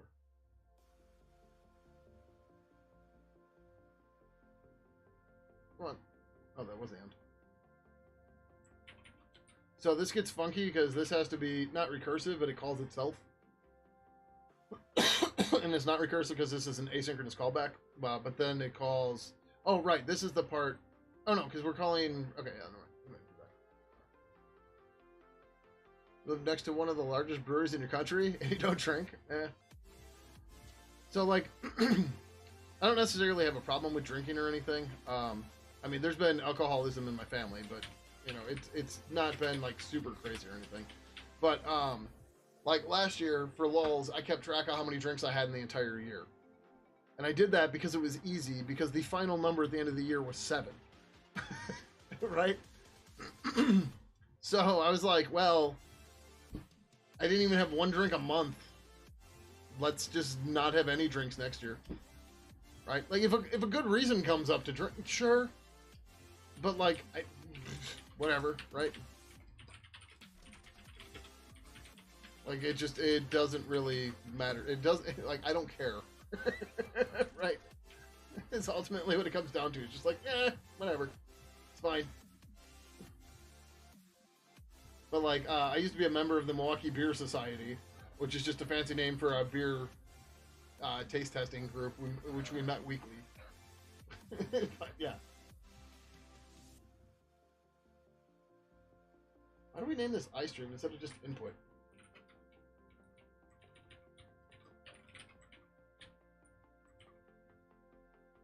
If line is null or error is not equal to null, then...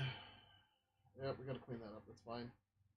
We don't need this anymore. Parsed equals client parser. And we're gonna pass in the client again. We're probably gonna change the arguments around here, but that's okay. Or we didn't do that yet, did we? No, not quite. Parser. Oh, but yeah, so like other TV shows that have been here or in the area. That 70s show is in fictional Point Place, Wisconsin, which is supposed to be somewhere between Madison and Milwaukee. Then Step by Step was in Port Washington or around Port Washington, and they're whatever they showed an amusement park on the lake that doesn't exist. I don't think it exists at all. I think they just like not photoshopped it, but you know, just like made that shit happen somehow. Beer Society, the boys getting together. Yeah. Well, non-alcoholic beers, 0 beers in Australia. Actually tastes like the real thing, which is great because now the designated driver can have a few beers. Nice. Yeah, I don't know. I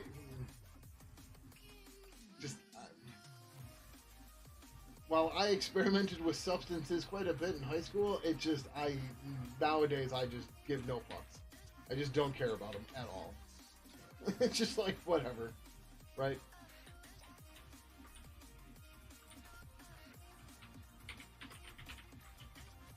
Like, if people want to go do it, fine, whatever. I don't give a shit, right? But, like, it's not for me. Yeah, we don't need that. This becomes client cancelable.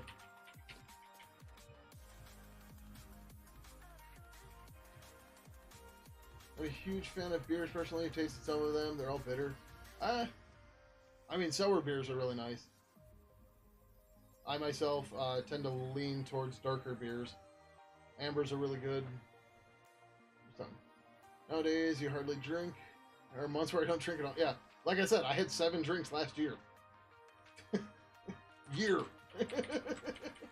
Like, oh, yep. Guess yep, we're good.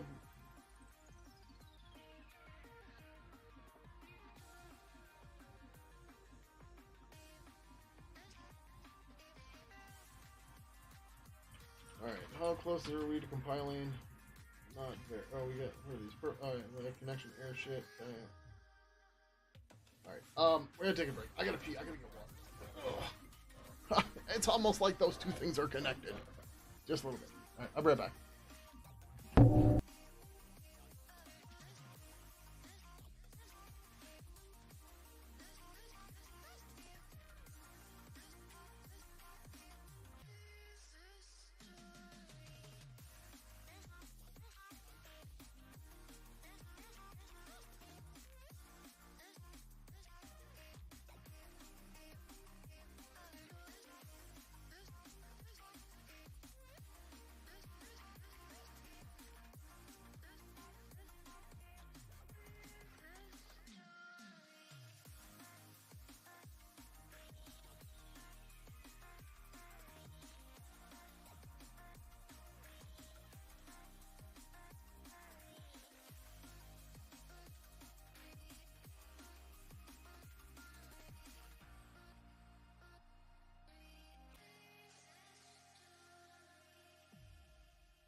Damn, I forgot to grab the bowl for my nuts. mixed nuts. Actual nuts. That I snacked on earlier. Oh. Oh.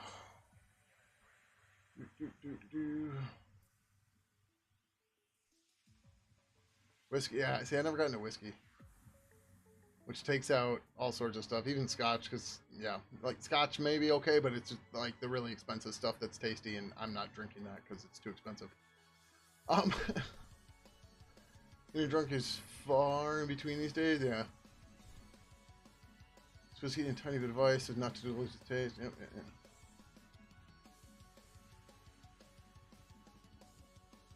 Yeah, I don't know. I know I was never big on hangovers. Like if I was gonna get sick, I'd get sick that night. And then like my hangovers were typically just caffeine withdrawal.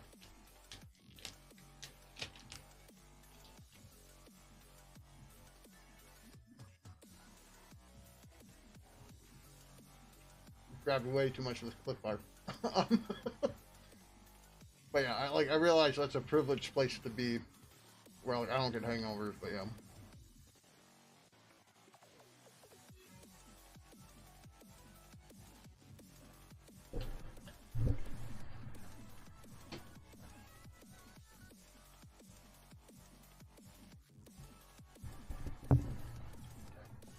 Coming up.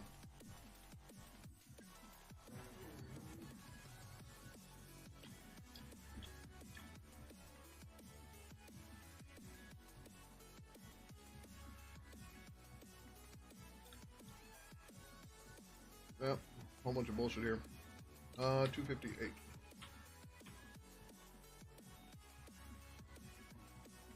You're gonna tunnel water at the end of the night prevents most of the hangover. The things, yeah. I mean, even before then, I don't know. My body has always been weird though. So, is what it is.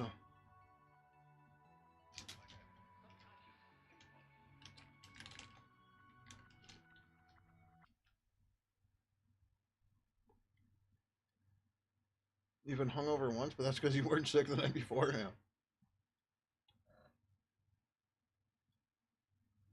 Like I said, the problem for me has always been caffeine withdrawal. Then when I quit caffeine, I didn't drink enough to ever like not have caffeine that long anymore. But like when I was much younger, I used to work 6 a.m. to 2 p.m. And on Fridays we would leave work and go to the bar, and then close the bar at 2:30 in the morning. So 12 hours of drinking. And then I wake up the next day and be like, fuck, I need a soda. Like 2 sodas in, get a bunch of caffeine in me, and then I'd be fine.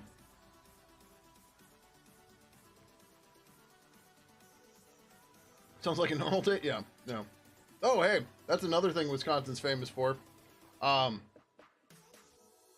You have to get a number of driving under the influence or driving while intoxicated tickets before it's a felony. Which is one of our really poor laws, but yeah. Like, I shouldn't joke about it, but it's ludicrous is what it is.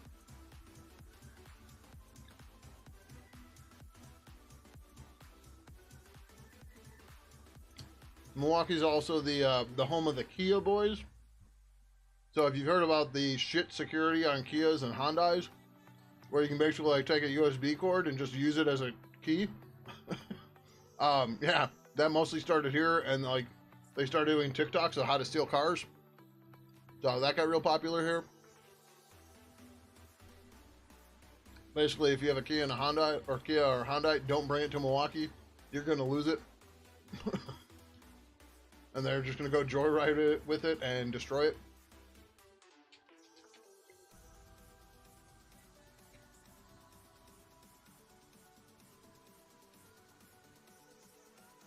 Alright, so there's a bunch of stuff we have to do here yet besides this.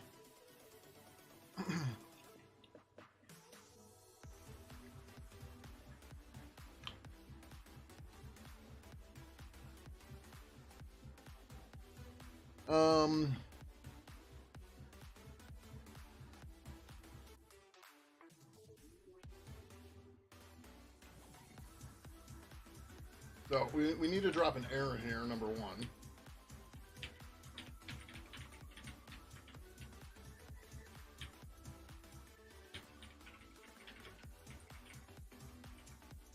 start with that.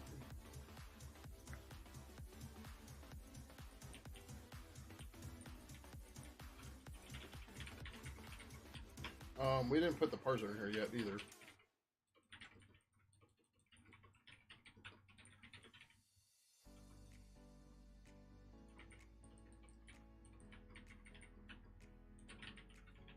Scotland, a bad hang could make them take your license. Wonder why that got changed. Might drink a bit much as a country according to everyone, but the Irish, yeah. Although Wisconsin regularly gets voted the #1 drunkest state in the country too. Again, 4 major breweries started here, so you know that's gonna happen.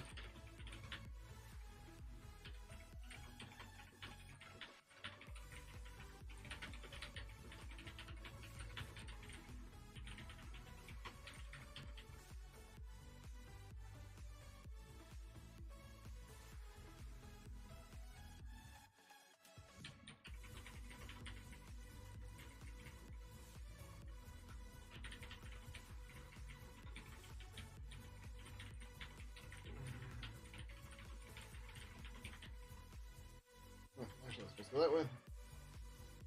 We try to alphabetize more stuff now because it's easier to read. Like if the order doesn't matter, put that or like alphabetize it, right? Especially when you're doing switches, shit like that. It's just easier to find everything. All right, so highest client ever. A has G air. Let's find has run into sure. Just too expensive here to get drunk anymore. A simple pint of beer is well over 15. Holy fuck! If that ever happened here, specifically in Milwaukee, yeah, that's fucking nuts.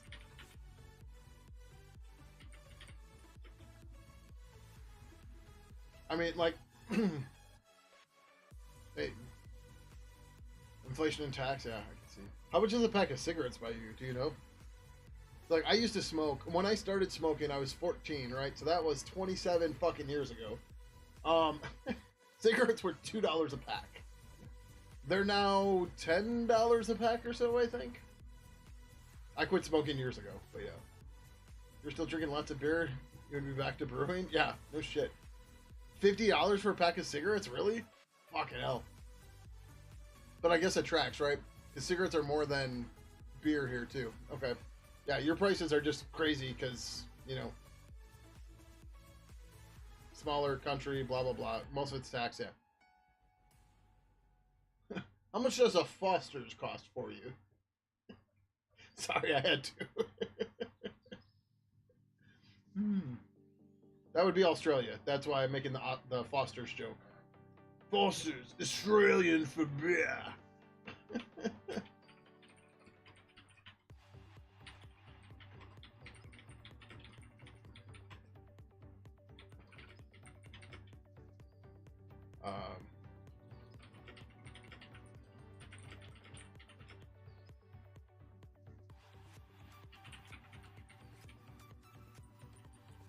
Encounter sounds much better than has run into.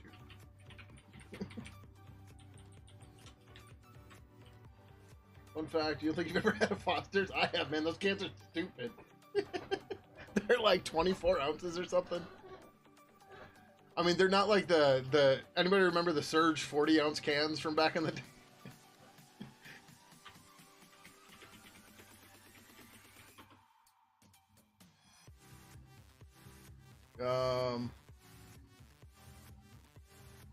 These aren't right. Oh, wait, is this one it? No, that's just a normal Surge can.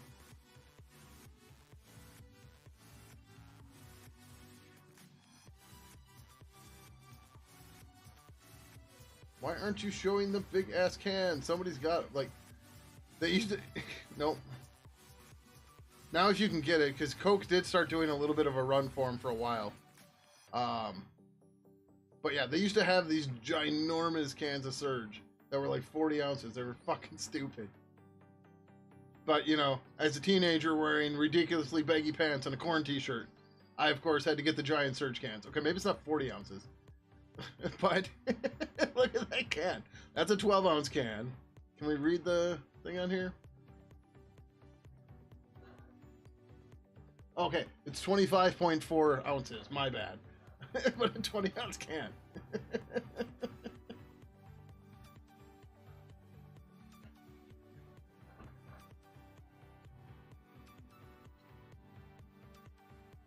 Yeah, I think Tasmania also gets a lot of tax because, well, bullshit, because, you know, smaller island off a bigger island. That, yeah. It's not a can, it's a compact barrel. Something like that.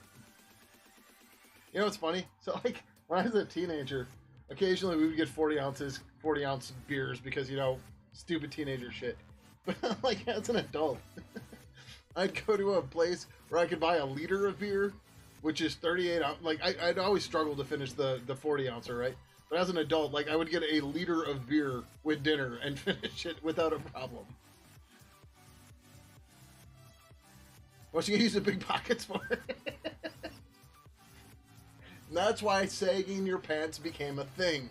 Because you had so many big-ass cans of Surge in your big-ass pockets, you couldn't keep them up.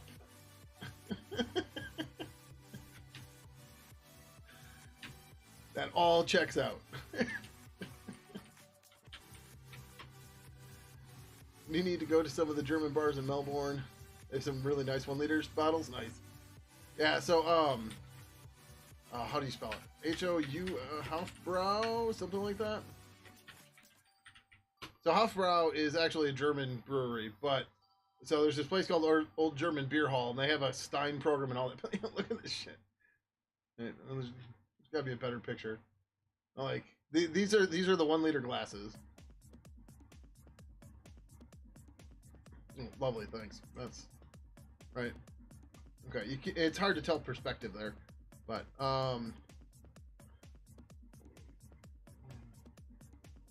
they're gonna nope. I need to stop looking at this. Hofbrau beer is delicious. It's not super more expensive than anything either. Now you pay more because it's import, but like Old German Beer Hall does free beer on Fridays. They tap a keg, and once that keg's gone, they like that entire keg is free. So once it's gone, you're gone. But yeah, how do you spell this?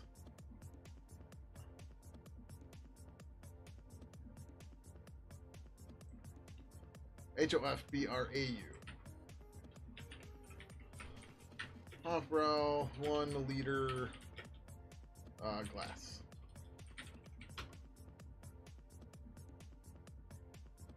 Yes, they also do boots. Well, I just need something with some fucking perspective.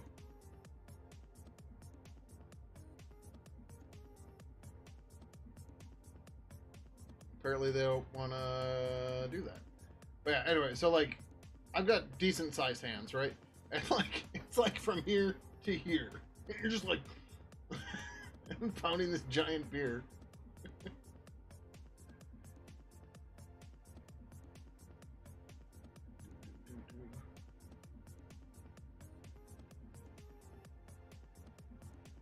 There's some what you call long necks in Australia. Somehow I missed that one. You need to go to some of the German bars in Melbourne. They have some really nice 1-liter beer. Yeah. Okay, I did read that one. You said bag is it?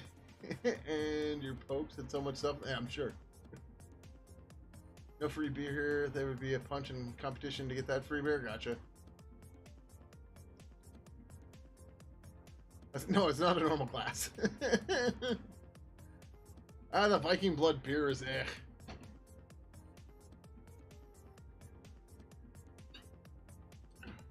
If you want like a Viking beer, you go get a mead. Meads are much better. What are we doing here? Oh, this is it. G paran. I was trying to decide if this is going to be read write or if it's going to be just readable, and it has to be read write. because another handler needs to be able to. Well, no. We're gonna. Okay. We're gonna make this readable. G param static strings. But we're gonna have to make this.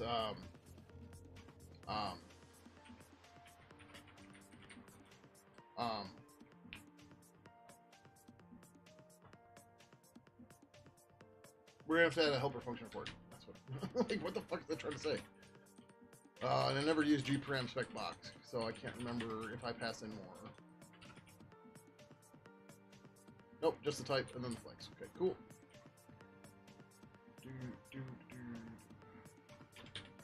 G error star ibis client get error ibis client G return val if fail ibis is client no return client error. Celtic Red is a good Viking beer. You once made it. 30% alcohol? Jesus.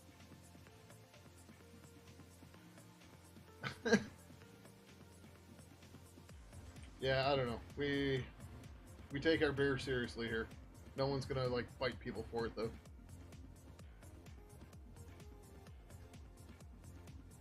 Although I've never been to one of the free ones, so I don't know. Maybe it's fucking bonkers. I don't know. People are doing cake stands, and yeah. I've only done cake stands a couple times. They're a little ridiculous.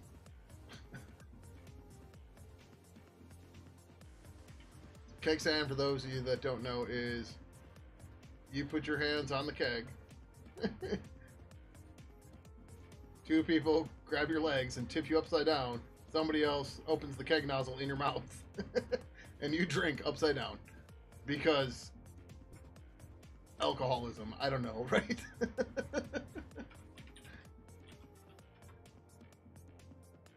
You're too fat for a keg. Yeah, I'm bigger than I should be for a keg stand now, but I could probably still do one. I'm at least short, so it makes it easier.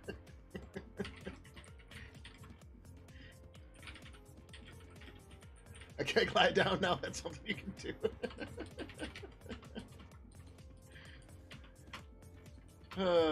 Yep.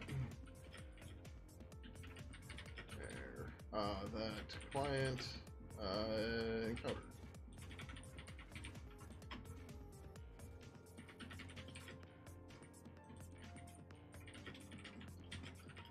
Error. 4% null if no error has been encountered.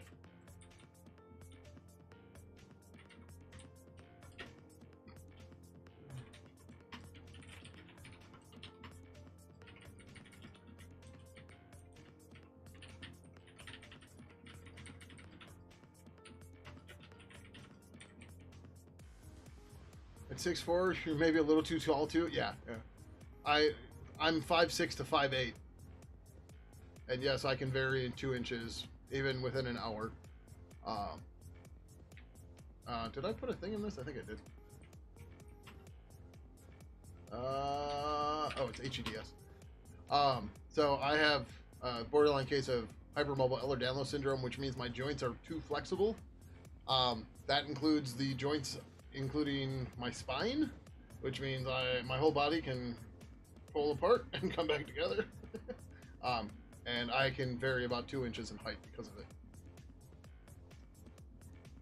Beer bombs are just as bad, but smaller. Beer bomb being what?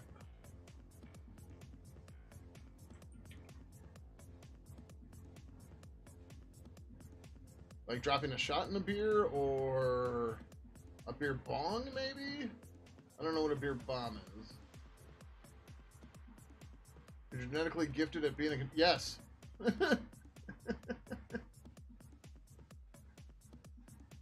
I can give a minor demonstration, which doesn't hurt too bad, but it might gross people out. Bong, and then we... Bunch of different... Okay, yeah. The beer bong is, you know, a big funnel up at the top, somebody pours it in, and it shoots it down your throat. I've never heard them called beer bombs, but that could be a regional thing. Whatever, right?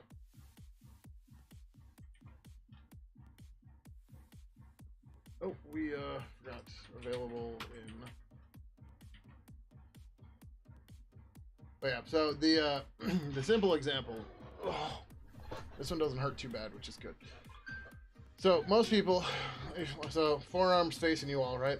So most people, if they try to like pull their thumb down, right, they'll get about this far, right? This is pretty much how far you can get, right? Now, or maybe like this far, right? Somebody who has Ehlers-Danlos syndrome can generally get perpendicular, or not perpendicular, parallel, right? I know this is hard to see with the light, but I can touch. So I don't know how well you can see that, but my thumb is touching my arm.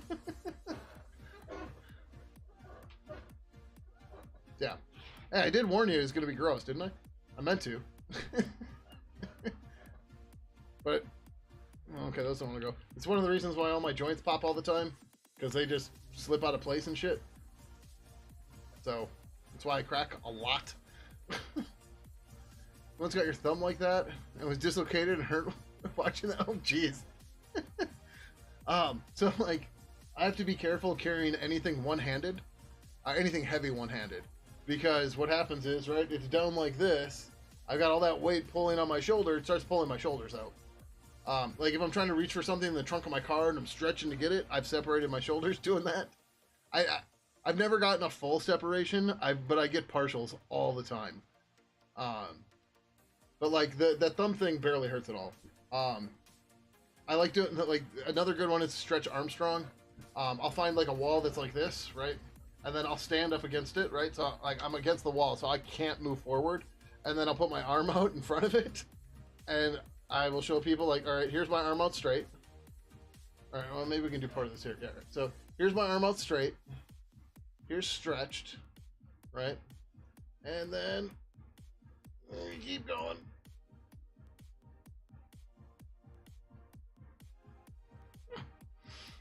So, yeah, maybe you can clip that and put a measurement on it. That was uncomfortable. You've seen worse. Yeah, no, like, I'm not gonna go hurt myself for the stream. Sorry.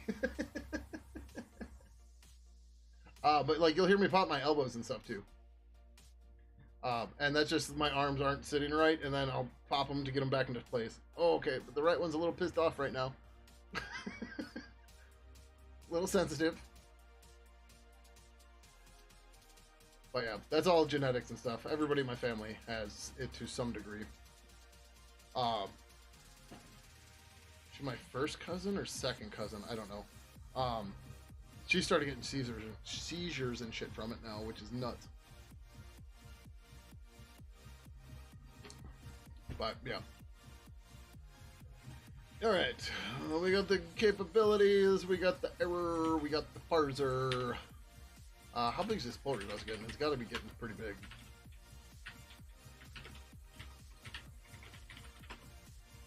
Okay, we're about halfway to what I want to get to. Okay, so we got an error, we got a parser, we got all that bullshit, blah blah blah. We need a...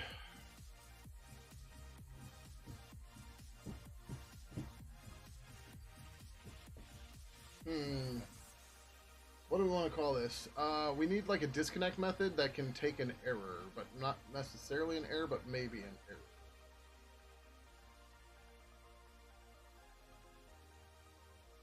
Well, these are not alphabetical at all. The start should be here. And new, like new typically goes towards the top. It doesn't need to. Just, I don't know, some weird convention I started doing a while ago. But now the functions are alphabetical. And there we go.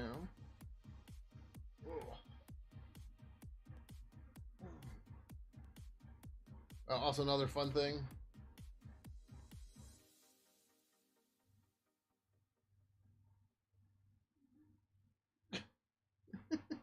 Just turn my head at least 90 degrees, maybe more. I used to be able to go more. Now I'm fat. Neck fat in a way. Or maybe it's stress, because I hold a lot of stress on my shoulders. Oh, I need to go get a massage. I haven't gotten a massage in months. Massages also help realign shit and stuff too, so. Another good reason to go get one. Oh, we're gonna do.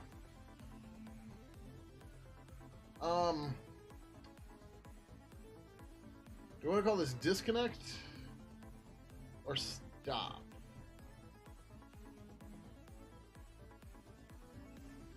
Two birds flew into your house? So we have, whatever, in where I am, we put screens on our windows because bugs. So yeah, that just can't happen to me. I guess I could fly through the screens, but yeah.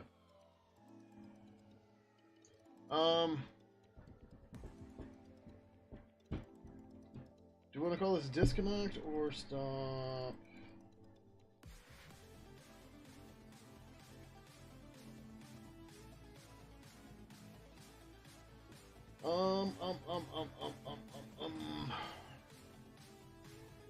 Let's go with disconnect for now.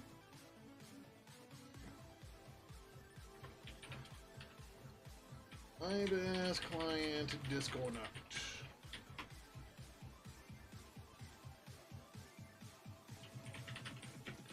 The instance.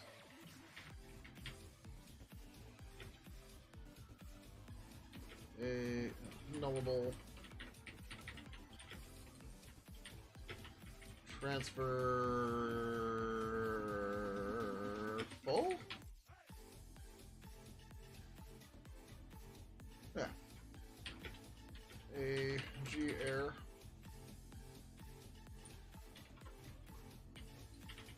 Disconnects clients. If that error is set, or if error is non-null,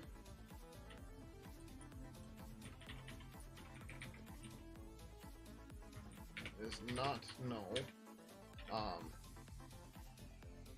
it will be assigned to a property at client error. Since 0 to 1. I think that's okay.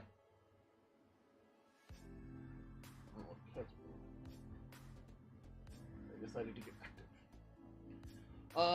Available in 01 void IBIS client disconnect. IBIS client start client comma G error start error. I think we generally do it this way. Oh.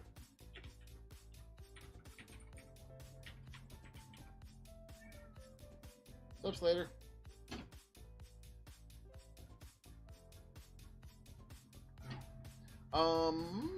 Huh. Yeah, we should do it that way. We're gonna have an internal setter for error, because we're gonna need it.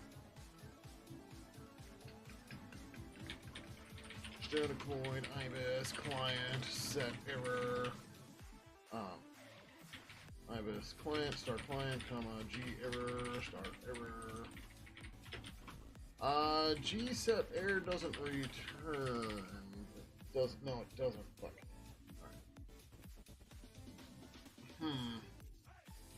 Alright. I thought there was an equality. Oh, there's matches.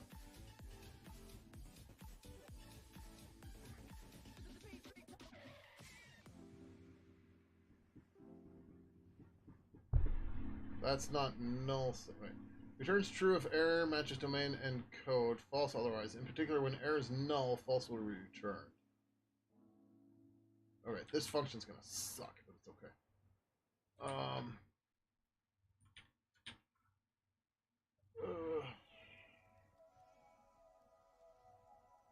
Oh wait, G propagate error is also void. Motherfucker. There's helper functions for like gset object and some other stuff like that. That if it changed something, it'll set it to it'll return true. But we don't have that here. So if client error is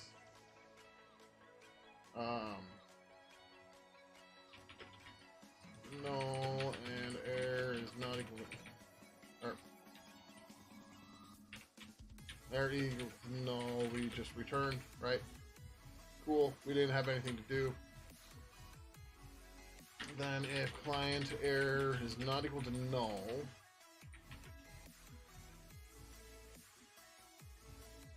oh, this one we can cheat with. All right, so if error is not equal to null, then if not G error matches client error, comma, is G error public? It is. Okay, domain. Error domain, error code. So if those don't match, then we are going to do G set error. No, we can't use G set error. We have to do G clear error. Ampersand. G set error doesn't get rid of the old one. Errors work in weird ways. Does nothing if error is null. If error is non-null, then what it's referencing must be null. Otherwise, whatever. That's not what we want. We want to clear it out. So we're going to clear the error, client error. It might be null here, it might not. We don't know, right? And then we're going to G propagate error.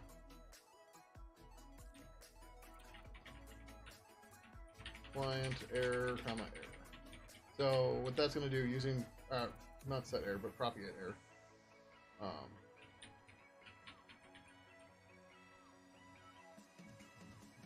So if dest is null, free source, right? That's not going to happen. That's okay. Otherwise, move source into dest. The variable dest points to must be null. Source must be non-null, right? So yeah, so dest has to be null. So we did that by clearing it, right? So this is now null. This is now pointing to a null value, or it's pointing to null. And then we know error is not null. So then we're going to copy that in, and we're good to go.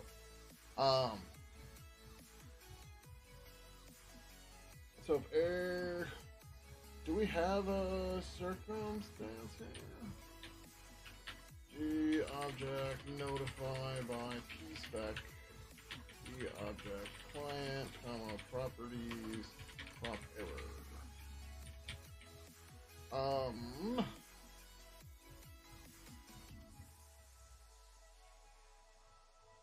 Oh, and then okay, so if error is not equal to null, then else if client error is not equal to null, then G clear error, I'm saying client error.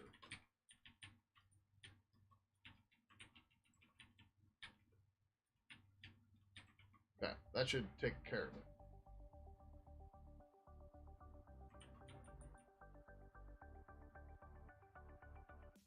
That seem clear enough, or should I comment some of that? I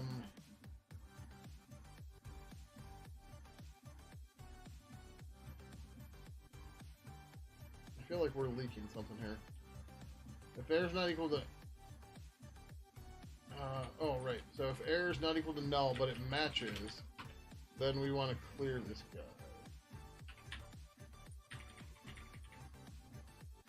Or G error free error.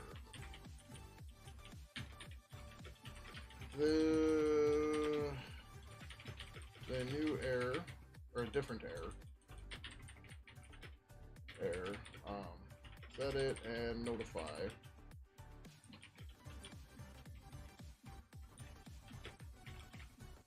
The error was the same, but this is transfer full, so we need to remove the reference.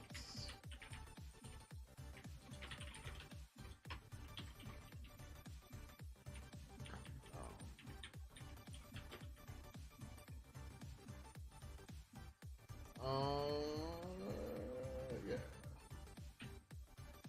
We're clearing the error. do that and notify. Here, let's make a joke. We're clearing the air. Get it? Ah ha ha ha ha. It's a homophone. It took me forever to think of that fucking word. Homophone.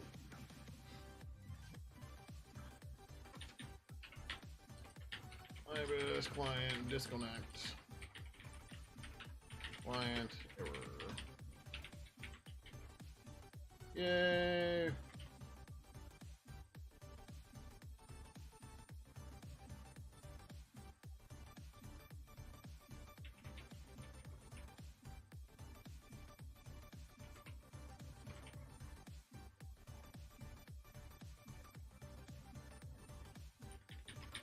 Oh, void. Ibis client disconnect. Ibis client. Star client. G error. Star error.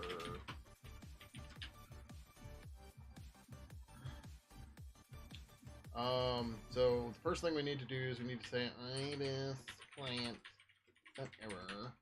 Client error. And then pragma message finish cleanup. Okay. But we also need to do is at start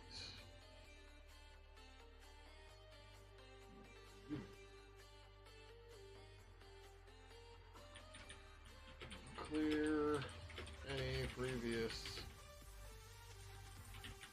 error. Ibis client set error client null. Right, so we're starting new. We don't have any errors. So, yep. I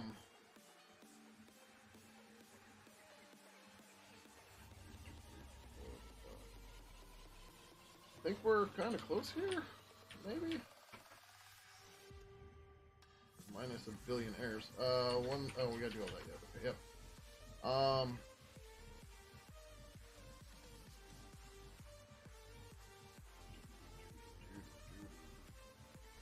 This shouldn't ever happen, though. Oh, okay, yeah. If Ibis is client, if error is null, then we set error.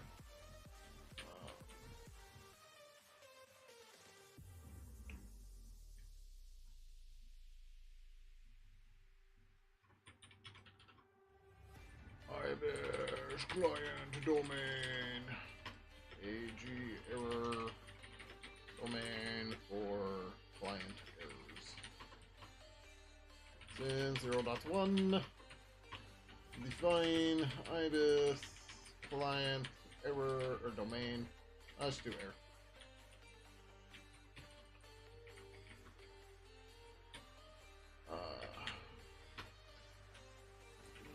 Quark from static string Ibis clients Ibis available macro in 0 1.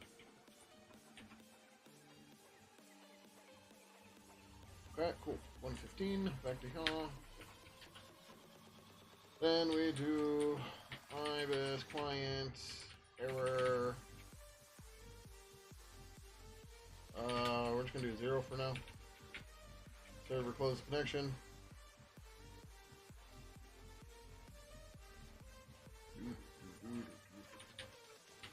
Ibis client and disconnect client error. Return. Oh, we can't return. Oh, we don't need to return here. The off chance of the line was returned, make sure we free it. Yep.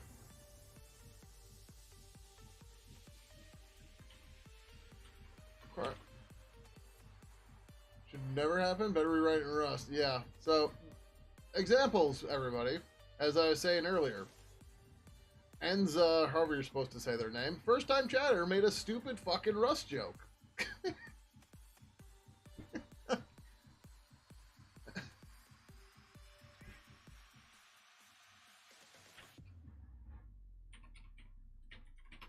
And I'll present to you CVERS that shows you that Rust is not as safe as you think it is.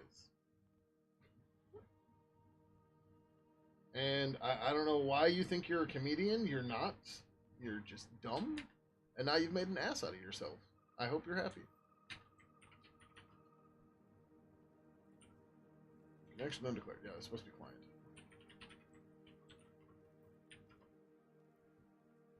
Still here, but you're reading something? Mostly just following from... Yeah. Russell, okay, well, at this point, you still didn't take the fucking hint. So... there you go. Enjoy. You come in my stream and you act like an asshole, I'm just gonna time you out. And if you continue to it, I'm just gonna ban you. Because clearly you don't have anything worthwhile to provide here. You just want to be a fucking clown, and bye. It's not that hard. Maybe next time you'll just save us the trouble and not open your fucking stupid mouth.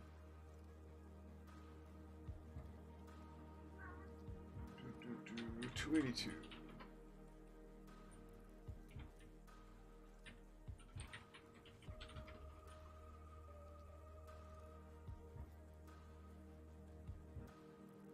Okay. We compile. What's up, Slater? It's 3:30. Yep. What? Do. So here, we'll just do this again too, because we were talking about this earlier. So just to show everyone this again, right? So when I'm deciding when to time out or ban somebody, right? We'll see something like this. Like, even though their account was created in 2012, they're still just a fucking clown. So we just ban them, right? 2 messages. Yep, better rewrite it in Rust. Yep, okay. Continue with stupid Rust shit. At this point, you already have a mod action. If you continue, you're just gonna get banned. That's fine.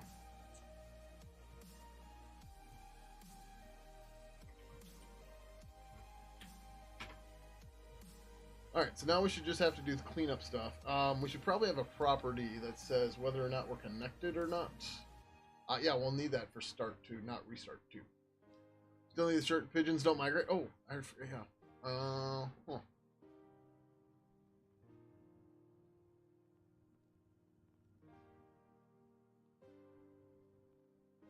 I need somebody to design the rest of it, but we'll see. Or you could, like, look all, like, graffiti style, where it's, like, the pigeon text mark, and it's got a, like, in a totally different, like, spray paint font or something. It's got apostrophe S, and then underneath it says, don't migrate. Actually, it should just be, it shouldn't be apostrophe S, is it? I don't know. Bolo King, I doubt it. Trailing to the rules before banning, eyes will not know your point of view. Drunk Monkey, you get chat rules as you come in. So,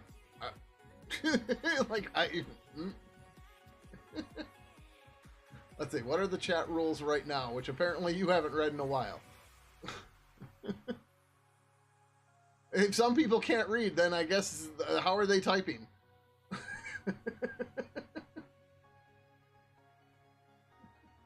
Right?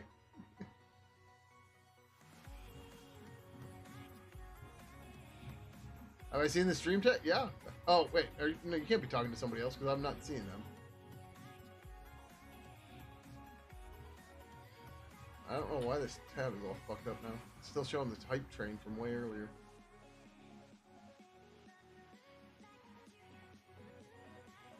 There's a difference between can't read and refuses to read. And if you refuse to read and you go make an ass out of yourself, you're gonna get banned. It's just, this isn't that hard of a concept.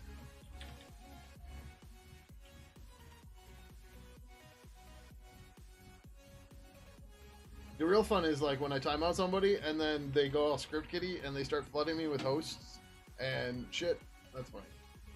Why is cat cam down? Because people are gonna be like, it's autofocusing. It's going along to the beat of the music, because there's no cat there, that's why. I was elected to lead, not read. Yes. Number 3. You don't want to read that. Number 3. I was elected to lead, not to read. Number 3. Definitely obvious, but just make it slightly clearer. It doesn't matter how much clearer I make it. People aren't going to read it, and they're still going to be idiots. It's not worth my time to put any more effort into it. You quote that line way too much, nice. Like, the thing is, in most streams, you're not going to hear anything from the streamer. You're just going to silently get banned, right? And maybe that's what I should just start doing. Because it's just so stupid.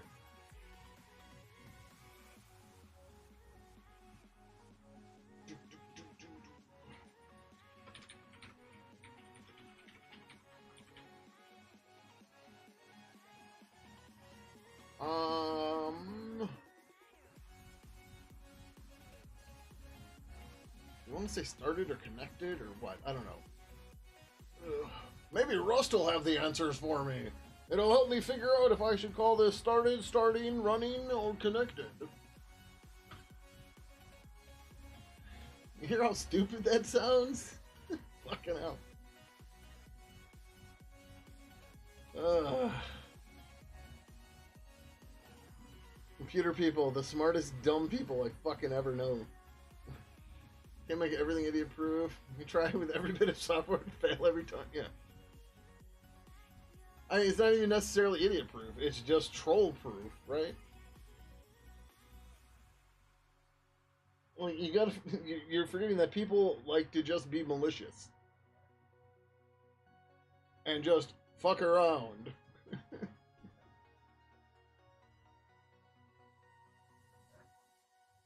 I mean, there shouldn't be marketing around languages. There just shouldn't be.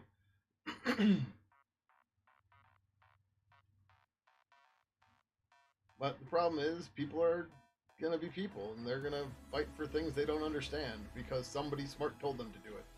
And that's how we got Git as the dominant version control system, even though it is still a fucking atrocity on the command line. The default interface is fucking garbage. But it's the best! Fucking hell. Fucking hate people so much.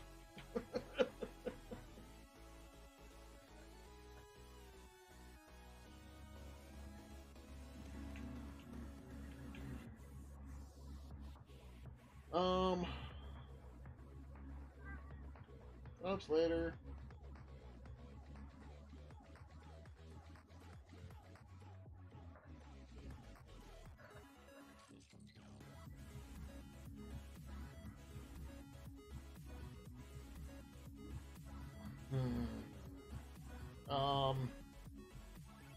So how do we want to handle the errors here?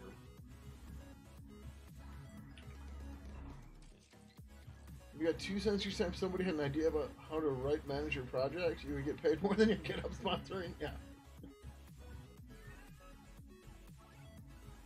If I got 1 sub for every stupid Rust comment in here, I could become a full-time streamer.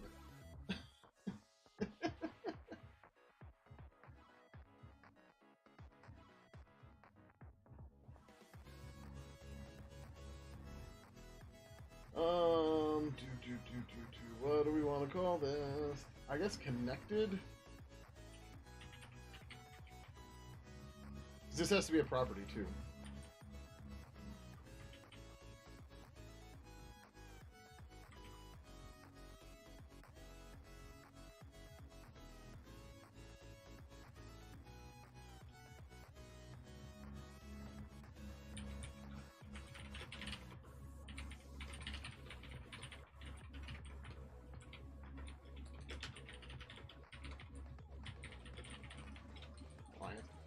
I'm getting tired, obviously. Maybe Roast will help me with my typos. It'll make it safe. I'm gonna create a Pomodoro timer in GNOME. What would be the easiest way using C? Like what? So if you're gonna build something for GNOME, you have to use GTK. Well, you don't have to use GTK, but GNOME is built on top of GTK. So that would be what you would do it. That said, I think there's already some Pomodoro timers. Not that you shouldn't, build it if you want to, but thought there's already an extension. Yeah, so there's already Gnome Shell Pomodoro, Gnome Shell Time Management app. So like, if you're just looking to have the timer and not build it yourself, you can just go grab that one. I don't know where to start. I learned GTK 20 years ago. You probably want to start on GNOME Developer Docs. There. I literally Googled that for you.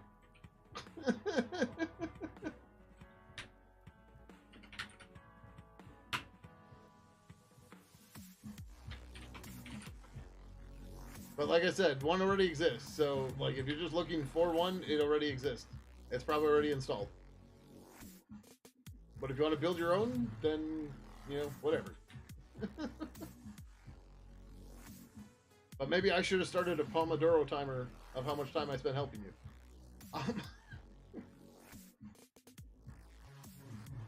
I like Gnome Shell Pomodoro timer. Since it's in Gnome Shell, I'd be very, yeah. There, literally gnomepomodoro.org. Yep, pops up in the shell, does the thing, time to take a break, bunch of preferences, looks pretty GUI based to me.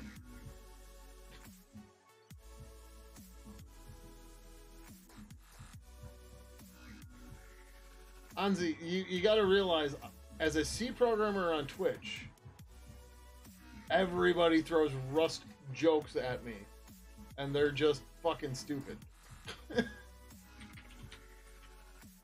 But since we shared this earlier, and it's been a while since we shared it, we're going to go with this one. And I would highly recommend you read this blog post I wrote about people being idiots, especially as first-time chatters.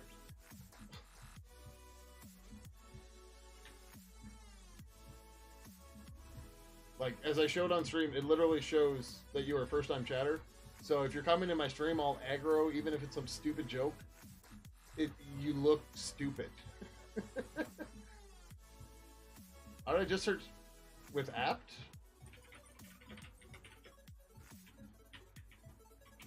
Like this, like it's just here. I mean, you can even just do newer app too. I don't like the output of newer app, so I still use app cache. But yep, like that's just built into Debian.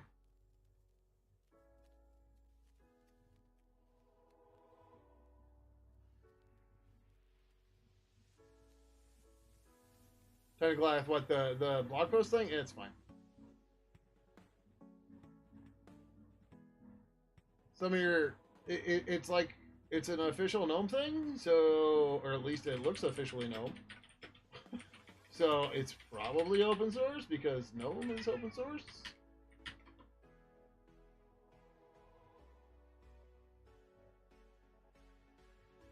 Some guy named Tobias Frost. Depends on GNOME shell or something. Blah blah blah. Web page. GNOME. Like, yeah. Chances are it's open source. Okay. Lightspeed. All package managers work from the command line because like you don't always have a GUI. Like, here's my VM server.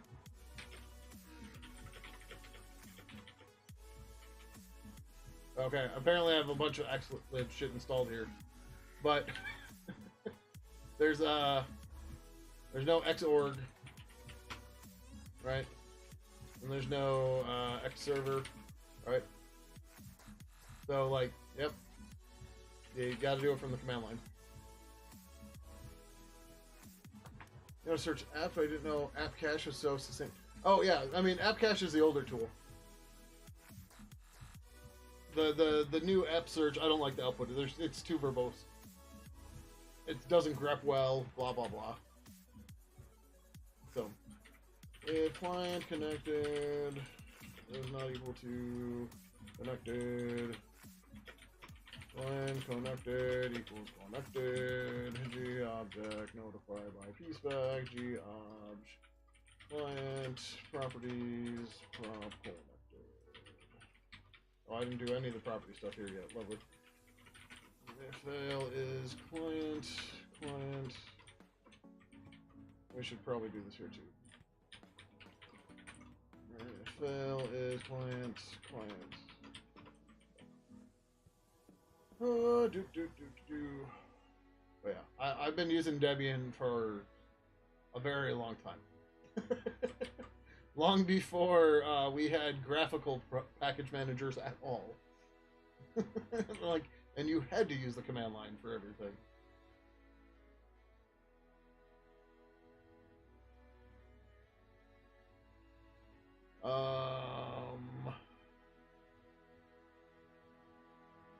So that was the connected part.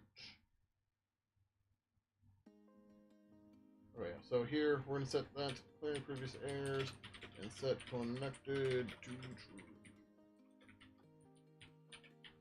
IBIS client, set connected, client true. We should probably do this at the end of this, but this won't happen until the main loop returns from all this, so it's fine.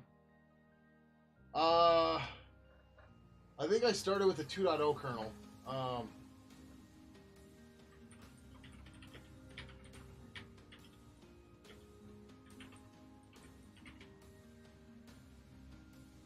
So I started with Debian Potato. Before that, I had started with Red Hat 5, but I didn't really know what I was doing. And I don't mean like Red Hat Enterprise Linux 5 or even Fedora 5, fucking Red Hat 5. So before Fedora, there was Fedora Core. And before Fedora Core, well, Fedora Core got renamed to Fedoras, and they kept the versioning going. But before Fedora started, there was Red Hat. Red Hat went up to 9. And then for 10, they split out to RHEL, I think, and Fedora Core. And yeah. So that was the 90s with Red Hat 5. I also tinkered with Mandrake 7.2 for a while, but I never did anything big with it. And then I started using Debian for server shit, and then it eventually became my desktop. And I don't know why wiki.debian.org is down, but that's dumb. But yeah. Started 2.4 in 2003. Yeah, I was... so... My domain, reaperworld.com, was created February 3rd of 2002. And I was tinkering with server Linux stuff before I registered the domain, because I then registered the domain to set up my own email and shit. Okay, well, it was at least 2.2. I don't know. It was before 2.4. If I remember correctly, one of the big things in 2.4 was they added preemptive scheduling or some bullshit. Or maybe that was some stupid flag you had to turn on now. Now it's on all the kernels, obviously. But yeah. But, so, before February 3rd of 2002, I was already running Linux on the server. But I set this up because I wanted to run my own website and my own email. 22 years ago. Herder, I'm a sheep? Huh? I don't recognize that one. Seems like I should.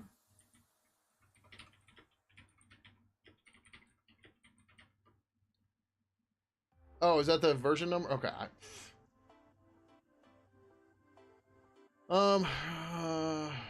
Debian version history. So I started with Potato, which was August 14th, whatever. Like Woody didn't come out until July 2022 or 2002, right? So somewhere in here is when I started with Potato. Because like I said, you saw my domain was 2002. That was before this, so I was on Potato. They don't say, is this the kernel version? Yeah, Linux kernel. Yeah, so Linux kernel 2.0.38 and 2.2.19, right? So I was on one of those, which I don't know. I don't remember. It was 22 years ago. Right. So, yeah. But that's when I started running Debian full time. But, so I started Pidgin, so I moved, so this was when I started Linux server stuff. Then when I started desktop, it would have been here on Woody. because that was in 2003. And that's when I started working on Pidgin. On a 2.2 kernel. So, yeah. I got some miles in me.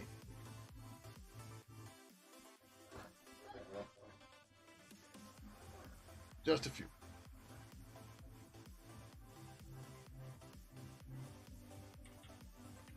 Let's do this. We're going to clear this, then we're going to grab this.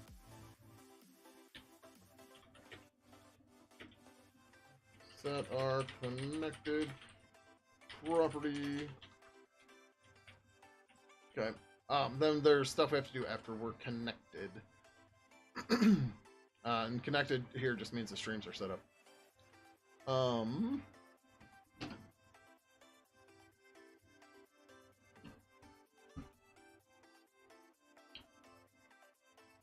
This is actually maybe a good place to stop.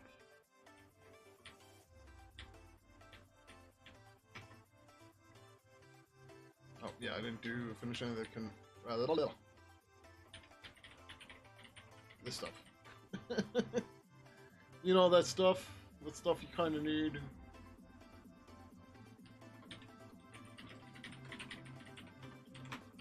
G value, set boolean value, ibis, client, get connected, client.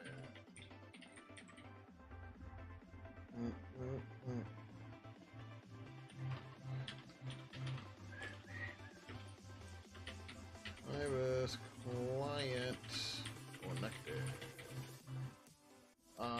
Set to whether or not the client is currently connected.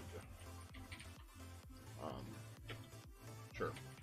We're not going to get too specific here because we're not actually connected to a socket here yet, which is okay. Because we just haven't built that part yet. Properties from connected equals G param spec boolean connected the whether or not the client is currently connected. False G param readable G param not a comma the pipe param static strings.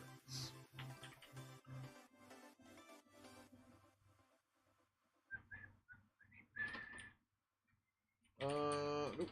G boolean ibis client get connected ibis client sorry client G return val if val is client false turn client connected. Yep. Where's disconnect? We gotta. Yep. Ibis client. Oh, we gotta. Yeah, we still have to do cleanup, but we are gonna say Ibis client set connected client comma false. If we're not connected at this point, this is gonna get funky. Like we should be, but we might not be.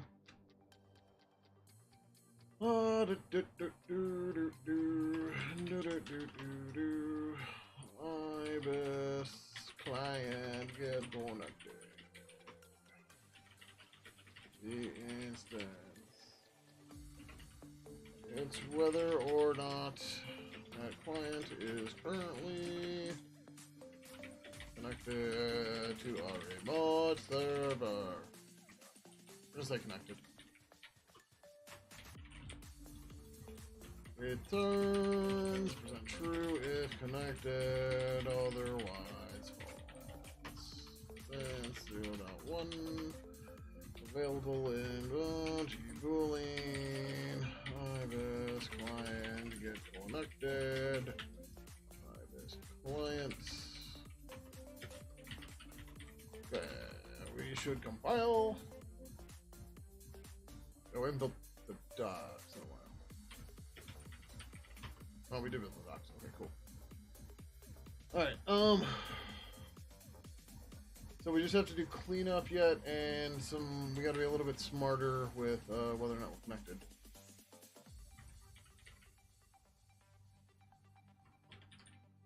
If client is connected, G warning,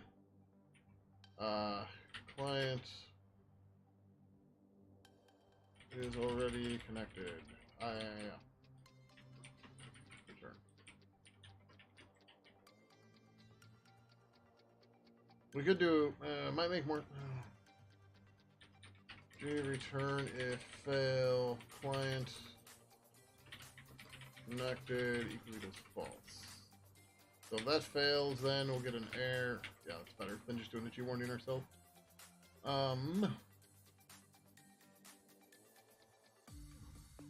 Disconnect should do something similar.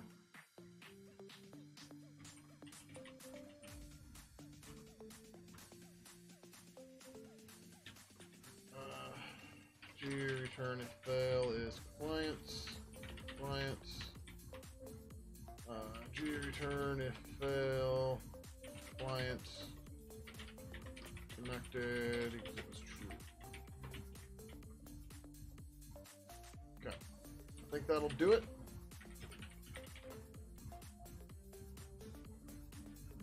Oh, I wanted to finish the cleanup though. Because the goal here is once we're past this part, we should be more or less ready to go. We still obviously have to add all the handlers and everything, but this has the core stuff set up.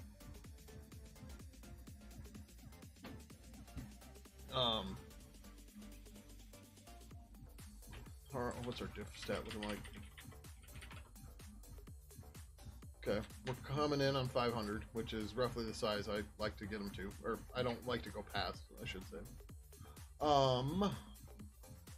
Yeah. Yeah, catch you later, drunken monkey.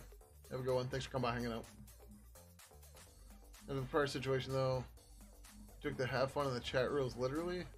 Did read it before posting and assume that jokes are fun. Yeah, I mean, like, you're not wrong, but it's determining tone in written mediums is hard, right? And you didn't give me much to work with. You gave me a smiley, which could have gone either way. Could have been pro Russ, could have been pro C, right? So I had to make a call. Sometimes it's wrong, sometimes it's right, right? Thanks for, I should also say, thanks for sticking around and not going crazy like some people do. Like, oh no, a streamer timed me out. Stop the presses. That happens from time to time. But yeah, stuff's hard, right?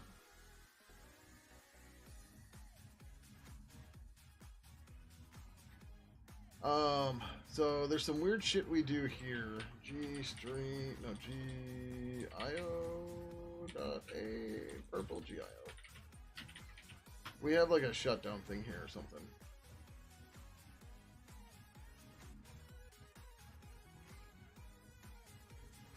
Yeah.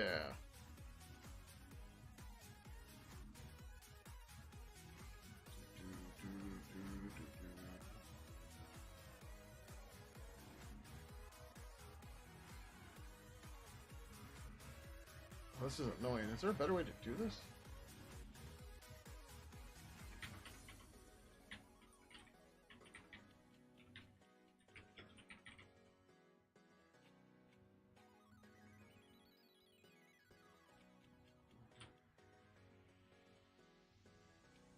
What does this ultimately call? Oh, it calls input stream, but stream closed.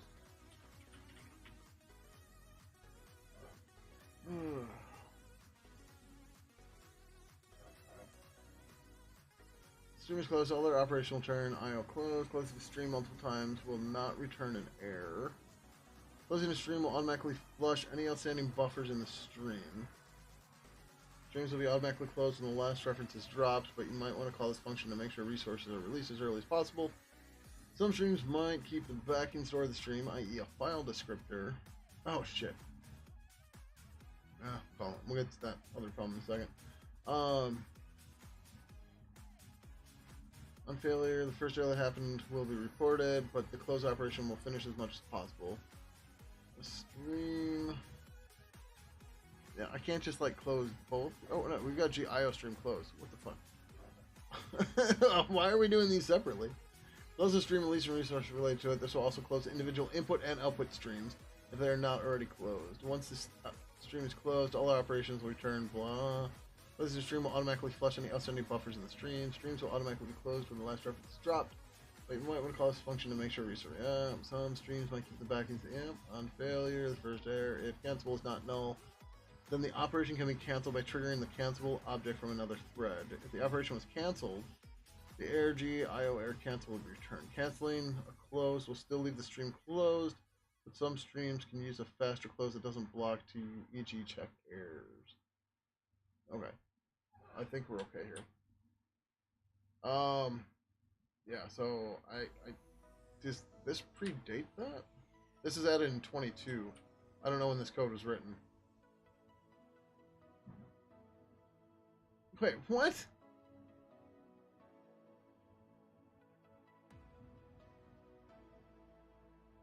Why did we close the output stream?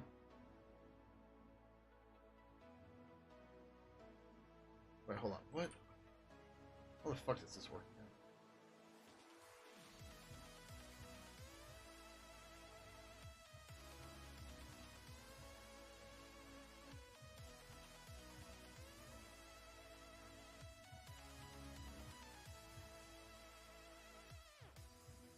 So we called that, so it had pending stuff. Then we added an idle function to call it again.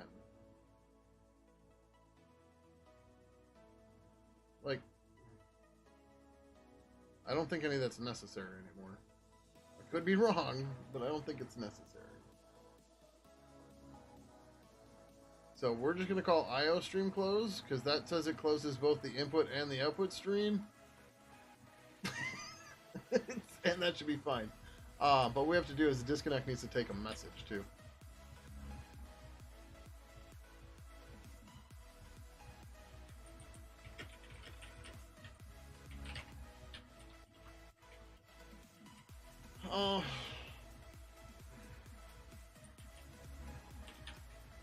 If not ibis stir empty message, then ibis client write f. Do we need the quit? Or the slash? I don't think we do. We're just gonna say quit %s, comma, message. Oh, we should say, wait, hold on. So if error equals null, then if the message is not empty, then we do that. Otherwise, iris client, write f, quit. Right, quit is the right message, right?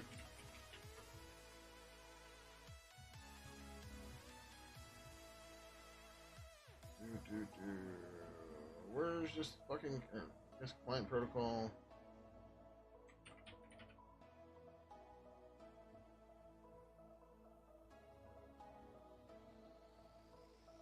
Right, okay, no, you don't need the slash. Okay, yeah.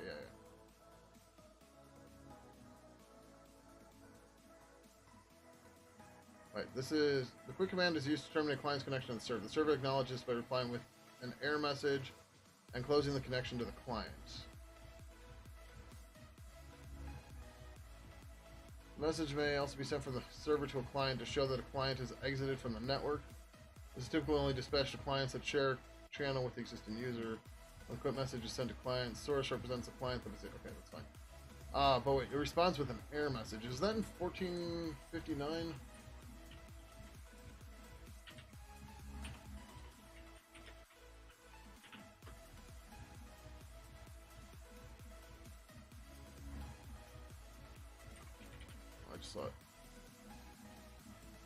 The client session is ended with a quit message. The server must close the connection to a client, which sends a quit message. If quit message is given, this will be sent instead of the default message. The nickname. Net splits. The quit message is composed of the name of two servers involved separate of well, the first. For some other reason, client connection is closed without Client issuing a quick command, e.g. client does... Okay, so this has no replies in 1459, but in 2810...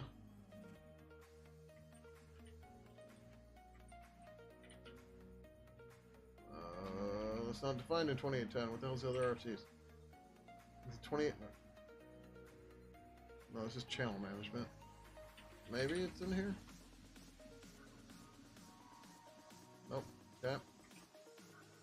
I don't know what 12 and 13 are. So 7194, I'm not sure what that is either. Client protocol. Ah.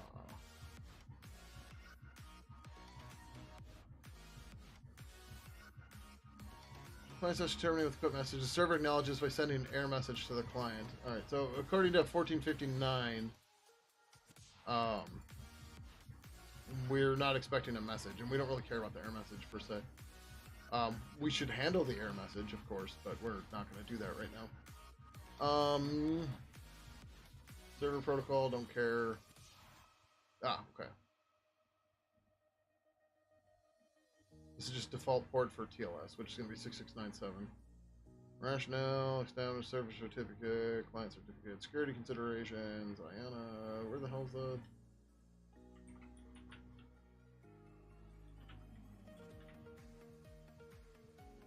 System port assignment, It's common practice among IRC networks to not use them for reasons of convenience and general availability on systems. No root access granted desired. IRC networks have defaulted to listing on TCP port 6667 for plain text connections for a considerable time now. Discovered by IRCU assignment of TCP UDP ports. Blah. Similar consensus has been reached with the IRC community about listing on port TCP port 6697 for incoming. Blah blah blah blah. Okay, cool. All right. So, anyways, we don't necessarily get an error message, but it's fine. But we just send quit with an optional message, and we're good to go. Okay. Although we don't actually do anything else to connect right now, but that's okay.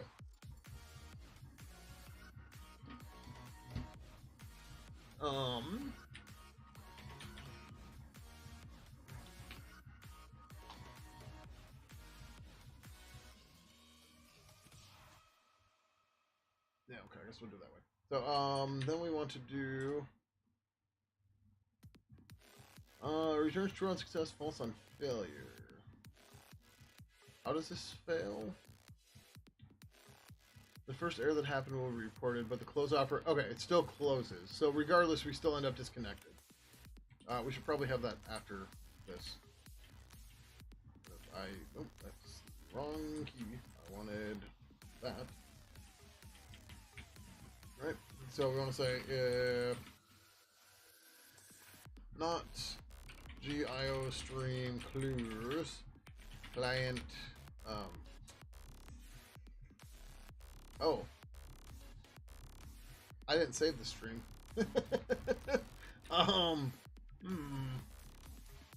Most indubitable. Blah, blah, blah, blah, blah.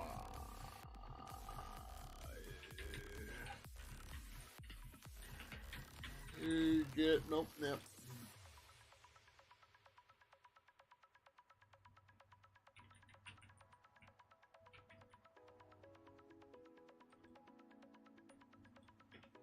How the fuck does this other code do this?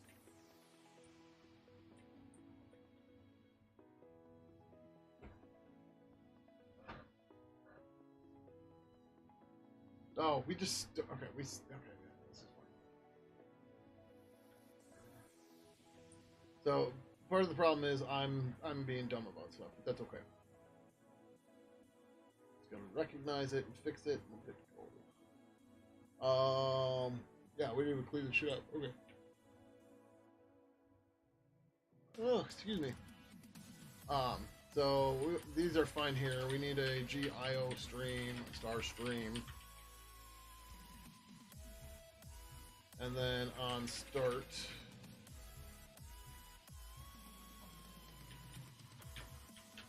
store the stream for later use in disconnect. So then client stream equals G object ref stream. Okay. And that'll keep all these around and everything too, right? So then what we want to do, in finalize, we're gonna call. Oh, we don't. All right.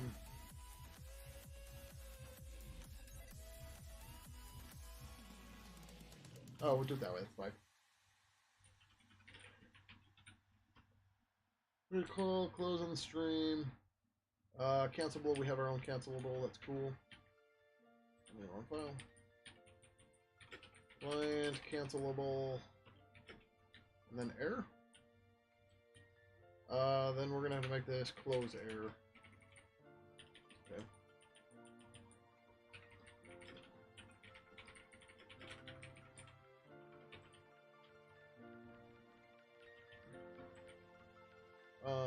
What we want to do real quick.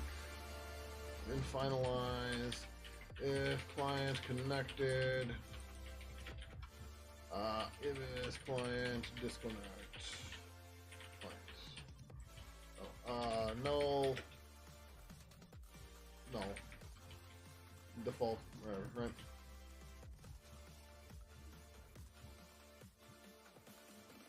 Maybe we'll add a default close message or quit message or something later. I don't know.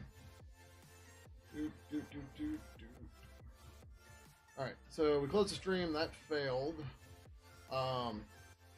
So if client error is not equal to null, or equals null, then G propagate error.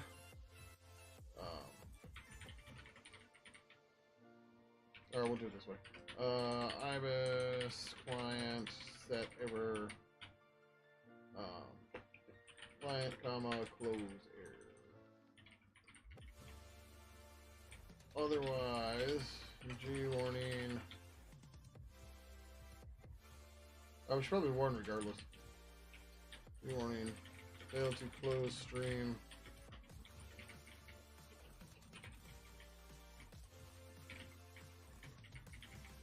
Message. Then G clear error, close error. Then we're connected false. If closing the stream fails, the stream still gets closed, but we can update the error message if it wasn't already set. Okay, I think that's good.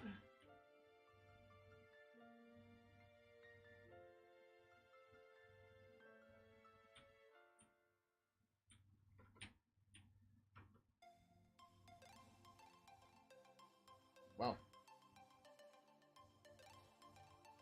Oh, I didn't put my... Damn it.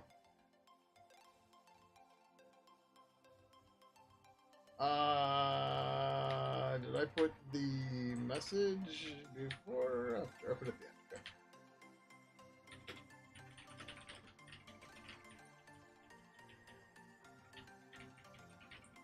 Message. And optional quit message, or we'll say disconnect message.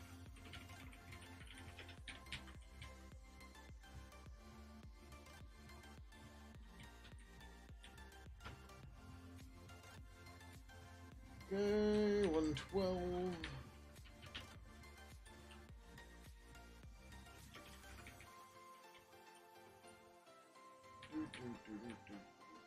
I was playing disconnect on 136.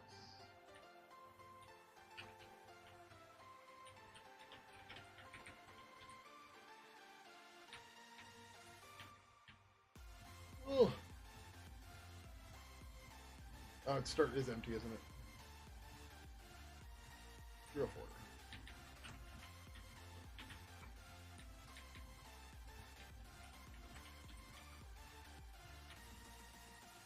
Oh,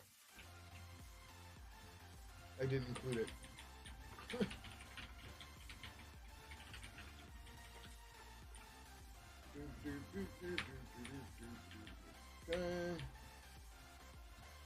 Oh, yep, let's fuck up. 307.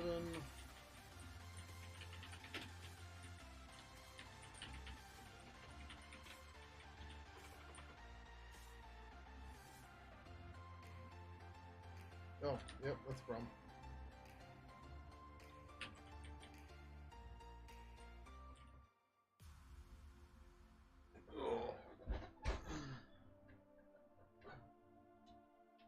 Alright, we should really have some unit tests for this, but adding this crap right now is going to be a real pain. And it's going to make this pull request super huge. So we're just going to call it here at 438. Issue branch connection management.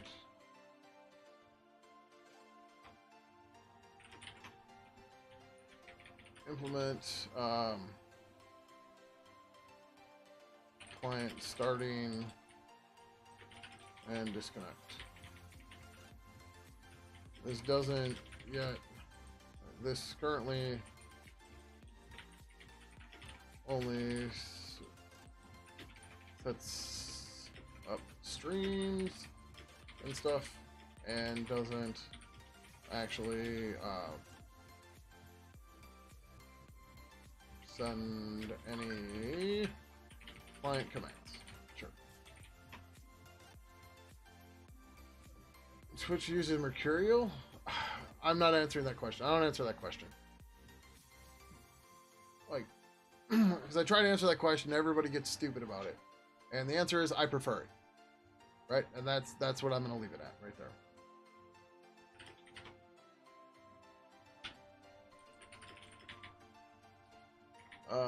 Depends on 3152.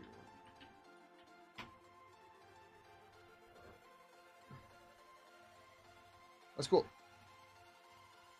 Yeah, I don't know. I like it a lot.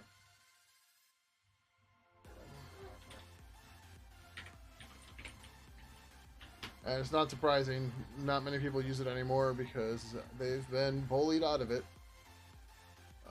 Compiled.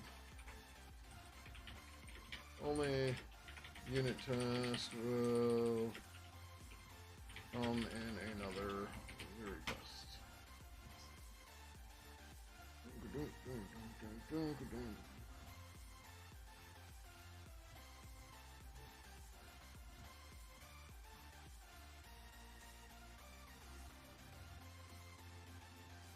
The other things we're going to have to add here is going to be the username, the nickname, this server they're connecting to, blah, blah, blah, all that fun stuff. But what we'll do at some point here is we'll build unit tests that'll actually do fake connections, right? That's why we started with just dealing with an input stream or an IO stream rather than dealing with a socket connection. So that way we can build a unit test that'll go through here.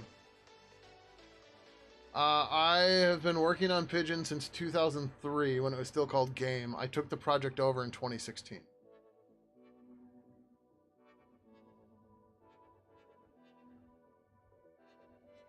Right now we're currently working on a library that's that implements IRC version 3. It's been moved around a bit. We're pulling it. It started outside. It started as part of an external third-party protocol plugin. Actually, more like second-party protocol plugin, but whatever. Then we integrated it into the IRC v3 protocol plugin with the idea that we'd be able to subclass protocol plugins. Turns out that's super hard, specifically for IRC, between IRC and Twitch. So then it was decided that we're going to take that library and make it its own standalone library so that other people can use it, including the Twitch protocol plugin and the IRC protocol plugin. And that's what this library is. So we pulled it out. We haven't ported anything to it yet because we have to clean everything up and make it work as a library. Used the Pidgin for a long time. Always quite happy to use it. Awesome. Awesome. Good to hear.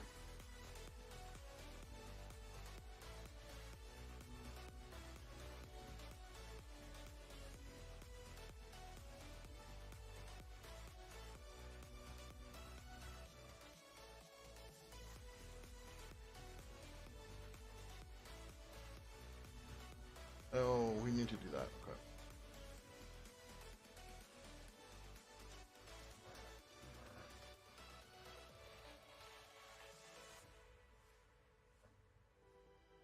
We should be checking that. A few things here.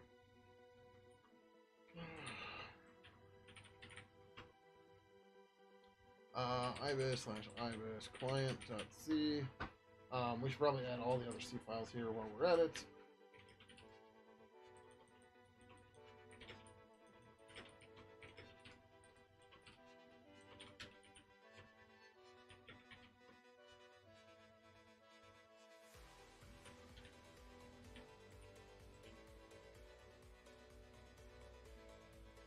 Okay, they did sort good.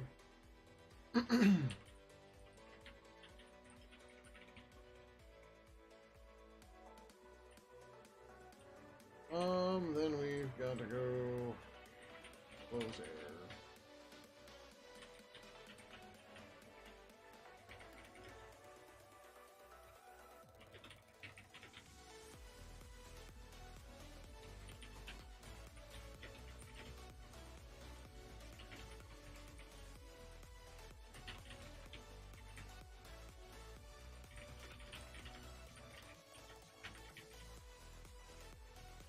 Known error, sure.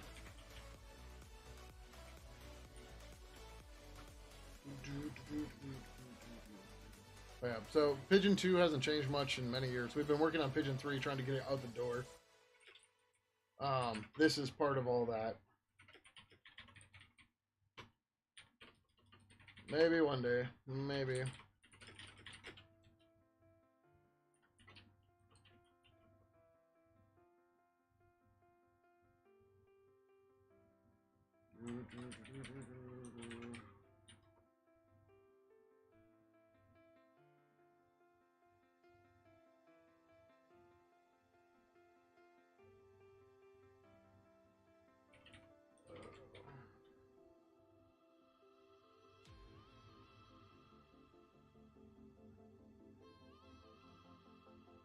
We're through the header file. Excuse me.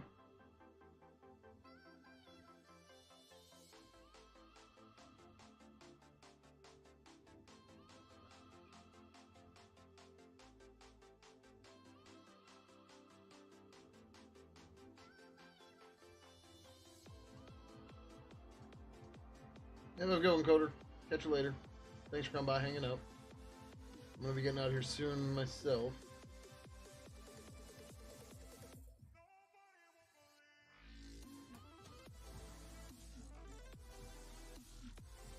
Yep, have a good one. Alright, I like it.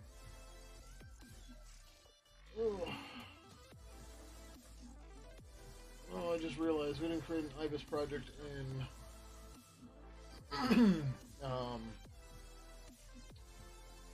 what's it called? Did we do that here? I think so.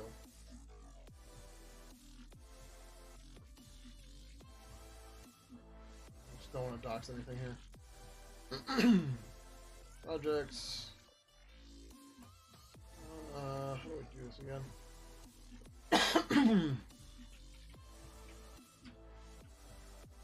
IBIS.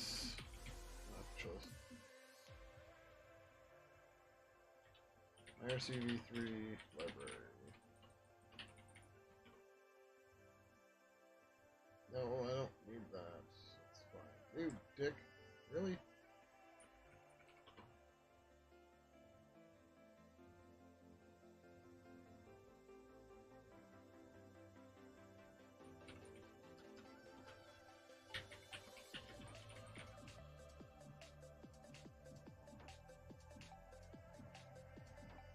This is where we had problems before. How do we assign this to U-Track?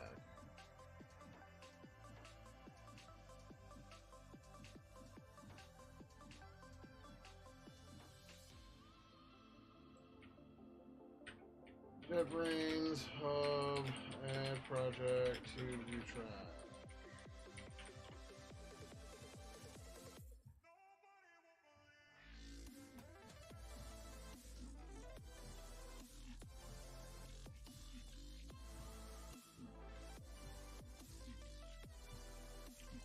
Fine.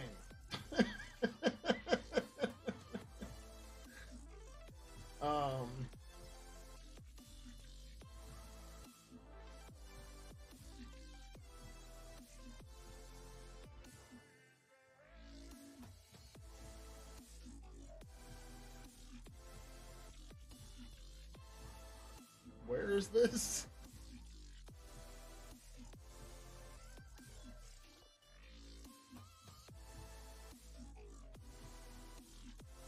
Projects menu in U-Track.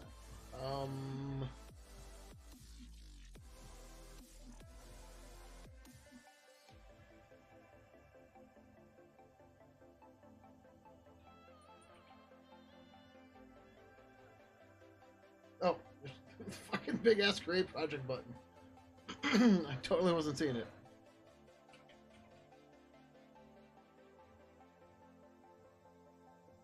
Version IRCV3 library.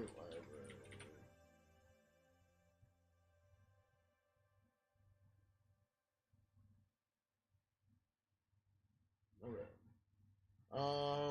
Then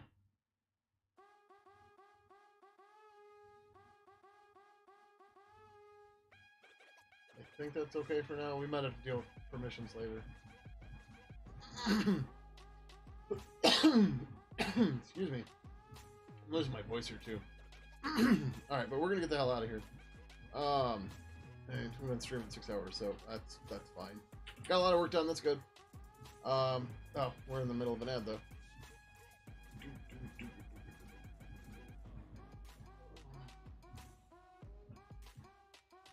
We're ready to meet up in front. Yep, have a good one. Thanks for coming by. Sorry again for the misunderstanding. I know it's shitty, but glad we resolved it. So, all right. Anyways, we're gonna go to Toggle Bit. He's doing his Rust stuff. It's fine. Toggle Bit's a good guy. He's cool. So if you don't want to join the raid, go ahead and cancel out the chat. Otherwise, in the meantime, you don't have anything to do. If you want to know when streams are going to be happening, go ahead and hit the follow button on Twitch or the subscribe button on YouTube. Or you can follow me on social media. I do post on my Mastodon when I'm going to go live. And you can also join us on the officially unofficial Pidgin Discord right over here as well. So, all right. Thank you, everybody, for coming by tonight. And until next time, adios.